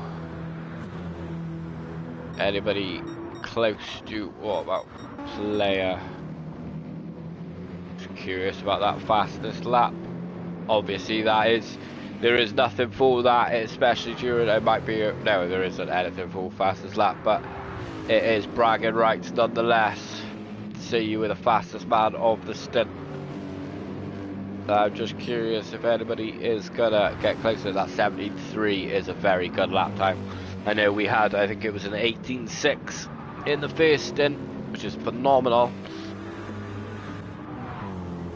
Caps up to 16 seconds now. Team MRL1 doing a fantastic job.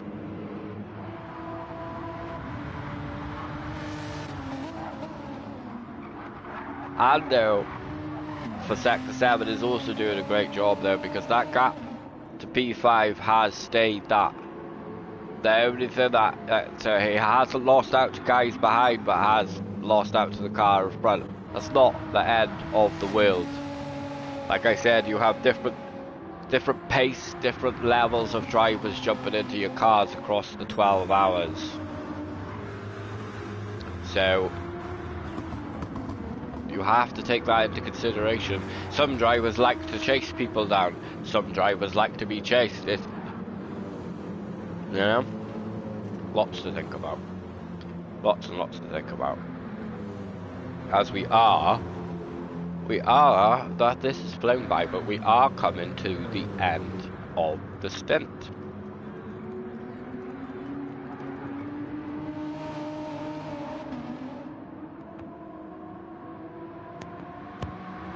And with that being said, hello. Hello, Jaeger. Yep. Time flies, right? It does, yeah. It certainly does. So that I see ORT lapping the entire field, is that correct? I don't know if they've lapped. Nope, they haven't quite lapped the race asylum, yeah. Wow. Other than that though, yep. The consistency has been insane from player. Just consistently in the high 17s, mid 17s, all race.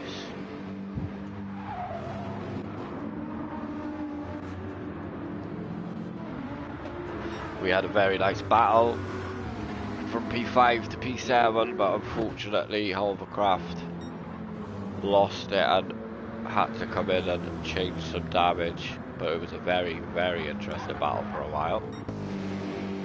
It's the unlucky 13 today, by the looks. Yeah.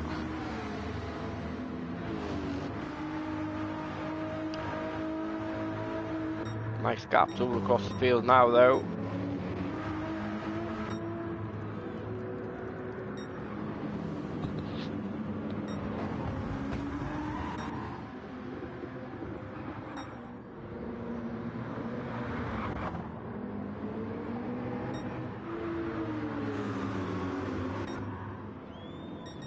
What lap is the leader on the lap? 81 he will be starting.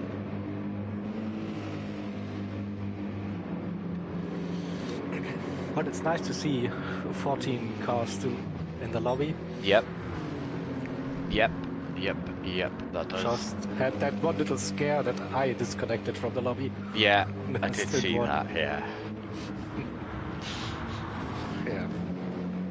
I had a scare because one of the race directors left and I was like, uh-oh, I better not be someone, and then I noticed it was a race director, so...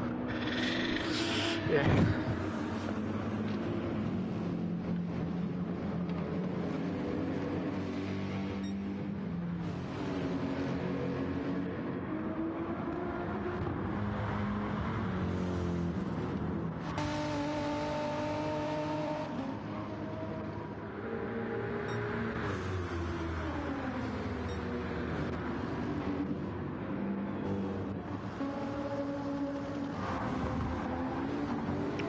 Wide there from the Furious 2. A lot of traffic around him at the minute.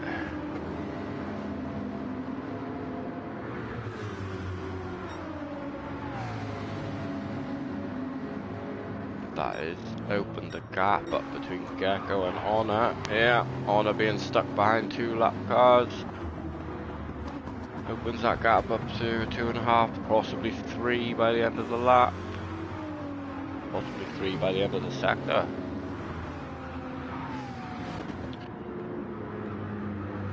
drive by Gecko this stint.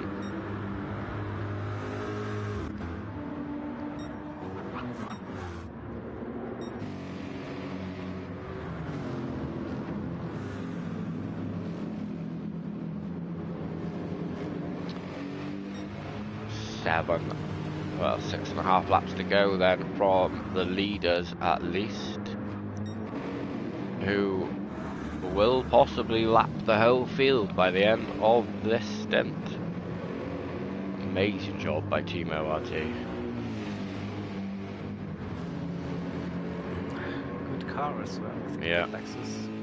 It's not one of my favourites, but I know in the right hands it is a very, very good car. I think it's not that different compared to the BMW. Both like in the right hands, you can really fly with things, but it's also so easy to just spin up the wheels. Yeah. Yeah. Comes across the line then.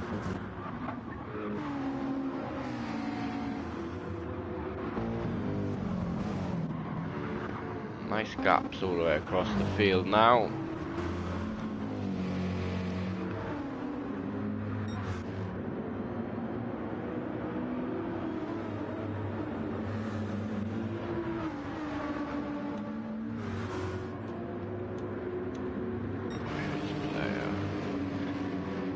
You will be able to see blue, so I do predict that Team ORT will be a lap ahead of the whole field. Start in stint 3. Very handy position to be in. Not the worst position, definitely. No.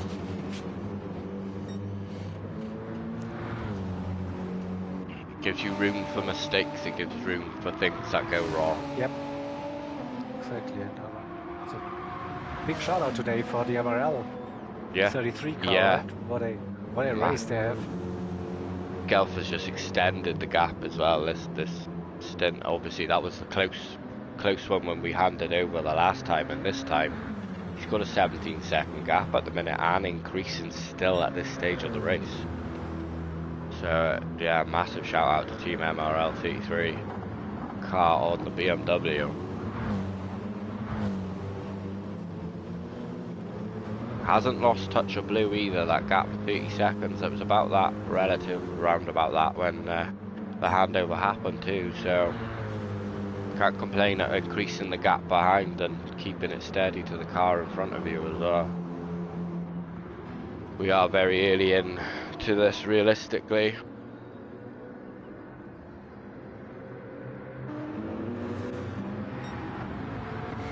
Yep, you see that clock on the top of the screen, 8 hours, 13 minutes, so yep, definitely. A lot can still happen. I also expected towards the end of this race we will get into the night time, and this can be a scary track at night time. There's not much light in there. Yeah, exactly. The visibility is not great. Thinking, yeah. It's so easy to pick up track limit penalties or to just cut the grass and whatever. So there we go, guys. Mistakes definitely there. That will be something to look forward to later on this evening then.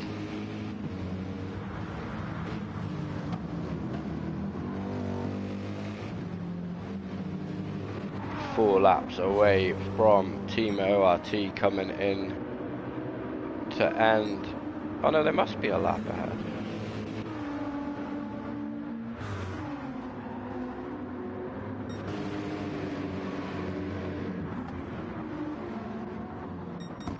I don't know. Numbers were. Yeah, get confused. Yeah, I think Blue is just there. 4 seconds-ish, the gap. Yeah. Being left, something like that, yeah. Everybody's fuel lights have started to flash as well. Not that that means anything, they usually get about 4 or 5 laps sort of kind of worked out. Coming up to some traffic, Team ORT. They've dealt with it very well this whole stint.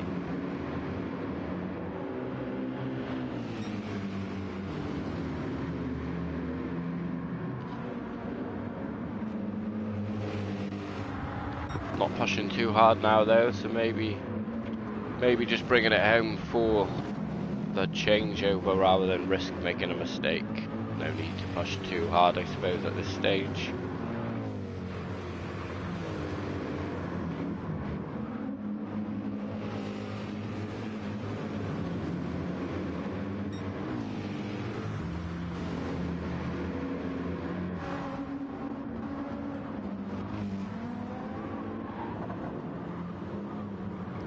Gap is still increasing between Team MRL and Sector 7.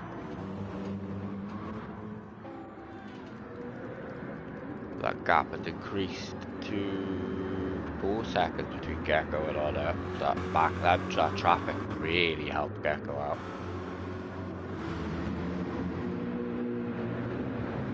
The Loose Moose have done very well this stint too. They pushed on after that little mistake at the start of the stint.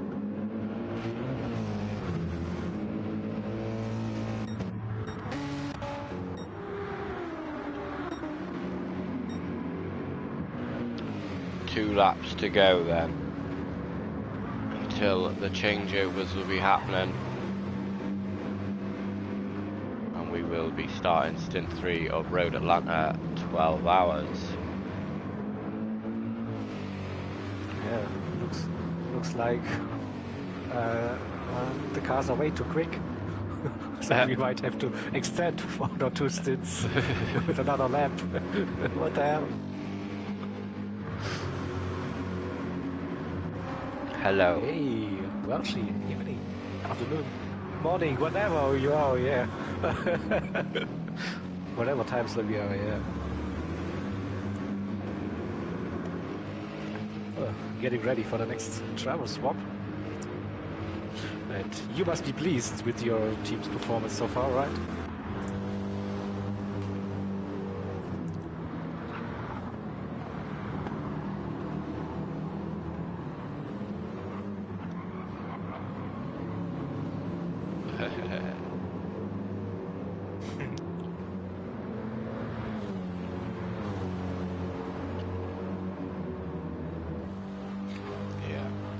Golf being golf, right?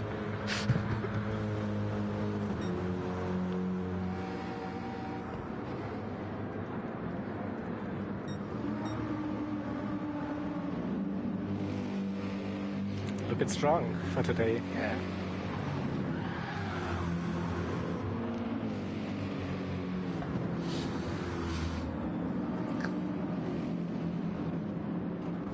Never give up. Yeah.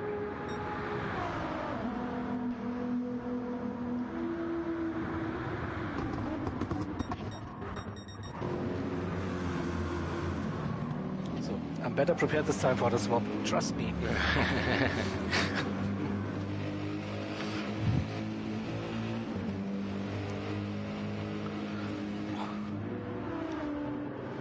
But yeah, it's insane pace at the front. This is wow. Oh, I'll tell you, it'd be just crazily, and it's the consistency of it as well. You know, chucking a low 17 in every now and then is fair enough, but to do it lap after lap after lap after lap. Yeah. They certainly are. As they are about to start their final lap of stint 2. Yeah, nearly lapped the entire grid. Very close.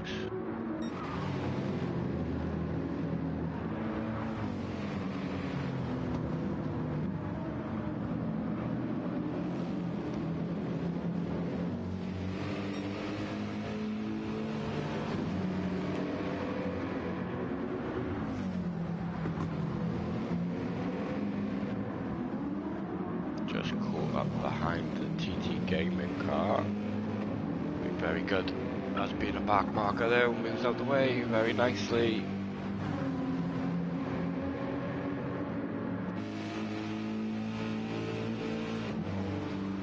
My fingers on the button.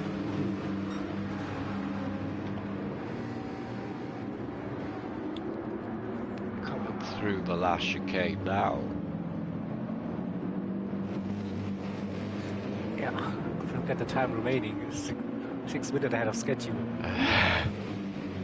These boys are flying. Yeah, probably more laps for the other drivers then. Yeah.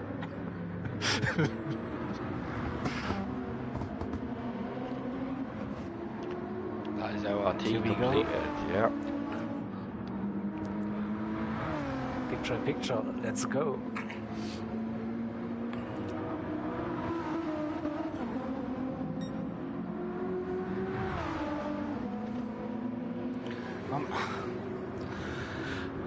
We have to wait for over a minute for the next car then to perform the swap. So Yep. see, that's gives me plenty of time to prepare my overlays. Yeah, you're laughing. It's like doing 3 things at once. Yeah. Fair play to you. Big shout out in chat to Jaeger, guys.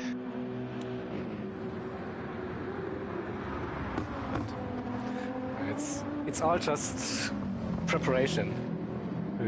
You need to set it up once, and then it should be good. Yeah. Usually. That's Blue in to finish his stint. Very steady stint from Blue there.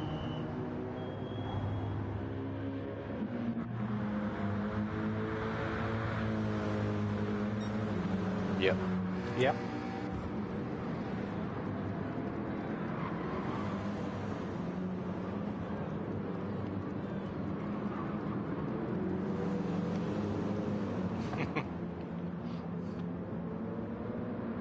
Very good job by Galf. Increased the gap behind, to the lead car behind. Yeah, very good job. That is. Well, she's teaming to stop stint 2, start stint 3. But something happened during that swap, so I think now ORT is 1 lap ahead. I have 1 minute 22 showing on my end, so 6 to 7 finishing their stint. Very good job by Ando.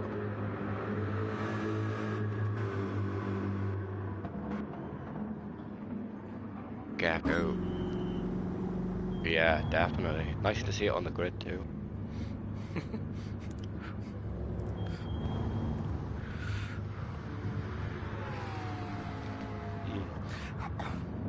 Yeah. We got Gecko in, Honor in. Good drive from them too.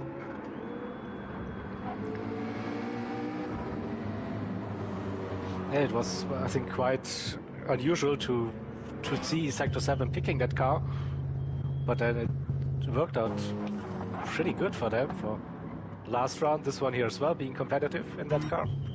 Well done. Hovercraft just finishing his stint, had that unfortunate incident while he was in that battle. Good stint nonetheless. The MRL2 car coming in, finishing off their stint with MRL Bish. Solid drive, increase the gap behind.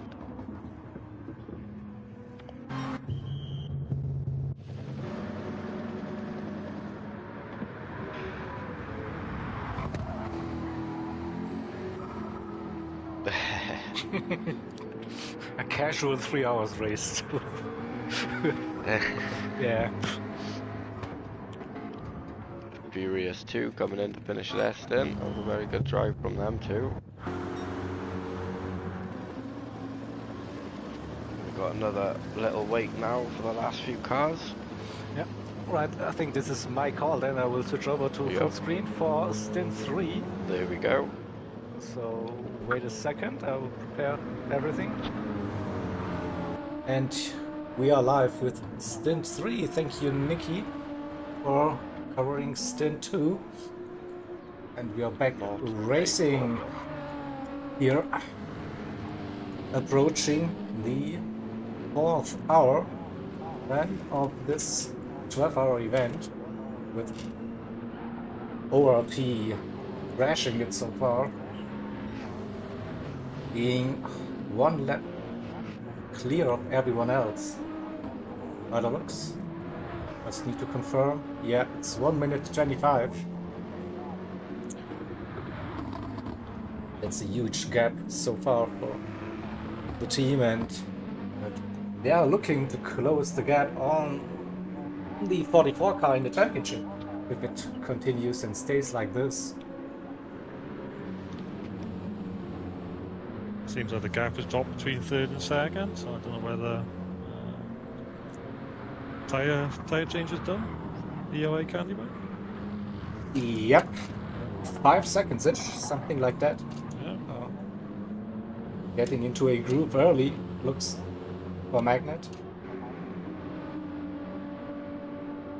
Or maybe something happened between that. I think the 77 they lost a bit during that swap because they were not a lap down before the driver swap and after the swap. So I think it was the driver swap that cost them a couple of seconds. Yeah, could be. I'm looking at the lap times. 19s for Candyman and Magnet started with a 20, 19, so it's not that much quicker on track. But yeah, swap maybe.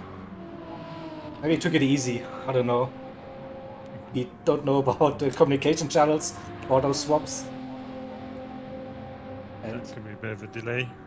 yeah, and I think better have a delay than a jump start. Exactly, yeah. So true. So in P4 we have the sector 7, number 7 with C. 13 seconds the gap. Mike for the 44. I think Gecko did a good job there to move that car up a little bit the order. Nick probably not the best opening stint in his career. Still managed to recover a bit of damage he had, and yeah, that Corvette's not looking that great in that first sector. They seem to be struggling. Yep. The rest of the track seems to be alright, but I mean, if they continue this drive, who knows? Damage limitation definitely for this one, for that Corvette. We'll see. Final round in December, 24 hours at Spa. Yeah, that's going to be a big one. The big one, yeah. More points as well, so everything to play for. More points are always good, but you also have to finish high. Exactly, yeah. That's it, yeah. So yeah, just cycling through the field a little bit to give you the gaps, Jet.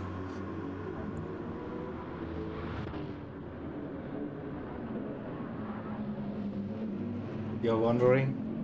So we have in P7 Harlex4, Loose Moose Racings. It is still the only AMG in the script. Bit surprised by that. It was a really solid car. Probably still is a solid car. Yeah, it's either people just fancy the change or maybe it dropped off a bit of pace in the last major update. Yeah. I think we also lost all of the Porsches in this season, right? Yeah, that's not a good car now. Yeah, but still surprised to see those McLarens still running. Yeah, they still good on tyre wear, so that it's a big help on for that. But we jumped out of it early. Yeah, I think the BMW is a really good car now, if you can handle it, of course. Yeah, it's still sketchy in second and third gear if you're not careful, but it seems to be a really strong car at the minute. It's Sean for MRL2.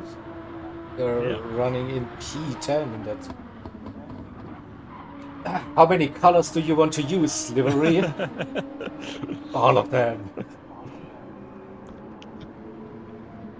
Certainly stands out. Yep, it does.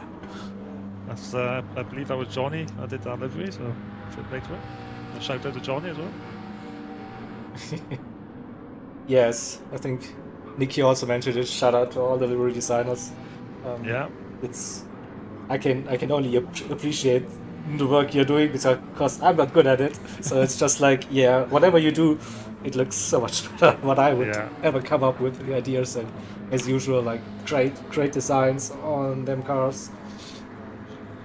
Yeah, but, another driver was Bish, who's actually racing for Team 2, did ours.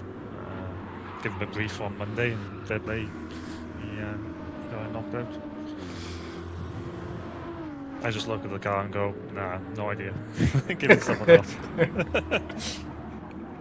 Yeah, sounds like me. Like there's a base design you can change the colors of the mirrors or put on your racing number and that will do.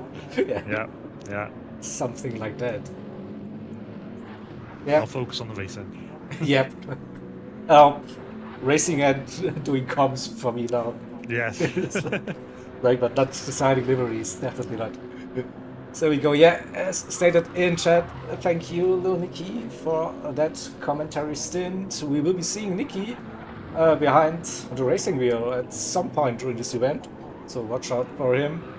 One of the quadrillion Race Asylum cars, I'm not sure which one he will be driving, but he will be out there. Or Race Asylum in one of them, those cars, definitely.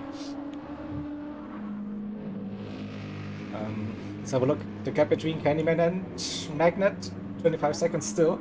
So, similar pace. Both of them. And the number 7 car. Had a poor lap last time around. But also slowly picking up the pace. Maybe a pan, yeah, that's usually the indicator. If you lose like 1.5 seconds, something like that. Very easy, won't you? I was so surprised at the first stint where Shane was under constant pressure by Slipstream and no one made a mistake. Like so consistent, so clean. Yeah, I managed to catch a few laps while I was in work. Yeah, for my team, that was solid racing for both of them. Yeah. No mistakes, no stupid driving from both of them. So yeah. Top marks. See Mike in that Corvette, mid-18s to start. Yeah, doing some good times. That's good, yeah. But it looks like also the conditions maybe not as good as we saw it in the previous stints. So also the leader John D with a 18-0, so it was definitely running mid to low 17s in that opening stint. Yeah, it could be obviously full field as well early on, so it could be that things. Yeah, we don't know about also like to track conditions, so we are approaching also through the time of day in this stint, and the ambient temperature, track temperature, wind direction, you name it, like definitely different conditions as we saw. Wow, look at that lap time. 1:18.000. A Gran Turismo lap time. Nice. Alright, let's have a look at the Deering in P6.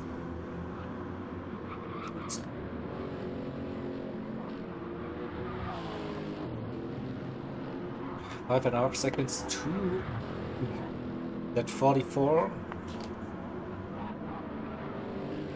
Yeah, also lapping in those mid to high 18s currently. That seems to be sort of the standard lap time on the mediums going. Yeah. Alex as well. Yeah. Well, like probably the comfort zone for the drivers to. I don't think you can go 100% in those races at this track. It's so easy. Yeah, definitely not. Yeah, I was quite surprised yesterday in that qualifying session to see that many spins and there we are, visits with damage. Like, but yeah, okay, of course you have to push like in this qualifying, right? Flat out. Yeah, to get those 16 laps, 116 laps. You've got to use every single inch of the track. Yeah. And a bit more. A bit more, yeah. See what's possible, but then yeah, for the race itself, it's much more calm down, tone down. Yeah. Definitely. Yeah, so the number 13, so the unlucky car for today, as it stands. So they had like this stint 1 T-bone by a back marker, unfortunate mistake where they dropped down to basically second to last. They had a great recovery drive with Macho Monkey, put them up back into P3. Then apparently they crashed during the pit entry before the driver swap, lost another minute or so with that. Yeah. And I then think it reset them back onto the track, yeah, I believe. Looked like it. something like that. And then we had like Hovercraft being also very good in that previous stint, and then had some damage. So they have up and down race so far. But yeah, means still running in the top 10, but they would be competing like for a podium position definitely in this race with the pace they showed. Yeah, well, they were up there in P2, I think it was in quali. It was so close, yeah. Just between yeah, them, of crazy close.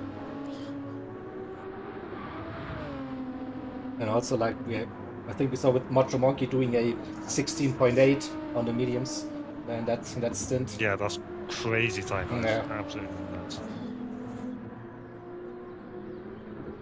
Well, yeah, that's the beauty in quotes of endurance races. But I mean, yeah, expect the unexpected. Oh, certainly. So it looked like we have a battle, but no, it's cars close on track, but not for position, unfortunately. It's still interesting. That's the. Oh. Yeah, go on. Yeah, still interesting. Like with traffic here, it's also quite tough. We saw it a couple of times. Therefore, for lapped cars to get out of the way in a good spot.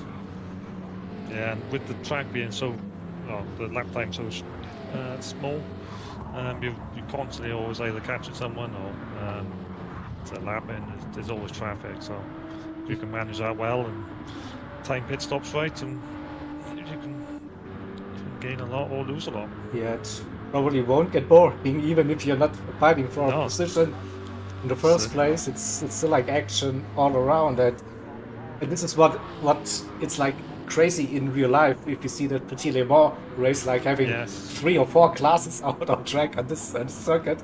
Like, yeah, I watched a few hours of it last week, and that was how they do that in real life. Only if this game could allow us. I mean, having here a proper multi-class race, I would say even just 2 classes, so the hypercars and GT3s or whatever. Like yeah. 30 car grid would be awesome here to this shot. Yeah. But yeah, it's someday.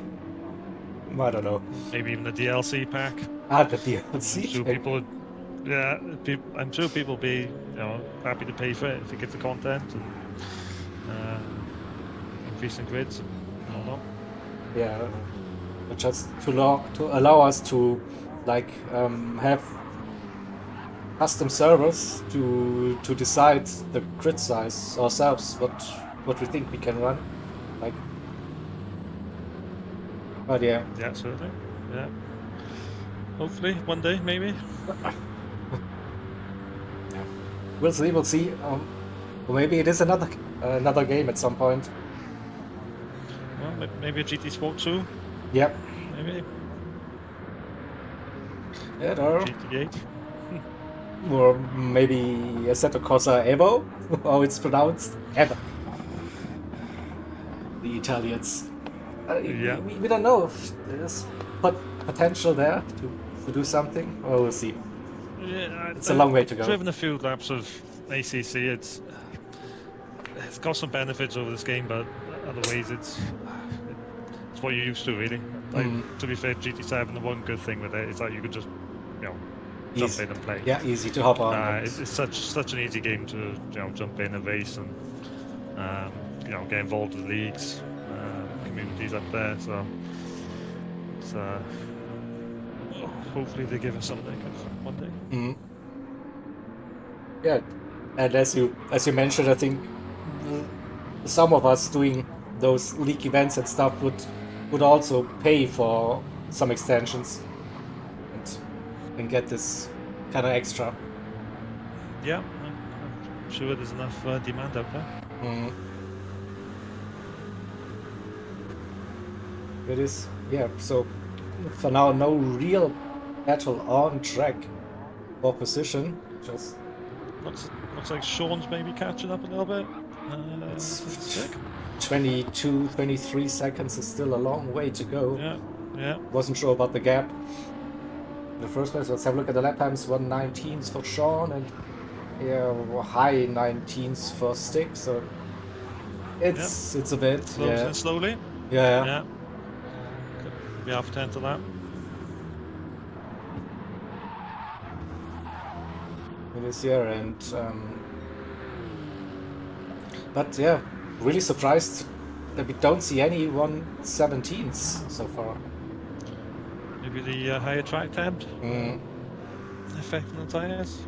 I find at the minute the lobby settings do give quite a big range of performance. The track can lose grip and gain grip almost by a lap sometimes, but it's the challenge for the drivers.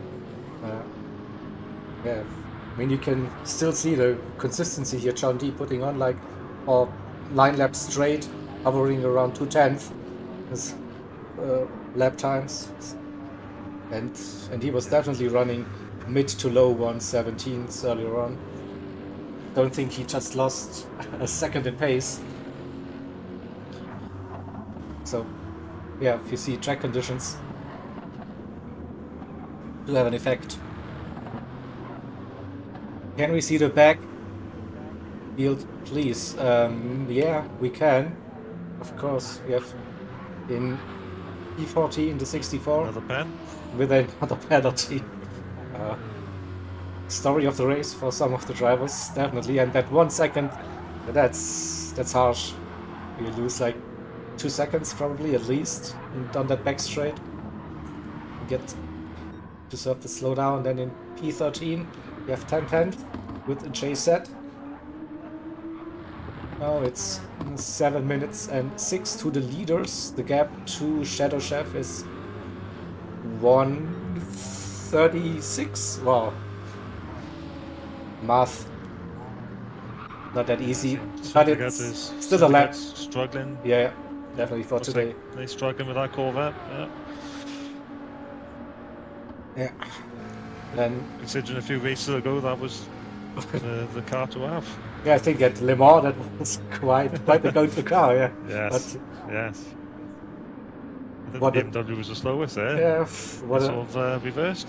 What a difference a couple of months do, and also like the event itself, and then the BOP physics update, and you name it. Yeah. So, but that's like the risk of a year-long season. So you probably don't have like the best car at every track. Yeah, you gotta take it and do what you can with it then, whatever happens with the game. Yeah.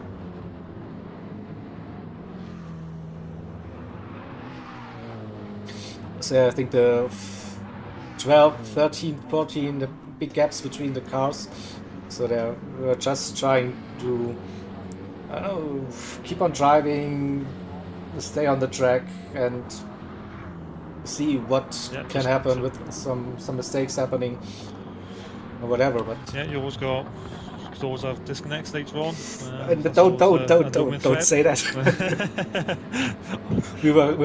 we've quite lucky so far. Early on in the season, but we haven't had one yet so far. So we did. So the only one disconnected was myself first, so that's. I would be glad if it stays like that, of course. Yeah, it would be good if you could have a feature to be able to jump back into races when you disconnect. It would be so good, yeah. Yeah. But yeah, as we don't have it, we have to find ways to compensate somehow. Compensate, Yeah, and it's always not like fair. It's in some place, but yeah, what to do?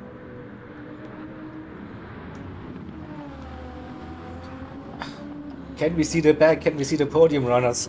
Make up your mind, people. Come on now, of course we'll do. So, Johnny is still all under control in the lead, lapping consistently. Yeah, 118 low. Candyman in P2, it's 1 minute 35. Oh wow. That's a lap and 15 seconds. Yeah, that gap's been growing steadily this time. No.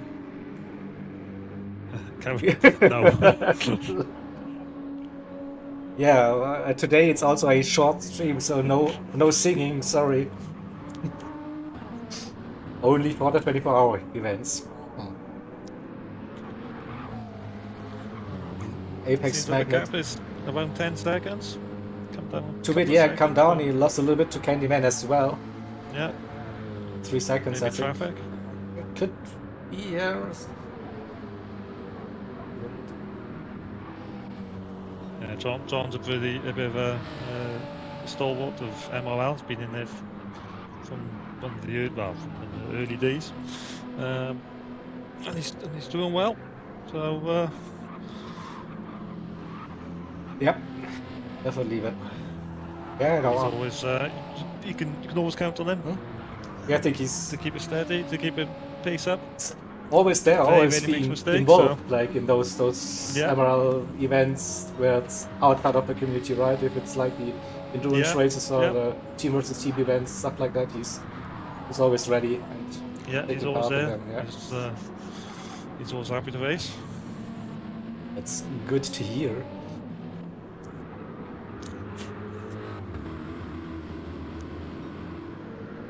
Well, she's the same. Make it trend. Unfortunately, I can't. I'm one of the few Welsh people that can't. That doesn't stop me from doing it. Come on, so. maybe that late night stint, yeah, exactly. I get the Welsh national anthem going. Yeah, you're the first.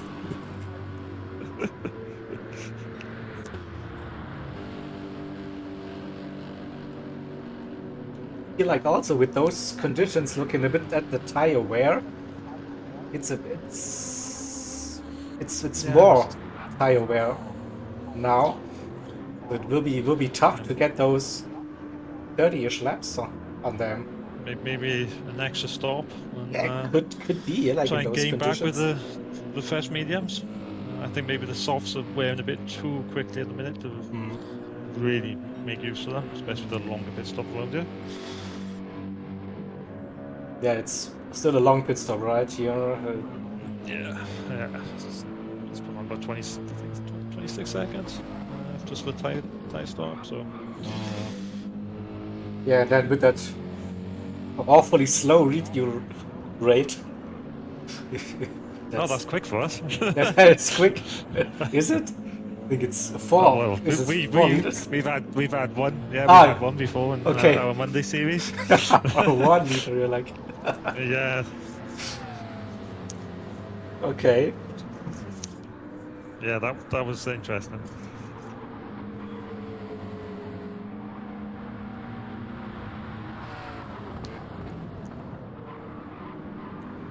Okay, blue-black situation happening.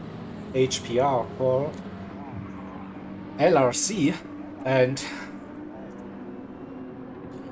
we have Apex Magnet right behind. We'll see how they handle this situation.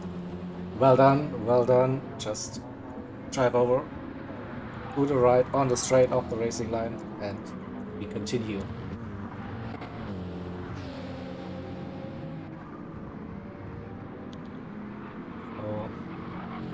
Stick is probably catching the P8.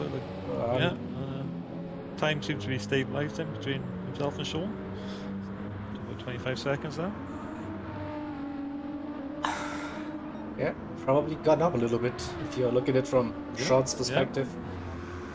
Not by much, but yeah, a little bit.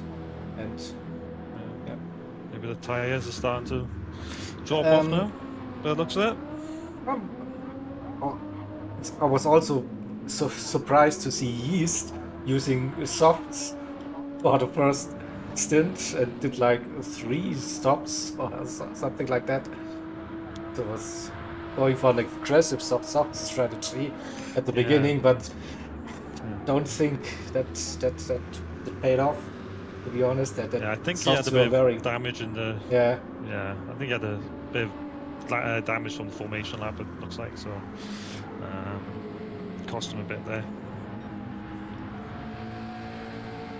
So was the risk of trying to do that strat early on?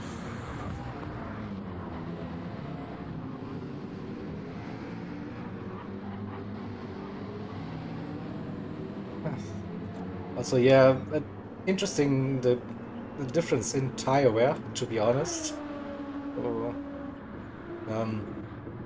we have Apex Magnet looking really good on those tires. He's taking care of them. The one thing John's always been good at is tire wear. I really struggle since the update on it. Hopefully I'll get this somehow, but John's always good. He's super smooth. Doesn't do a lot of oversteer moments. He's just perfect driver for us, really. Yeah, also definitely the best out of those top runners. But we are getting closer to the pit stop window. 4-5 laps maybe. Yeah, well, seems to be the 30 laps on mediums, and the 2 stops seems to be where everyone's going for. Mediums are with the OP tyre at the minute. Yeah. Lap times, please. Gaps or lap times, Nix? I don't know what.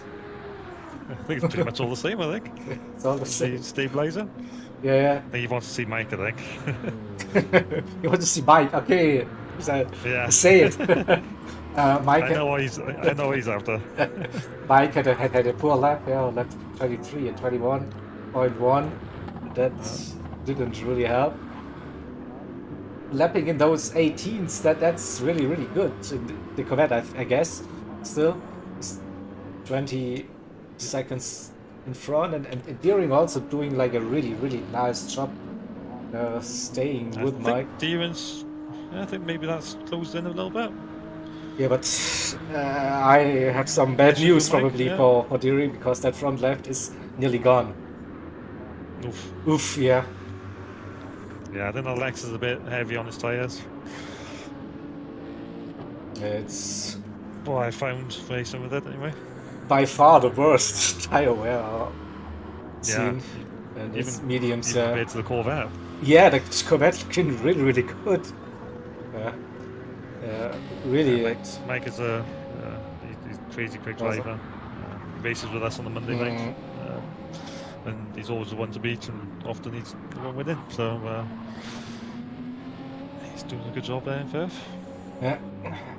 So that Renault also know that rear left tire is going down, and I think you also know how it feels like with that Renault driving on dead tires. You drove it for a couple of series, so I saw it. And I do like driving it. It's just that the tyre wear is there's the issue with the MR cars. Seems to have solved a little bit in the last update, but they still do suffer when they go below like 60-65%. They just. And if it's roughly about the 80%, then it's danger. Oh yeah, danger. You're pitting. Yeah, usually, yeah. But looking at the FR cars. Looking at the lap count, it's to be a bit 26 for them, so they probably need to run for at least 2 more laps. So we'll see about the lap times.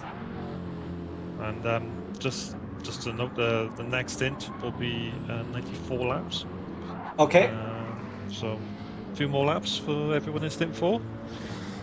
Maybe something to suffer towards the end of the tire stints. A few more laps. Yeah. That's what everyone wants. I mean, the BMW drivers, they should be fine with it. Yeah, we done a test race last week, so we kind of know what they can do. So yeah, we're doing pretty good. Solid in third. 25 seconds, Can't say yeah. much more, really. That's, Yeah. well then. Hopefully I can jump in and not mess up. If you want to, you can, but it's not necessary. Let's put it that way. No. So you, I'm sure I get beat in from the others if I do that. all right. So yeah, leader still like very, very consistent. Still, I think no 1 minute 19 so far in those conditions, and the gap to P2 1:45. I think that's now that's crazy pace from John. 30 seconds in this stint alone, I think. Yeah, that's how he does this. I have no idea, but fair play to him. Definitely, yeah. And his GT7 nickname is J Jesus, so you know. Yeah. Yeah. He living up to his name. Definitely, yeah. This is playing the long game here, so I'm pretty sure that with this really good tire management, there's possibilities. John's getting quicker, yeah. Yeah. John's getting faster. Well, the tires getting worse, but not dropping that much in pace compared to the others. Let's put it that way. Maybe the fuel coming off helping a little bit, counteracting. Yeah.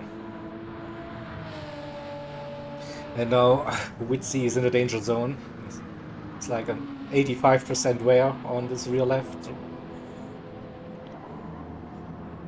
That could just make it for the pit stop window, I think, now.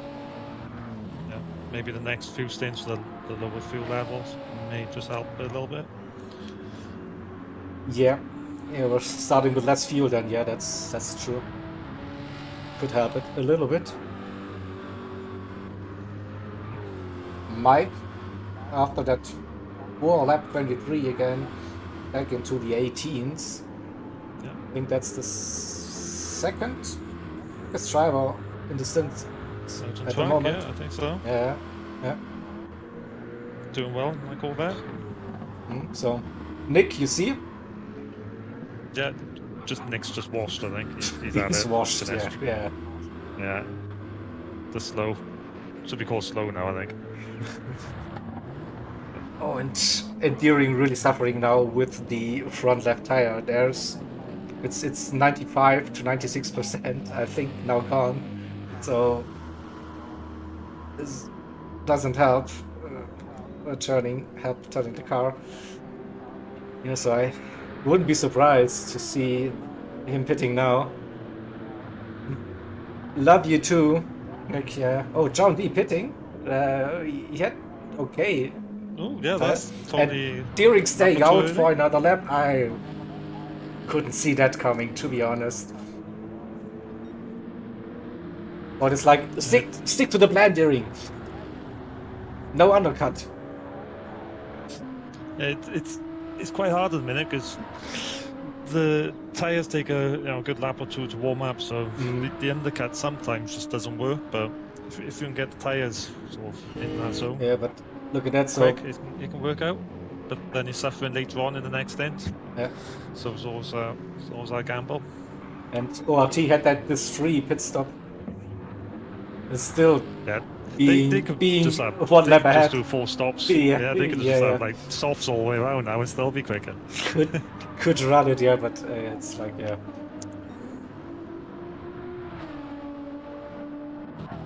Oh, still dominating this event so far.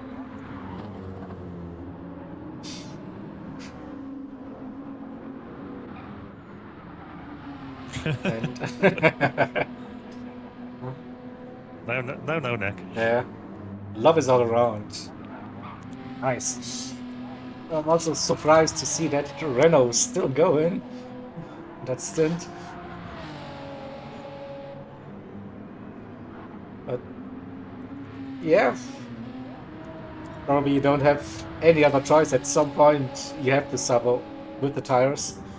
Maybe get it out of the way in the early stint and then push a little bit on the next two drives.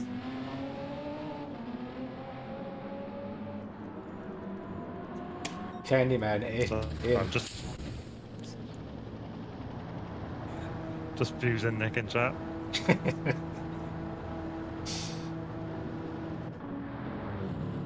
Oh, and also Magnet now. He could have done more laps, but probably no need to.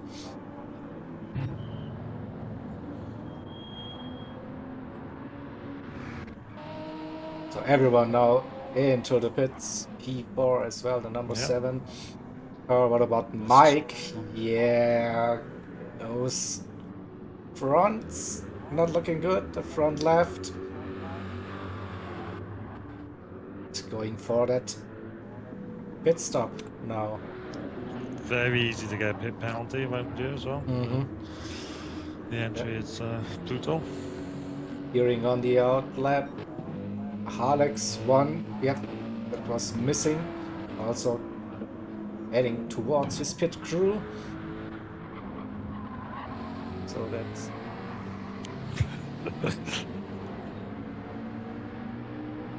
What about HPR?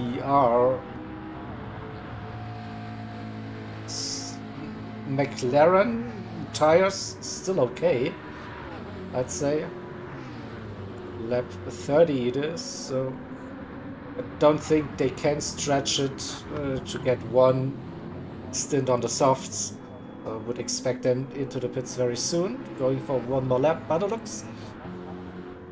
Stick for sector 7 as well, but those tires don't look as good as Apex Magnet's tires did, for example. And they pitted this lap, and it's also okay. Pit time. It seems everyone's sort of doing a similar strat with 30 laps. Yep. Plus minus 1, I think, but that's about it. Yeah. I think finalized by years caught up a little bit. I think he's taking that gap down a couple of seconds. Yeah, he's running with damage though. Front. No, right. Front splitter. Flashing. Something happened. But he was one of the soft only runners in stint 1, but that was also crazy to see. Yeah. The clown is good though on tires, so they can sort of manage it a little bit better. It's always been good on that side.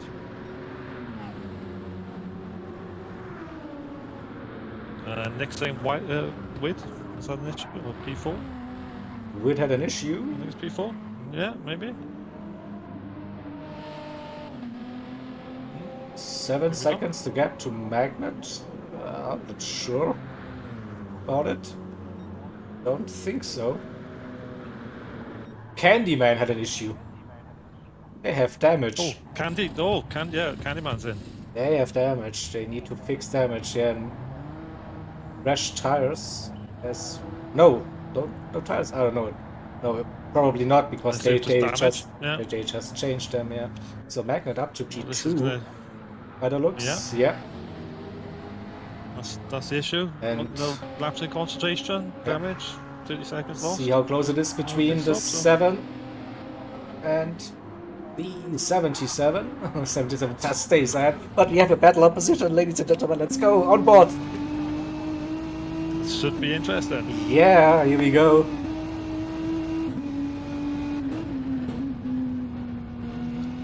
Yeah, we'll show all the cars in a second, but we have a battle for position now, and we waited for like 40 minutes in the stint to have it. So let's stay with it. See if it's really a battle or how the pace between those two drivers really are. Usually at say Candyman, pure pace. A bit more than with C, but we'll see. Yeah. Slipstream. I think it's when you got someone behind you, it you know, a little bit lack of concentration, looking behind. Cost you. or they could use each other to catch up to second. Yeah, yeah, definitely. Instantly, personal best. Here we go. Yeah. And suddenly, yeah, lower fuel, better tires. 17.6. Here we go. So, no excuses now. The drivers push, push, push. Now, got that long first stint out of the way. Now, lower on fuel, fresh tires. Make it count. But it looks like Candyman is opening up that gap. Gain 2-3 tenths through the first part. We'll see the exit. Yeah. I saw this as well in the first stint with Shane and Slipstream. That BMW looked so good out of that second right-hander back to that long straight.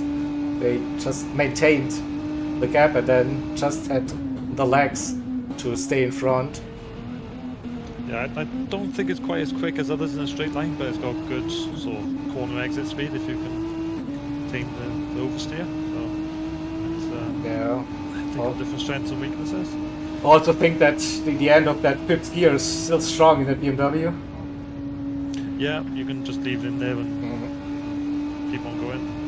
The Renault, obviously with the Renault being 7 gears, it's not quite as good in that regard. Yeah, but it looks like that Candyman can creep away 1.4, Yeah. 1.5. So on public demand, we show all the cars. Of course we do. So ORT, the 46 car leading with 2 minutes 22 now. That's crazy. MRL. I think he's coming up to laps or second, third, and fourth again. We'll see, yeah. Yeah, So maybe, yeah. Well, I think it's the second time. In P2 we have MRL 33 BMW. P2, then Candyman for Race Asylum 77 car in P3. We just saw that. It could have been a battle, who knows, maybe it will become one later on. We have Sector 7 racing number 7 car in P4. Then it's the 44, the championship leaders, Esports Race Asylum in P5. In P6. Yep. Yeah, I think this is going to be a race long battle, I think, for the second to sort of 7th place. Yeah. Just went to this battle, yeah, Alex.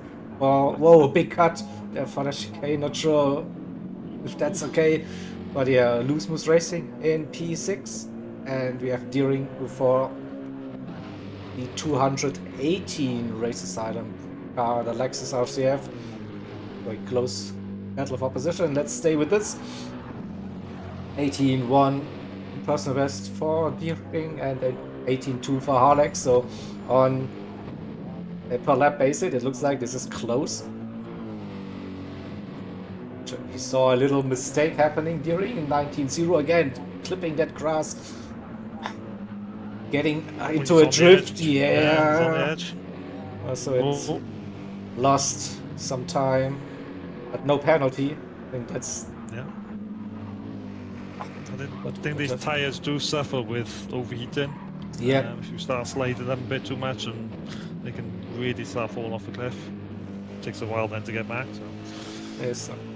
We're still staying in that slipstream range for now, Yeah. so we'll just cycle through the grid for you. So HPR for LRC P8, the best of the McLarens by a good margin. I think the next car is finalized in P11, that second McLaren. The second Sector 7 car, the number 13, in P9. I think it's still possible to get this car higher up the order. Showed some crazy good pace.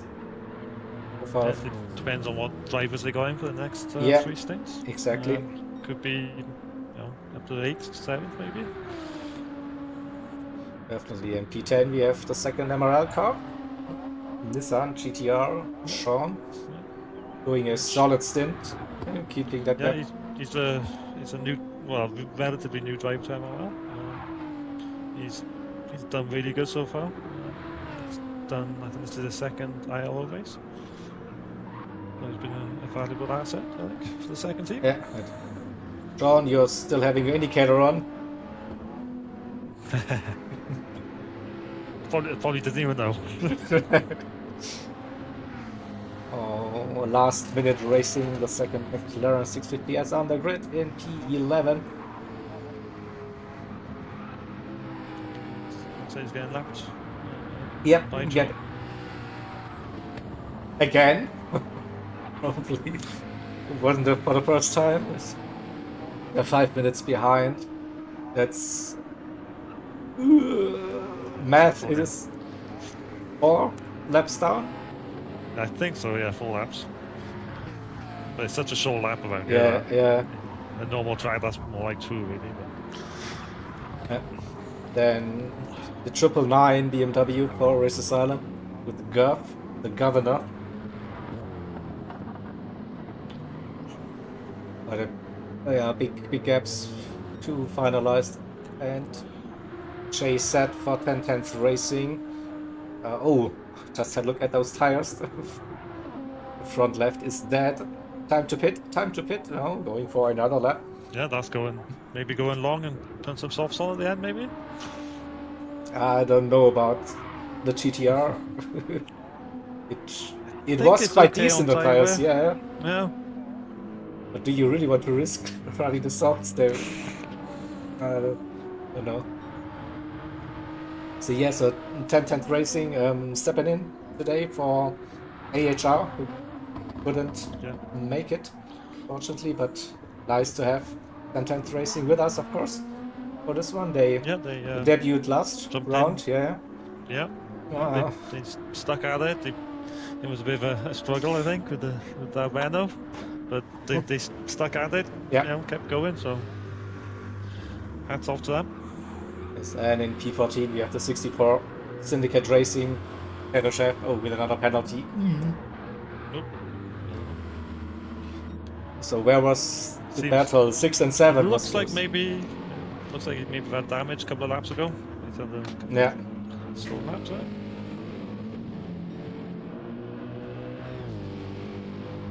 Battle for P2 might be 4 seconds. Yeah. Nice. Have a look at the lap times. Mid-18 last time around for Magnet and low 18s. Yeah, Candyman definitely catching bit by bit, but not like with huge steps. So it's, and also P4 somehow staying with them, losing a bit as well, but 4 seconds it's easy to gain. The cat? What? Yeah, my I heard that. Yeah, he's a nightmare. Attention seeker. Jump on my laptop. Yep, he certainly is. Well, let's stay with this. The closest on track, Harlex and Deering, P6 and P7. Oh, there. Now probably the best moment to attack. Like, tires still okay, the fuel in a good position as well, under 50%. But if you're feeling it, you can throw it, I guess now. Should have plenty of warm-up happening now in the stint. We'll see if it's going to happen. 1 second. But Deering got a little bit of slipstream help coming down the back straight. Same goes for Harlex though, with that lap car in front. Yeah. Maybe Harlex is trying to catch up to Maker. Yeah, remember it's 9 seconds-ish. We'll see how this goes. Oh, yeah. Stuck behind the 64 now through that final sector. That's not good. I hope the 64 gets out of the way. No. Oh, I'm not so sure about it. That's a squeaky bum situation there for the drivers. Oh, and now Deering stuck behind the 64. What's going on? Come on. We saw so many good blue flag situations being handled. This probably not ideal. Again, Deering stuck behind through the S's, but it's tough to get out of the way there. Yeah, definitely.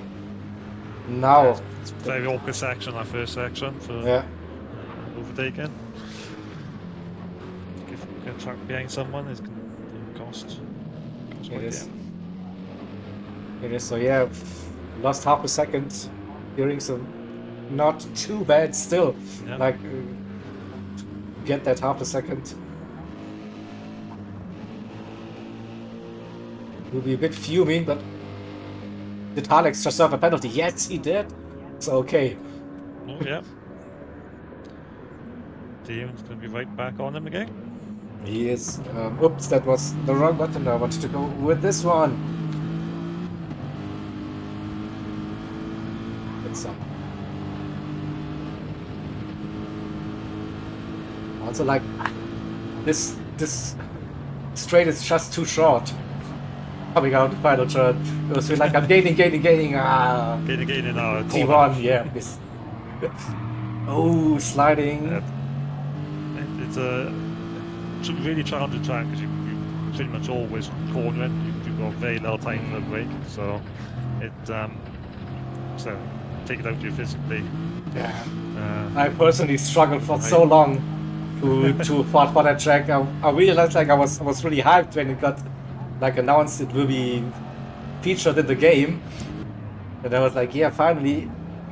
And then I was like, I really want to be good at this track. I really want to, but I just can't. It was so weird, and I think it took me until like the last 3 months and had 2 good races. Finally, was like, maybe now the spell is broken. I don't know, but I was feeling the pain, like. Yeah, we always got tracks. Just a little bit of a bogey track. Yeah. Certainly say Bathurst is for me. I can certainly say that I'm slower than Nick around that track. Can't imagine why. I think everyone is, to be fair. Bathurst, it's such a big respect that's going into conquering this track, especially with heavy damage on. It's like that. Certainly, yeah. Yeah, we had a bit of a disaster with the McLaren and just didn't want to do anything over the mountain apart from crash. So, yeah.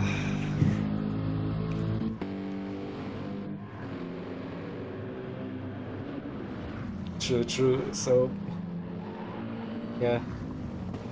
Deering not really getting closer to go for a move. Let's have a look at P2 and P3. 2.8 seconds here. Yeah, he's catching up slowly. Have a look. John's in the low 18s, so good luck there. 18.2. Yep. 19.1.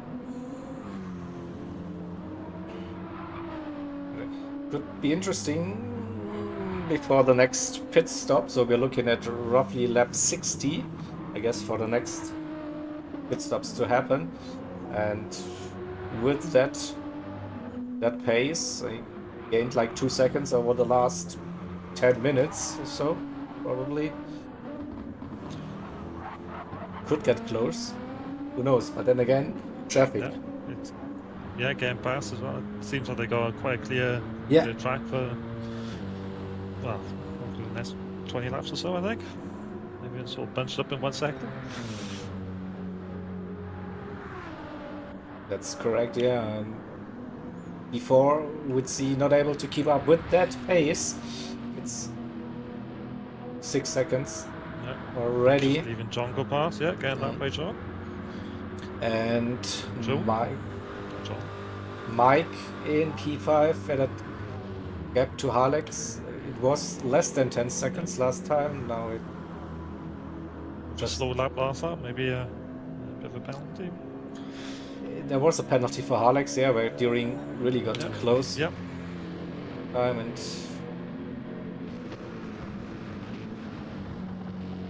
these two, we'll see if they get into a wheel-to-wheel battle at some point, or it's just like driving the exact same pace and nothing happens. But it's also intense for the drivers, the one catching and the one being chased. Not easy to always stay focused. I think especially for the leading car in this battle, like you have to look at the delta, at your radar sometimes, what's going on, and sometimes you just gotta ignore it and just drive your race. maybe more times you look at it, oh, he's a bit wide there. Again, yeah, we sometimes just focus on your lines, and once you start looking at that times, then you start too fixated on it. And yeah, I think both are very experienced drivers in the GT community and league stuff or whatever, so they've been there in many situations and know how to handle it.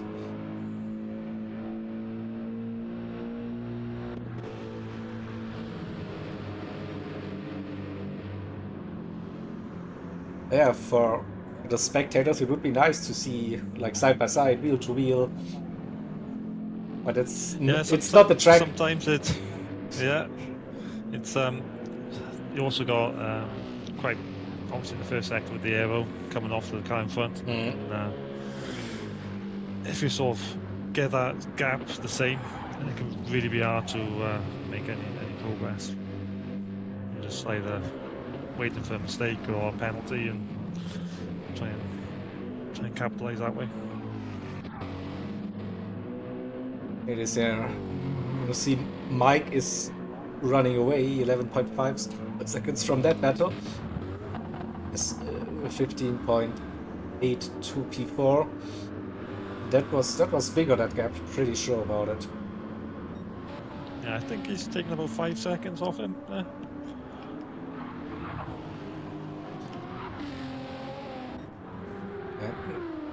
Maybe a bit of traffic. As well, yeah. And have a look at the lap times between Candyman and Apex Magnet. Coming down to 2 seconds. Yeah, but pretty much the same the last 2 laps. Yeah. So. But again, a little bit of poor run through the S's for Magnet this time. I lost 2, 3, 4 tenths maybe alone. This one. But one little mistake and boom, here we go. Get off the apex on the first corner, then it magnifies the next 4 in that section. Yeah, look at that now, 1.6, that's 7, 8 tenths gained. Well, let's see, Delta, 7 tenths down, and Candyman on like same as the personal best. Yeah, maybe he's starting to feel the pressure. John doesn't normally do many mistakes, so we'll see what happens here. Just seeing that setup in P2 is a mega effort. Yeah. We haven't been up there yet, so we'll take it.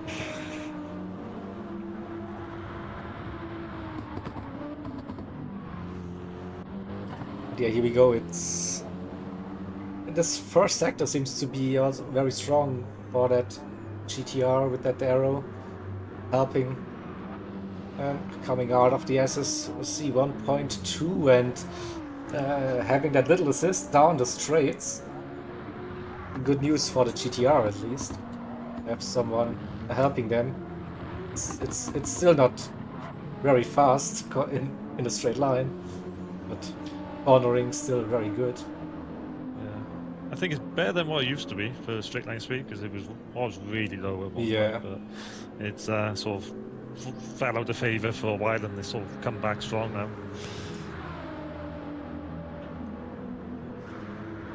1 second roughly. We took it easy into the final chicane by the looks.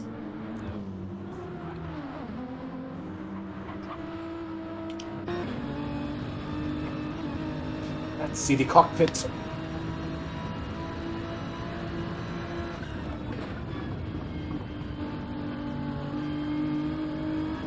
That looks so much better for spectators compared to the BMW. Then it's just like boring as hell, that cockpit. So we want to stay with that. Yeah, the RSO one's got far nicer cockpit. Yeah. It's so many lights and the switches and whatever. It's kind of like.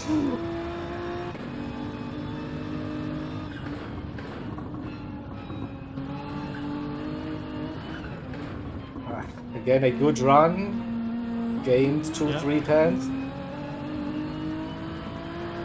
Apex Maggots struggled on the exit a little bit with that curve. We saw some dust. 7 tenths now. In that slipstream range now, so should maybe a clean pass coming up soon. It will be interesting if they can pull alongside on the back straight and go for that move. We saw it earlier, like with that BMW having the legs, and just it's hard for another car to move alongside. Yeah.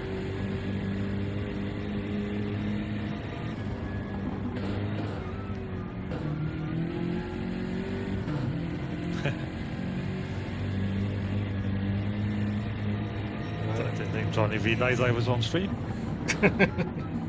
Hi, Johnny. Right. Good first half of the lap so far. Opens up that gap a little bit. Second gear exit. Bit of a short shift to third, and now revving the tits of it, as we heard earlier on in the stream chat. Yeah.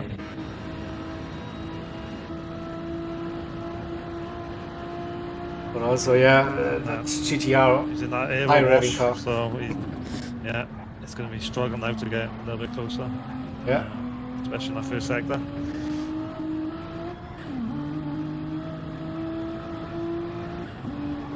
Bit of grass, or maybe it's just a bit laggy connections, I don't know.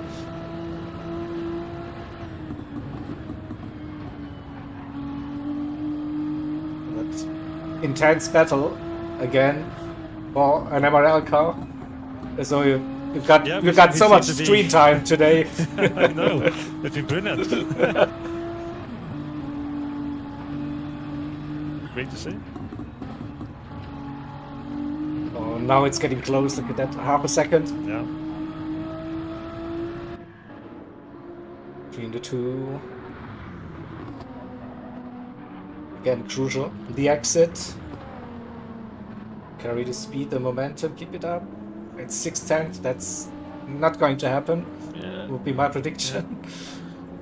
Like you have to be like under 4 tenths to have a chance. Yeah. Yeah, the slipstreams is weird. I think it's got a bit weaker in the catch-up zone, but it all depends on the cars. What car got. It is. It's such a hard corner as well to overtake out. You've got to be committed. Yeah, I was also not sure about how the travels feel, because we have like 7-8 laps maybe before the next pit stop. So is it good to have like this little break, or if it's bad, you get out of the rhythm, have to refocus again? So not sure about it. And also, do we see someone trying the undercut? Will they pit at the same time? Interesting. No, but this time Candyman is really close. This 3-10. It's a good exit. Yeah, good exit. Yeah, this could be the run, maybe. Yeah. This is also like the part of the slipstream where you're really picking up the speed. 2 tenths. Make that going defensive. Taking the inside line, yeah. See, but whoa, who's making later? Side to go. Bit of contact, maybe. We'll have a look at this one, but Candyman jumping a little bit. left to right, Yeah, so he- maybe they were just That was like a good move, being I think. Maybe a slight extra bit of contact. extra but, cautious, yeah, to not yeah, risk it. both drivers doing well. Yeah, That was good. I That's think what I think quality it was. drivers are. They Yeah, space given. Looks like it. yeah, oh, what's close? that Yeah. that rear left tire touched that cross. Oof. Yeah. He saved it. All right, it's a new race situation Yeah. with Candyman in P2 now for Race Asylum. ORT, what's the John gap? is- 2 yeah, minutes he's 33. just- Whoa. He's just growing that gap every lap. Yeah. That's it. Blue flag situation. Okay. Who's that car in front? I don't know. I don't see any car. Or was it No, I don't get. another car unless already? I'm- It's showing. Oh no, in it's the John. distance. It's John coming up to the trap. John coming to. Yeah. Yeah, that's it. They getting the blue flags. Not. So that's Oh, coming up to 2 late! laps, Oh, that nearly overshot that chicane. It was close between Candyman and Apex Magnet. And here comes John, yeah, in not too far behind. So. Yeah. Again, like a really awkward situation. You're facing like coming up to a battle for position. How to Like react. you could perform. bit early now, get a bit of clear space, but That you was- could that- get yeah. trapped up That was my by other thinking. cars. But also like Yeah. you have such a big lead, so you don't have to take any risks at this stage. Just really take it easy, and also you probably don't want to interfere in this position battle.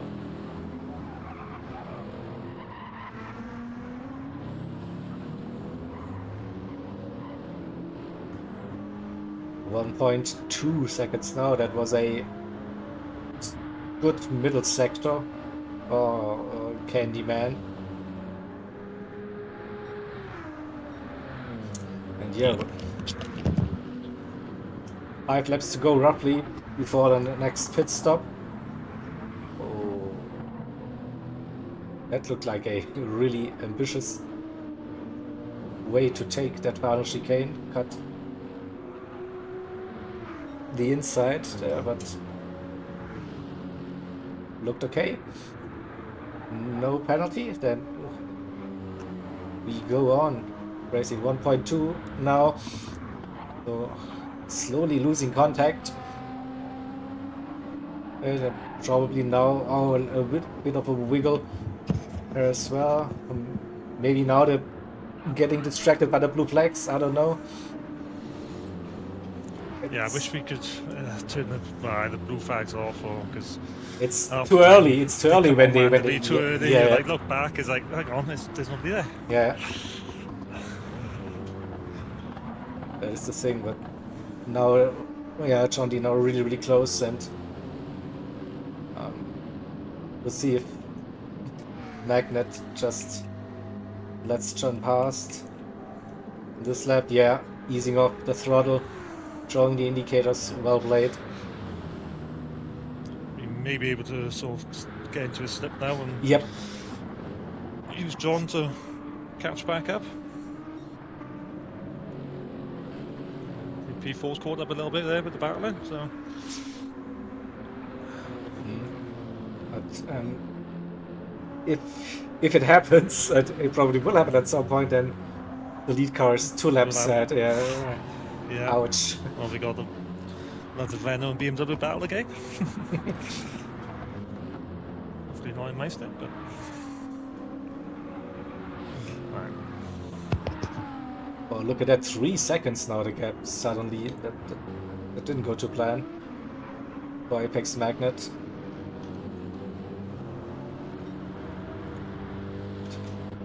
E4, yeah, gained a little bit.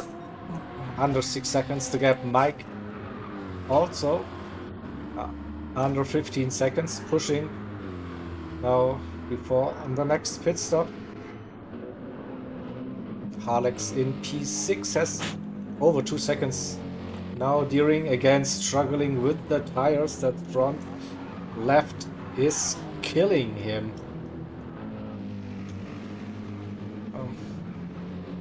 Trying everything there to stay close, but it's, yeah, probably a bit too aggressive, that driving style. I am going to get ready for my stint.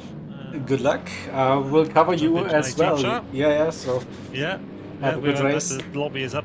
If anyone in stint 4 wants to jump on early, get a bit of practice. So, good luck. I'll maybe jump back in a bit later on. Feel free. Right. Thank you. See you later. See ya. Yeah, Bye. no problem.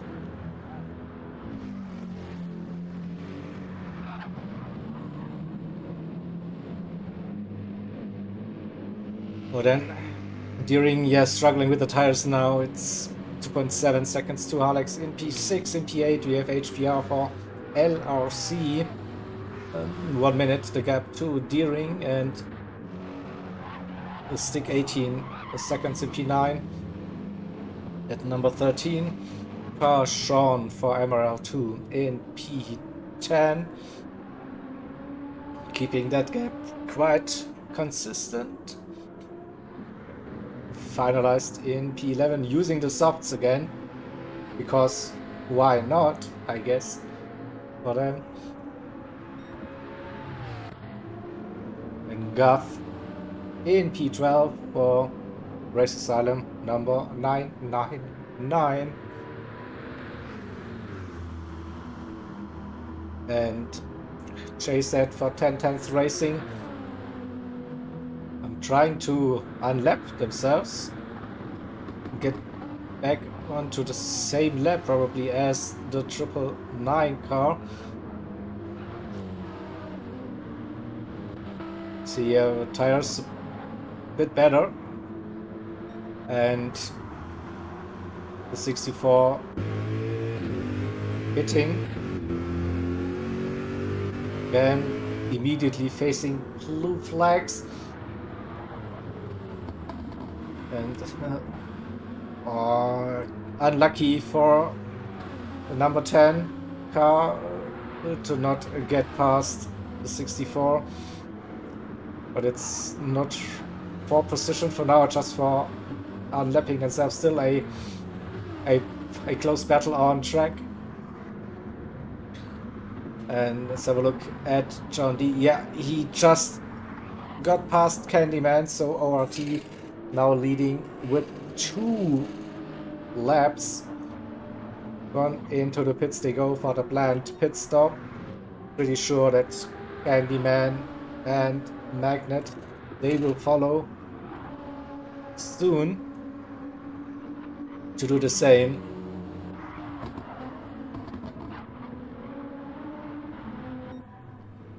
So final planned service for the lead car. 77 in P2 and the 33 in P3, with the leader leading the pits now.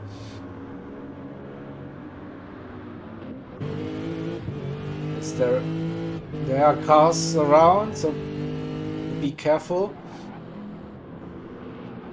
But found a nice slot to get back on track. So how many laps to go for Candyman and Apex Magnet for the stint? The fuel is looking low for the 33. Maybe pit now. We'll see. 3.4 seconds to gap between Magnet. No, staying out for 1 more lap. So getting to lap 60. That seems to be the target lap. Maybe Mike. Yeah.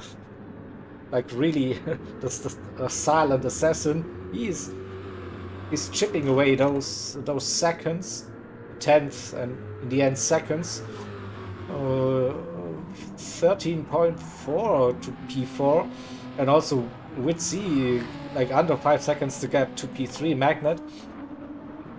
That could be interesting as well. It's like, I guess P2, 3 and 4, they will be pitting this lap. And we see the fuel pretty much the same for everyone, so basically 0. So that won't be gaining any time during that pit stop unless you underfuel your car and fuel save on the final stint. We will see. Expect them to pit now. Nope, going for another lap. No pitting, it just looked that way. Took a wider entry. So Candyman in, Magnet in, with C staying out. Okay, that's interesting. Going for an overcut situation in here, maybe hoping to put in less fuel and gain a couple of tenths during that pit stop.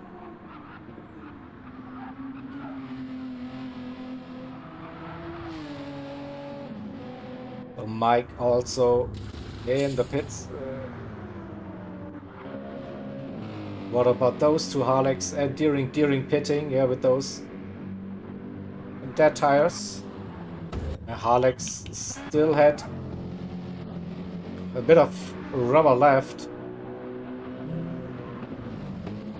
But I'm pretty sure this will be the in lap for them. Let's have a look at the gap between Candyman and Magnet. So Apex Magnet put in a bit more fuel. That BMW probably a bit more thirsty compared to the GTR. 5 seconds now the gap between the cars.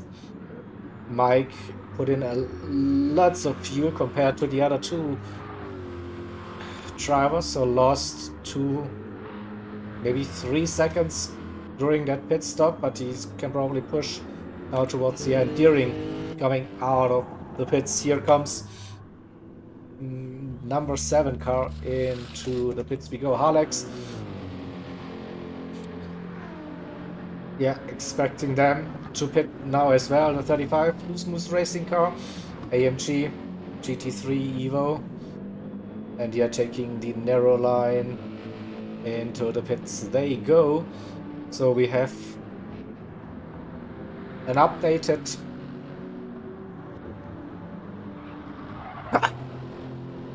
classification after the pit stops, with John D leading this race, of course.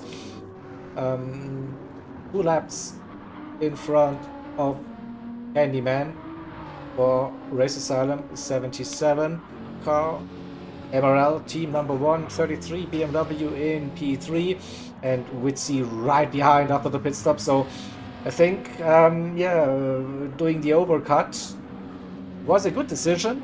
Less fuel, and now right into a battle for P3. That was, I think, a good decision for now to get into the mix and get a chance for a podium. P3 just 1 second away for now. Mike 13 seconds ahead, having a good first time lap by the looks.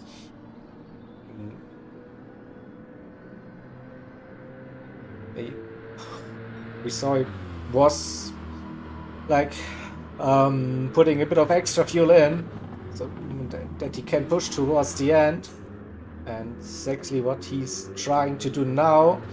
So I expect him to be very close to his personal best lap time so far. Would it be 18.0? Yeah. So he went into the 117s at some point with that, and is pushing. Yeah. Interesting. Alex and Deering now 6 seconds to gap between them after the pit stop. HPR for the 51 McLaren in P8, nearly a minute in front of Stick for Sector 7 Racing. 13 Sean in P10 for MRL. 2 number 9 car, another Nissan, and finalized for last minute racing 45. Running on softs at the moment, so they will have to do another pit stop. Gov for Race Asylum, number 999 in P12 on the out lap. And JZ for 10th Racing is on a also off-sync strategy by the looks, as still like 20% of fuel remaining and also tires looking okay. And so maybe they're running like until lap 70 and then use the softs. And a Shadow Chef for the 64 Syndicate Racing. Yeah, tough race today for the 64 car.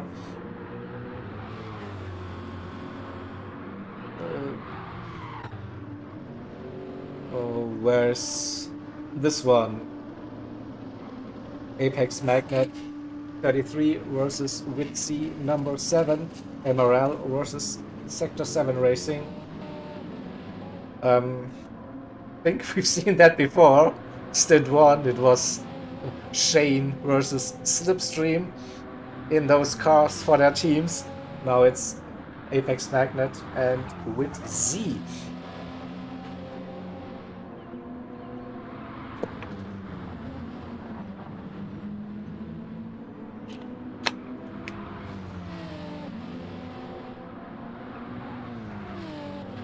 And yeah, nice to see close racing. Oh, big slide for Apex Magnet, and gives Witsy the opportunity and capitalizes on that mistake. So I think we go back to the replay to see what happened. I think the exit of the S's is where that BMW got loose. Yep, into a big drift. And then just losing the momentum. Luckily, no track limit penalty for that. But that's the position lost for now. But it's like head down for Apex Magnet and MRL. Still within the striking distance, 7/10 the gap to the number 7 car, and it's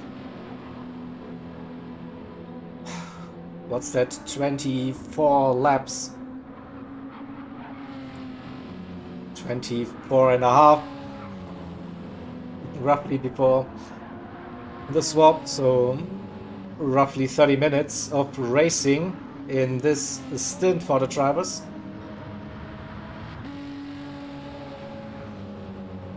Oh, a half-second penalty. No, that's not what they needed after the overtake. So Apex Magnet will probably retake P3. Yep. Number 7 will have to serve the penalty in this lap. Coming down the back straight, it's 9/10, and don't think they will be able to stay in front or just lose too much time. Here comes Apex Magnet. Has the run, and into P3 it goes. So back to the drawing board. But they keep us entertained for the stint. Oh, that's good for us.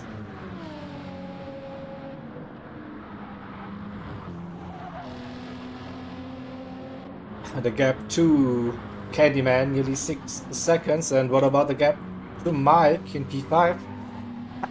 11.3. So that's also coming down, a bit unsettled. Or we'd see through the S's. Oh. Nearly a second. Now the gap again, so Witsy has to work to get back into the attacking distance. It's 8 tenths, that's still okay, but yeah, maybe just regroup, refocus, get back into the rhythm, and then go for the next attempt in a couple of minutes. It's a good run through that final couple of turns and gets back within half a second. Start lap 68. Will be an interesting one, so we are getting into the afternoon by the looks. Now, at some point during this 12-hour event, we will head into sunset and night conditions. So, will be a very interesting and good-looking way to finish this race, no doubt about it. Yeah, if you haven't already, please hit the like button, subscribe, tell your friends, share the links. Great endurance racing action as usual here with the IRO, the GT Endurance Championship 2024, round 7 out of 8 for the season. 12 hours at Road Atlanta it is today. And then the start of December we have the 24 hours at Spa-Francorchamps to finish this season. Back to the racing action. Still close between MRL and Sector 7. And also we have a look at Mike, under 11 seconds, gaining time. So they're lapping 1 minute 18 mid to low, and Mike had a 1 minute 17s, 18.4 last time around. Wasn't the best lap, but definitely a very quick one. On Harlex in P6, let's open up that gap to during 8 seconds now. During in P7 though, a big gap to P8, 1 minute and 9 seconds. It is 21 seconds between P8 and P9. Another 23 seconds to P10 at the moment. And P11, 40 seconds. But they will be approaching their pit stop window pretty soon. Maybe 2 more laps to go for the 45 last minute racing entry. Guff in P13. What's the gap to finalize? 7:20. Yeah, the gap is too big, definitely, to catch. It's 1 minute 23, so basically a lap behind.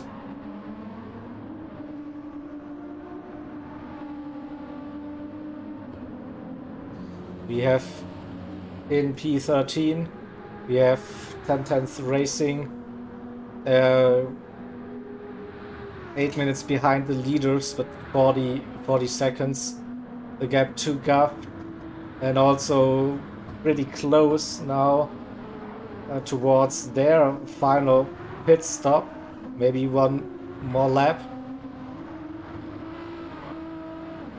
And Shadow Chef for the 64 in P14, 14 minutes behind, and that's 6 minutes behind P13, so a tough race for the 64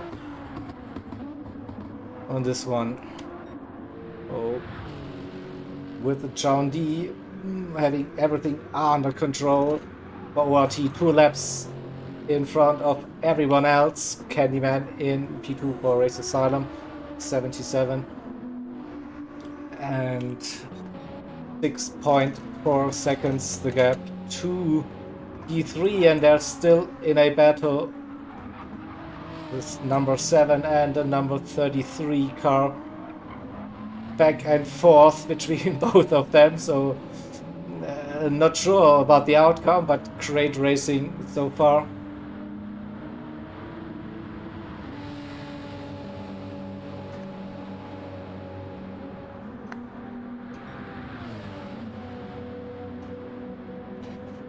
We'll see a move happening inside line for Magnet. No, not going to happen. With C defended that nicely on the outside. Let's have a look how it happened. So Magnet was trying to go for a move down the inside, but braked a bit too early and gave the number 7 with C the outside line and plenty of room to keep that position for now. But where's with C?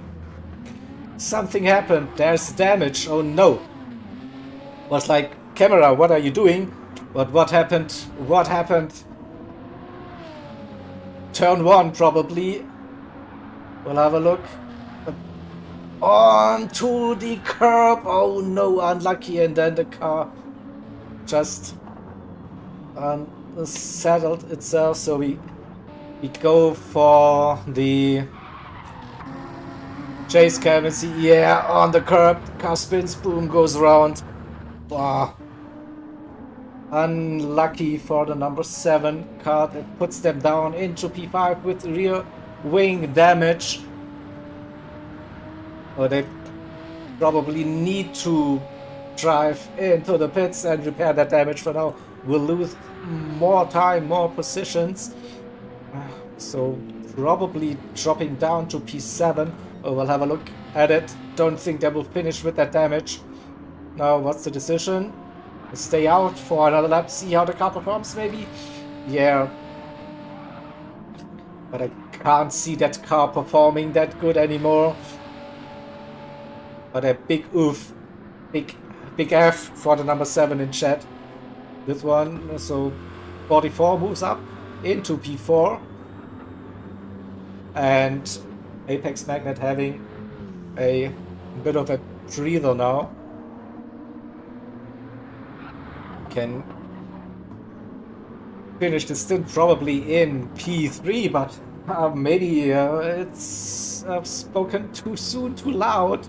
It's just 5.3 seconds to gap to Mike in P4, so Mike with a phenomenal stint for the 44 car, closing that gap on the podium position.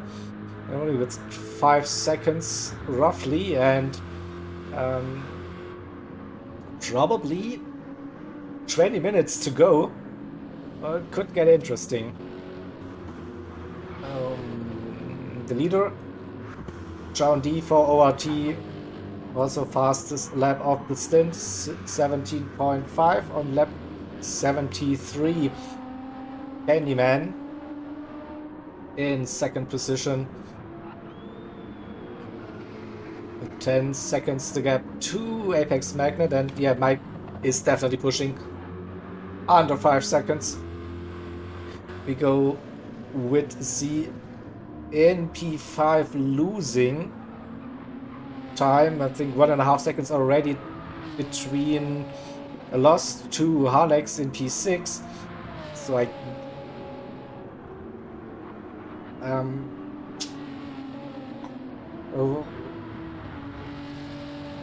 just 3/10 down on the first best after the first sector. We'll see about the lap time. So we saw on lap 73 for them, after the damage they collected, a 19.8. That's nearly 2 seconds off the personal best. So I guess it will be roughly 1.5 seconds per lap. We're losing, just 6/10, so maybe again the damage isn't that bad. It pretty much looks quite heavy with the suspension on the right side and also rear damage, but maybe the car still feels okay. Let's have a look. It's a yeah, you're losing a second and a bit. So yeah, maybe not worth pitting. Just now go to the end for the stint. 15 laps to go for them. It's still a long 15 laps, of course, but hey, probably you lose more time driving into the pits, fixing that damage. It could be that Harlex is getting closer towards the end of the stint.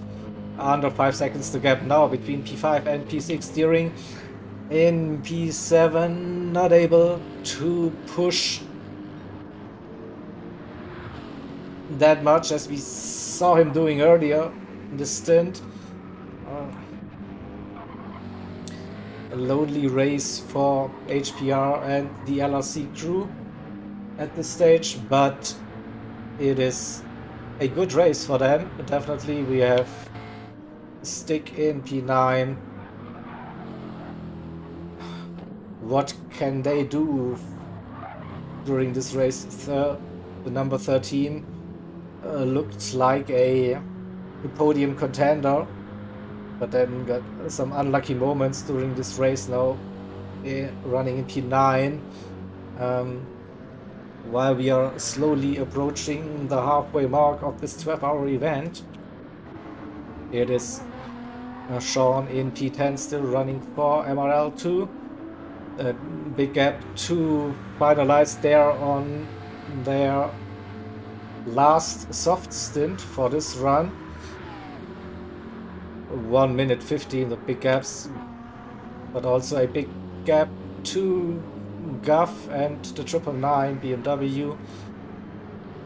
And at the back of the grid we also have the bigger gaps, 728, 845, that's 123.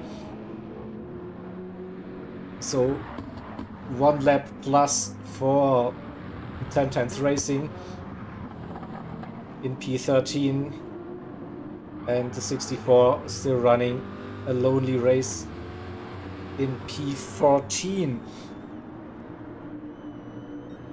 And that gap between Apex, Magnet and Mike, look at that, 2.3 seconds. We were roughly at under 5 seconds. And also we have, well, Witsi decided now to pit. Probably it was like, no, don't want, maybe they go onto the soft tires now, push for the final stint. We'll see if running 2 laps to see how it goes. Yeah, maybe it was like at some point we have to make a decision now, guys, what to do. And probably saying it wasn't fun or the car wasn't feeling that good anymore. So we'll see. Final push, racing softs.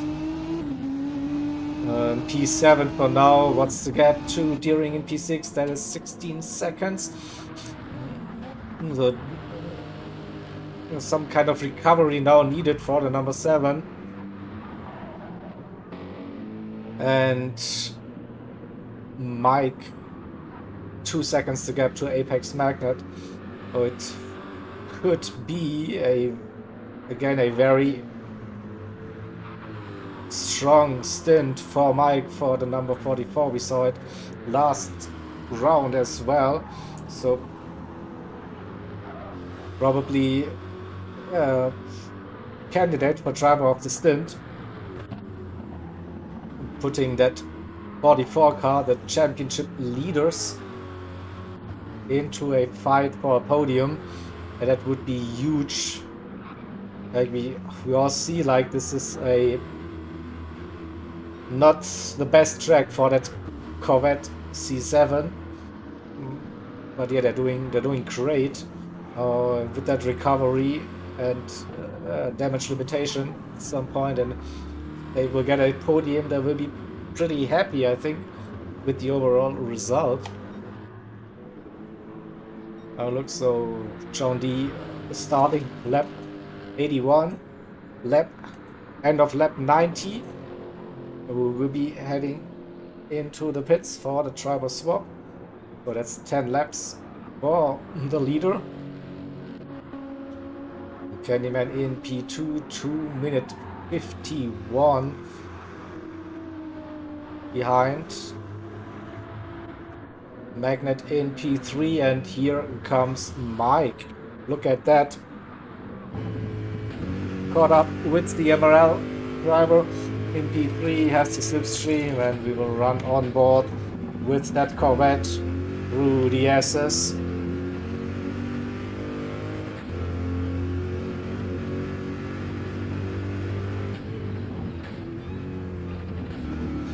And chipping away those 10th. A second now. Yep.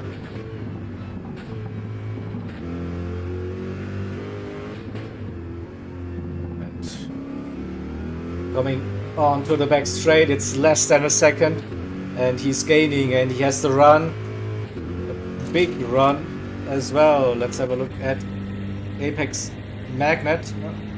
No damage on the car, just probably saving a little bit of fuel. I don't know, he's shifting quite early in that BMW. So maybe he's having to manage the fuel a little bit, but this definitely gives Mike the opportunity to move past Apex Magnet up into P3, the podium position.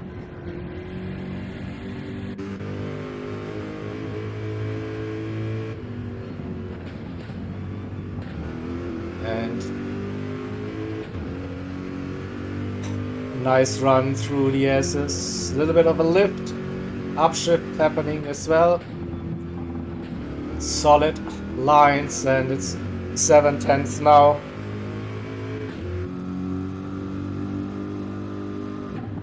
Approaching the back straight once again. One more time, double right-hander. Get a good exit, second gear. 8/10, and it won't be close enough, I think, to go for a move. Gaining in that slipstream with that Corvette against that BMW. 6/10, gain 2/10, 3/10, getting closer and closer and closer, but not close enough this time round.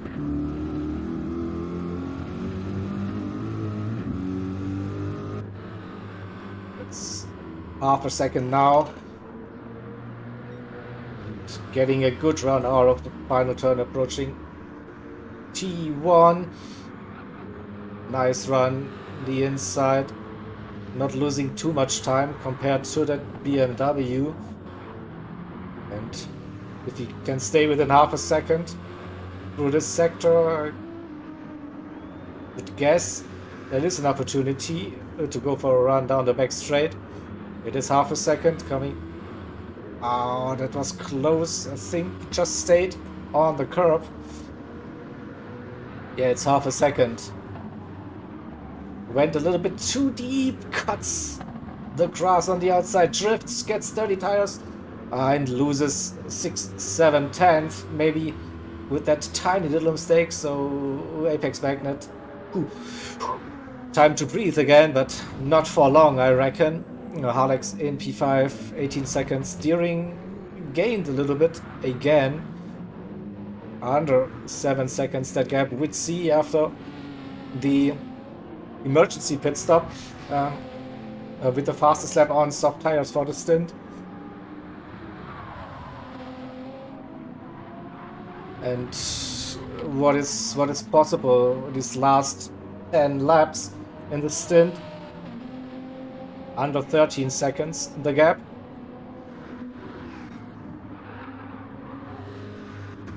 And we still have a second between Apex Magnet and Mike. After that little mistake, Mike is pushing again, getting closer, having a great run through the S's, 6/10, and we just spotted a lapped car in front of Apex Magnet. Is it a good thing or a bad thing? It's the 64 Corvette, where they should provide a decent little tow for those two cars.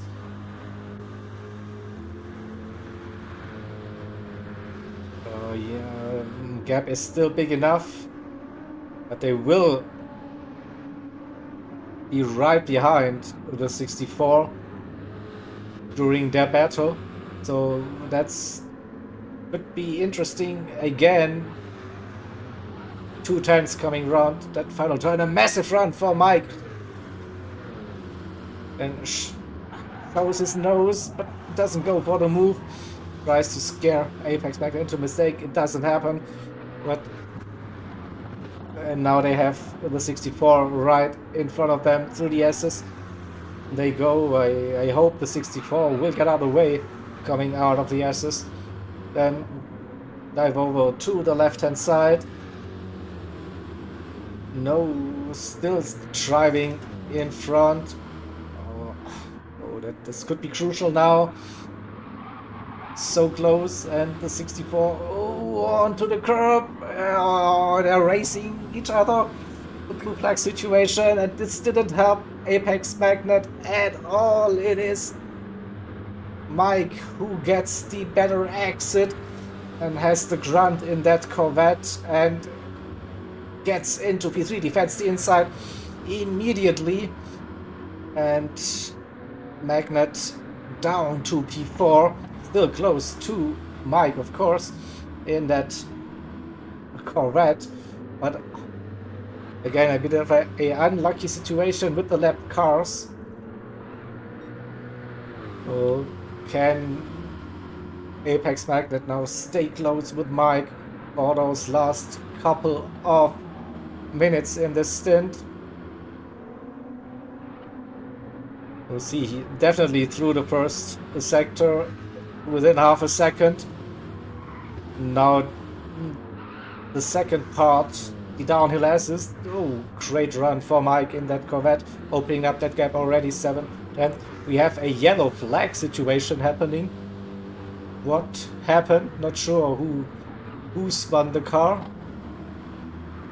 Candyman is out. No. P2 is out. What? He's not moving. Something happened to P2. Oh no. We have to get the long replay to see if we can catch it. Looks like maybe a wheel disconnect, a hardware failure, whatever. Something weird happened definitely for the number 2 car. Let's see, on the exit, boom. And then hits that thing, but the car is not running. It's still parked somewhere there. Where's the car? It's not moving. It's not moving. Oh, drama for the Race Asylum number 77 car. No way. That is unlucky. Yeah, the car is literally not moving. No inputs at all. What is going on? That is a big F in the chat. So they're losing positions. I don't know what is going on. So something weird is happening. The car is rolling now backwards on a straight and down to P7 already, and not sure what is going on. Yeah, wheel issue by the looks, and nothing is working at the moment. So they're P2 down to P7. Oh, not sure what's happening here. But yeah, we have John D leading with more than 3 minutes. In the machine time, Mike in P2, Apex Magnet in P3, Harlex up to P4, Deering in 5th with C. In P6 we have yellow flags in that section as the car isn't moving, still not going. He lost another position down to P8. So it's something weird definitely going on. So that car down to P9 now. 3 positions for the drivers in behind, but yeah, that car is just parked here on the side. Nothing is working, so hopefully Candyman is okay.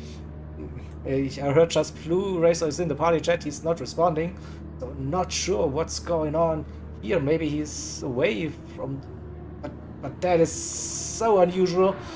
Never seen something like that a car is stuck for that long without any inputs. What? he DC'd? No, he's still in the lobby. No, he's not DC'd, but not sure. Maybe his game is not responding or whatever. I'm a bit confused, to be honest.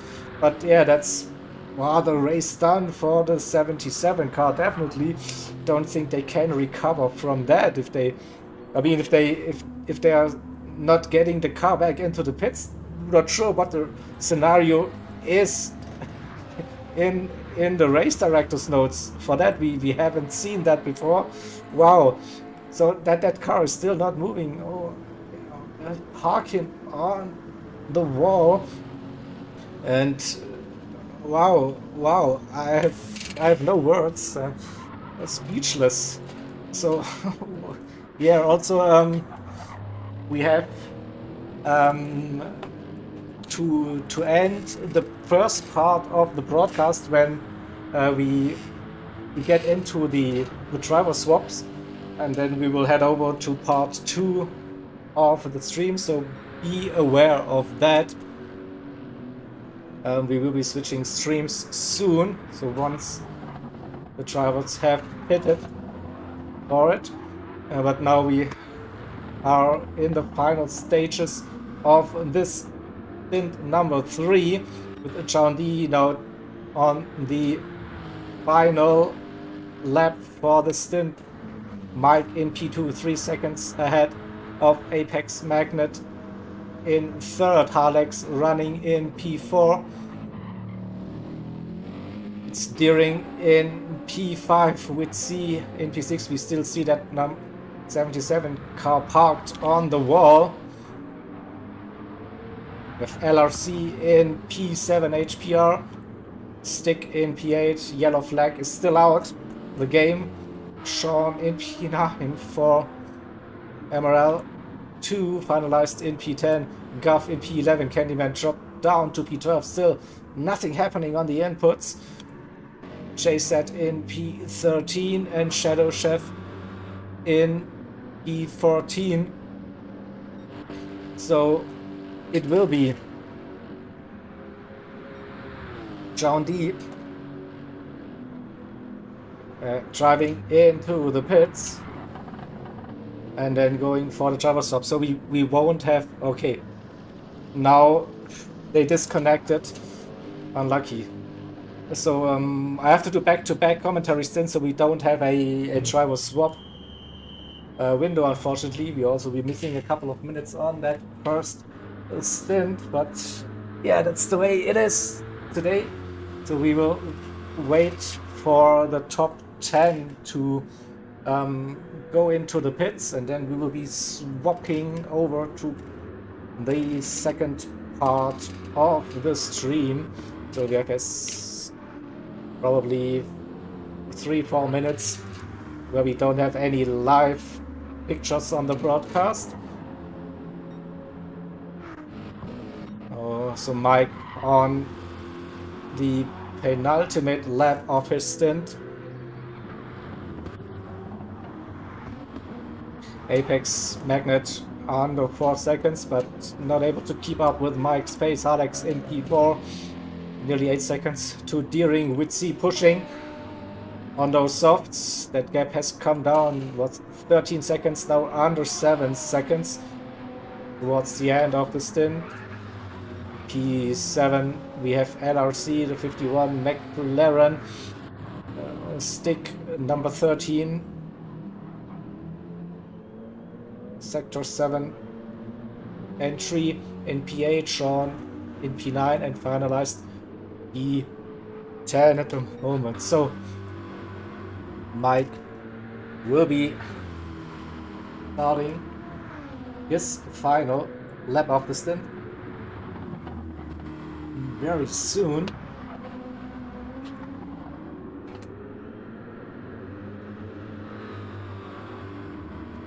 And Apex Magnet 4 seconds to gap in P3, 15 seconds to Halex in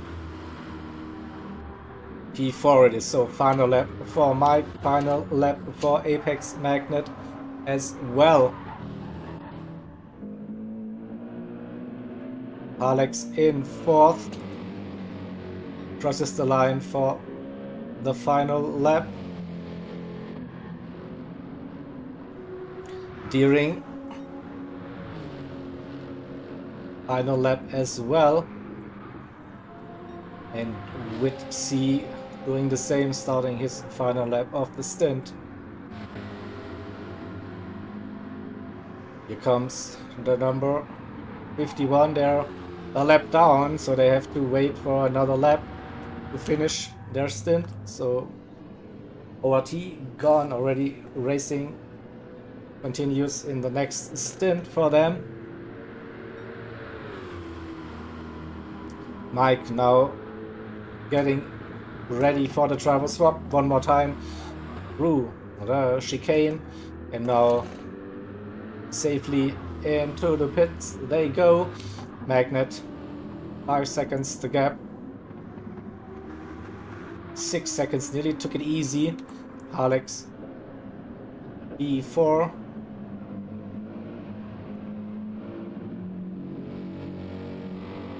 Into the pits they go. Deering 8 seconds behind roughly. In P5 for the 218, and we have with C number 7, sector 7, close that gap down to 5 seconds. In P6, and we have HPR for LRC starting their final lap of the race of the stint now.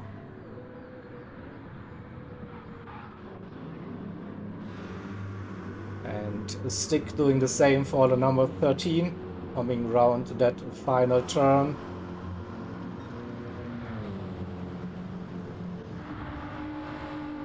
Sean on the back straight.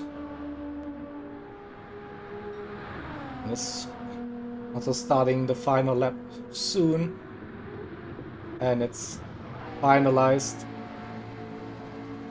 on the penultimate lap of the stint.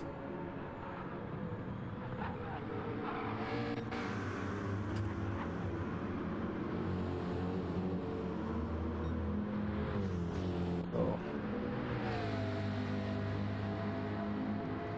now 51 in P7 now, getting ready for the driver swap. Just a couple of seconds away.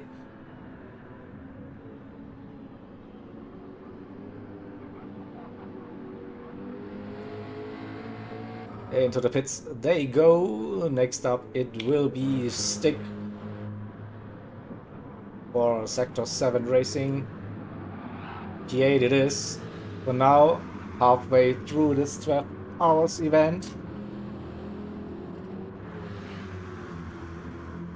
And then it will be Sean diving into the pits for the swap, and then we will stop the broadcast here and resume on the part 2 stream in a couple of minutes.